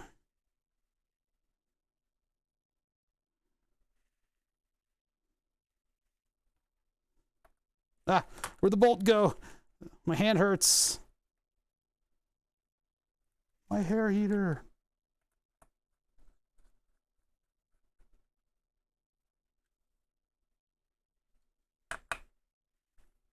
Might actually work. It's a little loose right here. That's a little loose. It's a little loosey-goosey. But that's what the tensioner's for. Where's the tensioner? So they are, I mean, it does come upwards a little bit to meet this, but I think that's okay. And let's see. I think the belts probably need to be moved out a little bit. Yeah, I'll do that in just a sec. And then I need to get, what do I need to get? The tensioner. What did I do with the tensioner? I had one. Well, there's the one from the bin, but the one that was used previously, I put right there under the Stream Deck. All right. Yeah, I know. It's one of those situations where you do need more hands than you have. Unfortunately, you only have so many hands. I was only given so many hands. So basically, cleat under there, belt, and then the other cleat on the other end. And that's going to pull this thing in kind of a V shape and keep it nice and tight. You just need to make sure that your system... I need to get a pair of pliers on this. You need to make sure that your system has that little bit of overrun where this won't get caught in a pulley. There you go. So there. See, that's perfectly perfectly tightened now, right? Because there's no load on this thing. It's not going to skip. And when this gets all the way to the end of the axis, there's just a little bit of space for the spring to exist. So by the time that thing hits the limit switch, it's not going to get caught in the mechanism. Just enough space. Yes, good, good, good. This could probably use a tensioner roller on it, but next project, extra robot hands. Nah, man, robot hands are how I'm gonna die. If I ever get a robot arm, that's what's gonna kill me. Now, keep in mind, Burn the Subs 4, I would like to look into. Who linked me that in Discord? Somebody linked. Fuck, I just dropped that on the ground. Somebody linked me in Discord an open source robot arm, an open source 6-axis robot arm. And so I'm thinking about that pretty strongly. If we replace all the stepper motors on that stupid thing, because it had stepper motors, but it put those CUI encoders on the back of it. If we replace that with 3-phase motors, we could have a very nice, gentle control of a robot arm that I could make fold up and just look like a box on the wall. I would like that. Naive question. Could that tensioner go anywhere on the belt? Yeah, in fact, a good place to put it would be right under where the cart is in the center position, because then it'll move only as much as the cart does. So I could put it underneath. I'm putting it there just so it's visible. Just so it's out on the outskirts, you know? I'm gonna get a new one of these.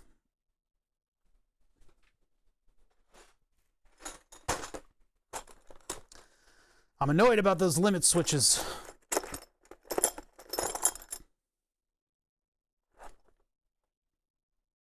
It's your fault, chat. It's your fault.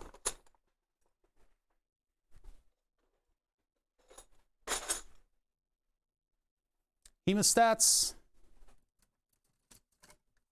I don't have any hemostats.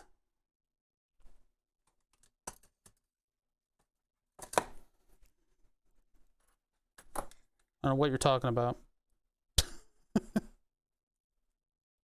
Okay, this is exactly the right size. Perfect. I don't think this is one that I've cut, but it's shorter than the one that's in there. So it'll look a little less weird, yeah? Chat, try not to look so weird, huh? What's wrong with you? What's wrong with you, chat? Looking a little weird. A little wired. Oops. See, this is what I'm talking about. The bolt itself.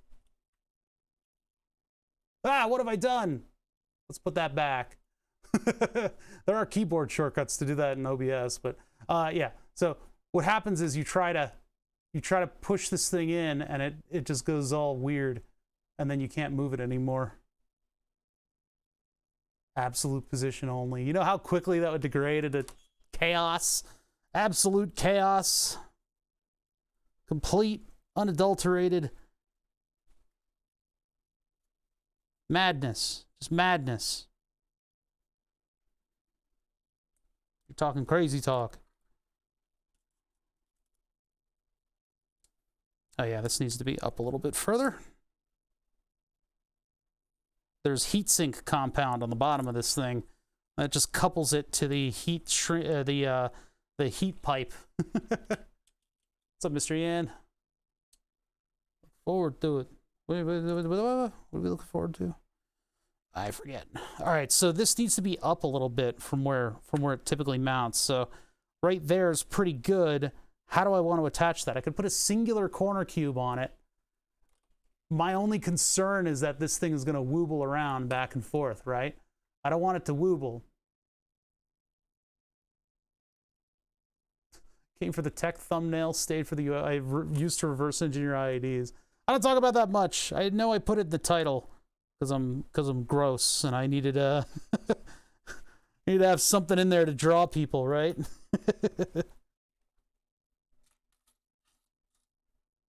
All right, let's get a corner cube fastener and one of the little, yeah, this guy, one of these little inserts. One of these little insert. There we go. And then I need one of these little things. There we go. These little chode guys. And then that's going to drop down on there, and it's going to be the flimsiest mount known to man. It's not really going to have all that much coupling going on. I could use 2 corner cubes on it. I don't think that's going to be much better. That's like a nightmare. It's like a corner cube nightmare. It's all by my design.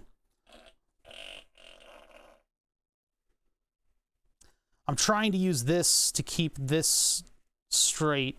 I think that'll be okay. Best practices aside. Where are the little inserty guys? I don't think I have a lot of them left. Used up a lot in the past couple weeks of projects. I had 2 that came off of the previous axis, so they should be around here somewhere.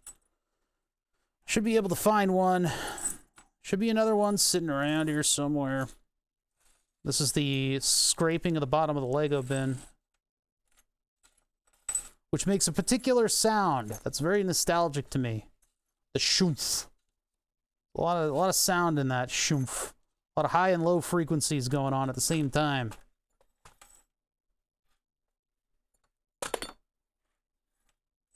The Lego shoomph. Geez, am I out of these things? So what I'm looking for is it's a piece that basically adds a threaded insert into the maker beam.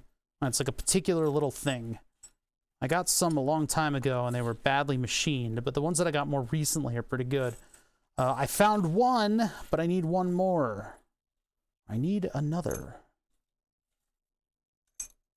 And I could probably mount the corner cube to the end and then have it go up, but I don't think that's going to be stable enough, and what I want is the 2 pieces of maker beam to be in contact with each other so that they retain a little bit of squareness to them. And it's not incredibly, well, whatever. I'm just going to do it. Stop criticizing me. Okay, I swear there's another one sitting around here somewhere. I swear. Should be able to find one. Check the floor? Yeah, maybe.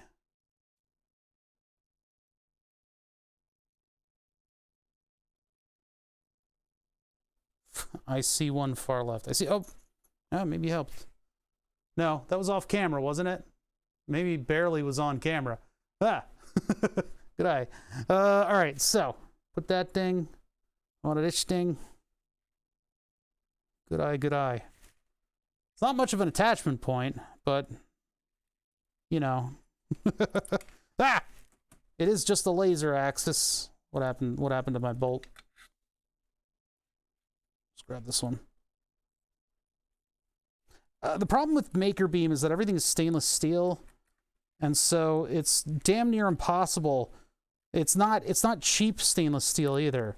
Well, maybe it is cheap, but it's not slightly ferrous stainless steel. So nothing sticks to the end of a screwdriver. That thing just fell out. Damn it. Just cooperate for 5 minutes here.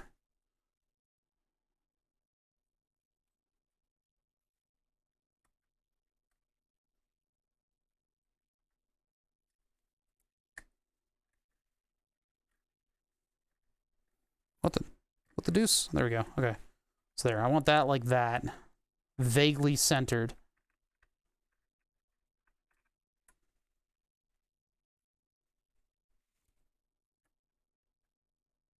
Powdered centered metal.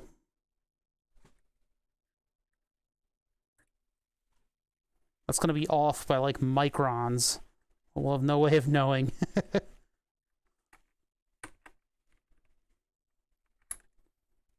What the? Are you kidding me? All right, I'm going to have to use the hex wrench for this. The hex key.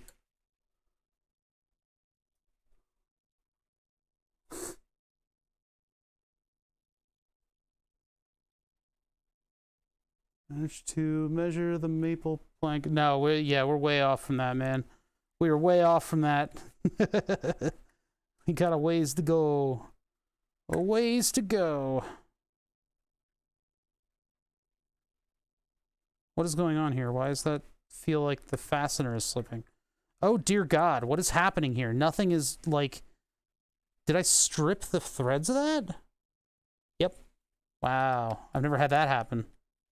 That's never happened to me before, chat. I swear.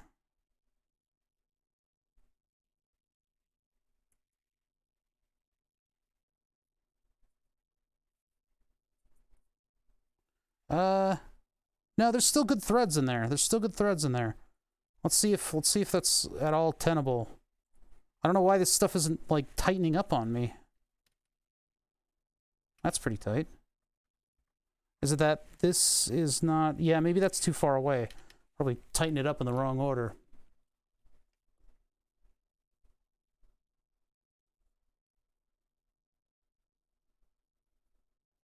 Let's do it off center first. Do this.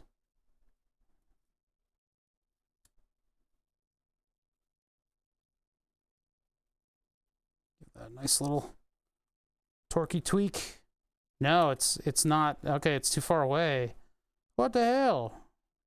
I guess I stripped it. I didn't know that was even possible. Look at this. So if I keep tightening it, this is just gonna fall out. I can't use the longer ones because they'll bottom out, I believe. I'll try it, but I don't think it'll work. I think these stick out too far.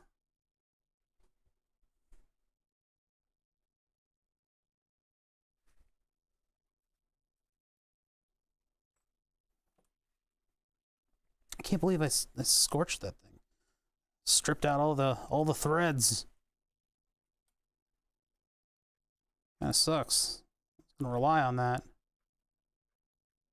I could also come up with a different way to mount this thing too, other than just relying on these corner cubes to do all the work for me all the time.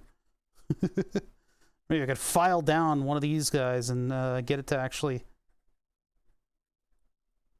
that gonna allow me to get close enough? No. See, that's where it tightens up, and it's still like 2 millimeters away from actually tightening that thing.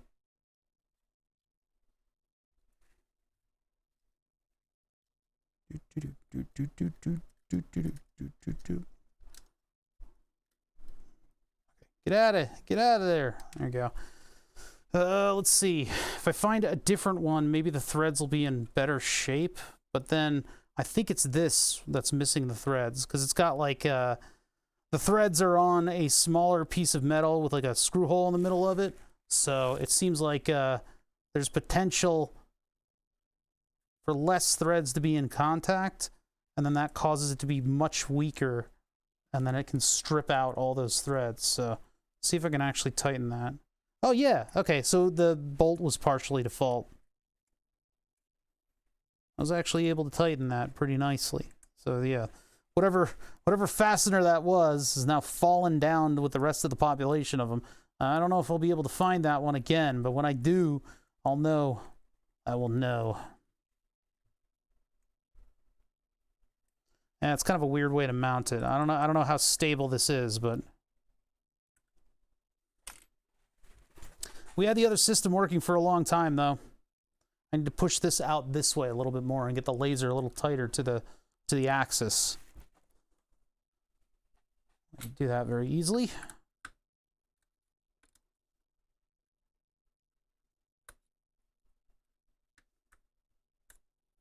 Uses way too many corner cubes.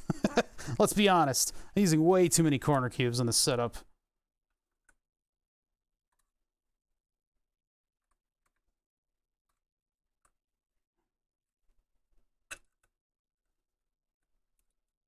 And I still need to mount the circuit board that controls the laser.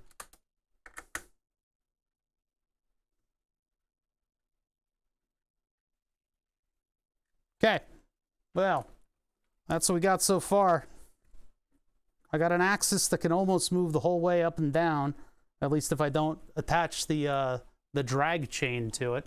So this is the y-axis for the board. If you guys are wondering what we're working on, now that I'm going to explain the end of the show, as I wrap up, I finally explain myself. This is a board on my wall that we're working on, and so this is called Burn the Subs.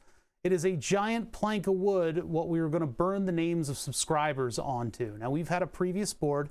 It held 5,500 names exactly. 5,500 names of people who subscribed or gifted subs to the board. Now that we are moving on to another board, moving onto another board, we're tweaking things. We're doing a couple little changes. So the couple little changes that we're doing, that's a gorgeous piece of wood, by the way. Why, thank you for the compliments on my wood. I saw Milton T. Pike in a Twitch ad, too. Everybody's moving up in the world, man. It's like, if I could do dumb dick jokes and get on the front page of Twitch. Anyway, the piece of wood. Okay, so here's the deal. Here's what's going on this stream. What happened was the previous board filled up. The previous board was cobbled together from the board that came before it. The board that came before it was built using trash. It was built using stuff that was around the shop and ordering a very minimal number of new parts. So this is BTS 1 and 2. The new BTS 3.0, Burn the Subs 3.0, is going to be new hardware. It's going to be good hardware, and it's going to look nice and all that stuff. BTS 4, I'm thinking, is probably going to be something more transformative than that. But BTS 3 has been a running project for a little while, and I didn't work on it, and we were sort of sitting on our laurels for a little while, allowing names to fill up that board. It lasted, the second version of the board with slight hardware tweaks, lasted 2.6 years until all of the names went up onto the board. Hit refresh if you're, that's a you problem. It lasted 2.6 years to fill up with 5,500 names. The board is done. Took it down. Now, while the board is down, it's time to do a couple little tweaks here and there. So number one, I wanted to use a live edge board. I went out to Lyddith, Pennsylvania, way out there, Lyddith, Pennsylvania, on the main drag of the town, and I found a place that sells live edges. This guy sold it to me for a couple $100 off. It was an unfinished piece of wood, and it was a little bit larger than the previous board in some areas. It's actually an interestingly shaped piece of wood. It's clearly the trunk of a tree, well, just above the trunk of a tree, where it splits off into two, where the maple split off into two. And you can see that cut up there where that other branch would come from. I still have to sand this and, you know, get it ready for the laser, but that's our new piece of wood. The problem was it was a little too tall for the setup. A little too tall for the setup back there. You can see I've taken stuff apart. It's called the crotch of the tree. There you go. Yeah, so it's the crotch of my wood crotch wood. Man, the innuendo flows out of this stuff. So yeah, anyway, it's a nice piece. It's a little bit of an odd shape. The guy used the live edges for like tables and shelves and stuff like that, so hipsters can feel like they're more connected to nature. This one was kind of an oddball, which is perfect for me. Now, I'm hoping the next piece of wood that we use on Burn the Subs 3 can be something really gnarly and strange shaped, right? It's going to be hard to get bits to use the extra space since it's not a rectangle now. Well, here's the thing. Here's the thing. So part of what we're doing right now is doing the hardware. So right now, I'm trying to get the extended Y length so that we can cover that entire board. I had to cut it a little bit, which I regret. It's unfortunate. It had to happen. I had to knock off just a little nub from this end. So now that board fits on the wall. It's all the right dimensions. There's a lot of restricted space on it because of the weird shape. But our y-axis is tall enough. Once I get this stuff done, I can put that back up on there and we'll be done with hardware. And then I need to clean out a little bit of the weirdness from the reservoir. So once all that stuff is done, that means the hardware is done, right? But we've still got the old software on there. So there's a couple things that we're going to be doing with the software. And one of them is making a Python program where I can use a controller and I can move the laser at a very low brightness along the edge of the board. And that will output a PNG image that we can doctor to create the mask. So I want the board to make its own mask. We will expand the size of the board to be appropriate. It'll know where to put the names now. And then what we're going to do is we're going to take the names of regular subscribers, people who subscribe their own account to this channel. Regular subscribers are going to be put up in a small double line font. Double line meaning that it's got an outline and then an inner outline or something like that. It's like an outline style font. Whereas gift subs will go in as a single line font. The single line font is more of a machine-y kind of font, and that just literally is it's just like, you know, writing letters down. So we'll do that. And the subscribers who are subscribing their own accounts will get a slightly longer burn time, and they'll be able to see their names go up a little larger, be a little bit more bold on there. And then hopefully we can get some of the interstitial space between names filled with gift subs. We'll see how that goes. Because, you know, gift subs wax and wane, and people, there's a sort of a constant churn of people subbing their own accounts. Depends on what happens, and especially when the board goes live, things are going to be madness. But what's going to happen at first, all the people who are subscribed between the two boards, all the people whose subs are rolling in currently, and all the gift subs that are rolling in currently, those are going to be injected into the database and then burnt in a random order. That random order is important because that means that there's nobody sort of champing at the bit to be the first person on the board.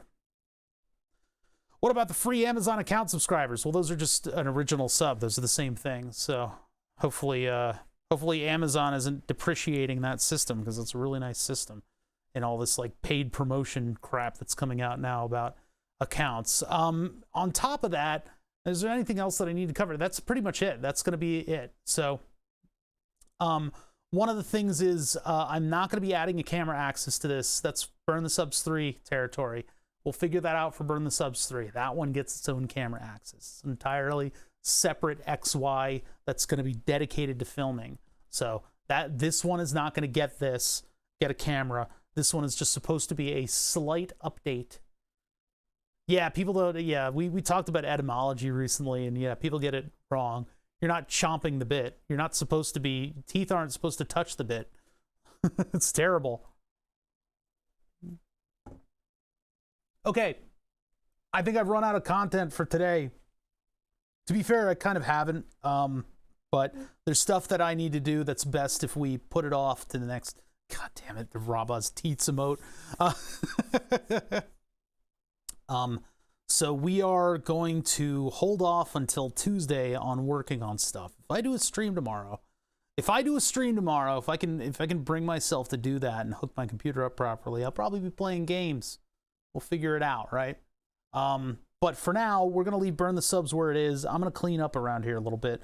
On Tuesday, we're going to take a look at limit switches and what we can sub in order to get everything to fit here. I'm sad that the switches got in the way of themselves.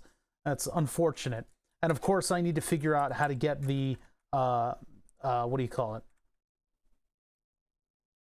Wire channel, the drag chain, the wire chain, the chain that holds the wires and keeps them nice and organized. I need to figure out how to get more links onto this, because there certainly aren't any connectors over here, and all these connectors don't necessarily fit.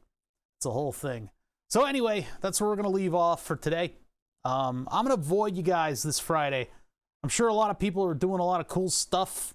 I don't see Djibouti show on yet, but it's my closing time, so I'll see you guys if I'm around. No promises about tomorrow. I have absolutely no idea how I'm going to feel. I've had somebody described me as having a week of Mondays. I think that's fairly accurate. So we'll see where things get to tomorrow and see if I can do, some no webcam stuff. But aside from that, I will definitely see you guys on Tuesday. Until then, yeah, get on the Discord. Tell me the stuff you're working on. I'm interested. And I'll see you guys later.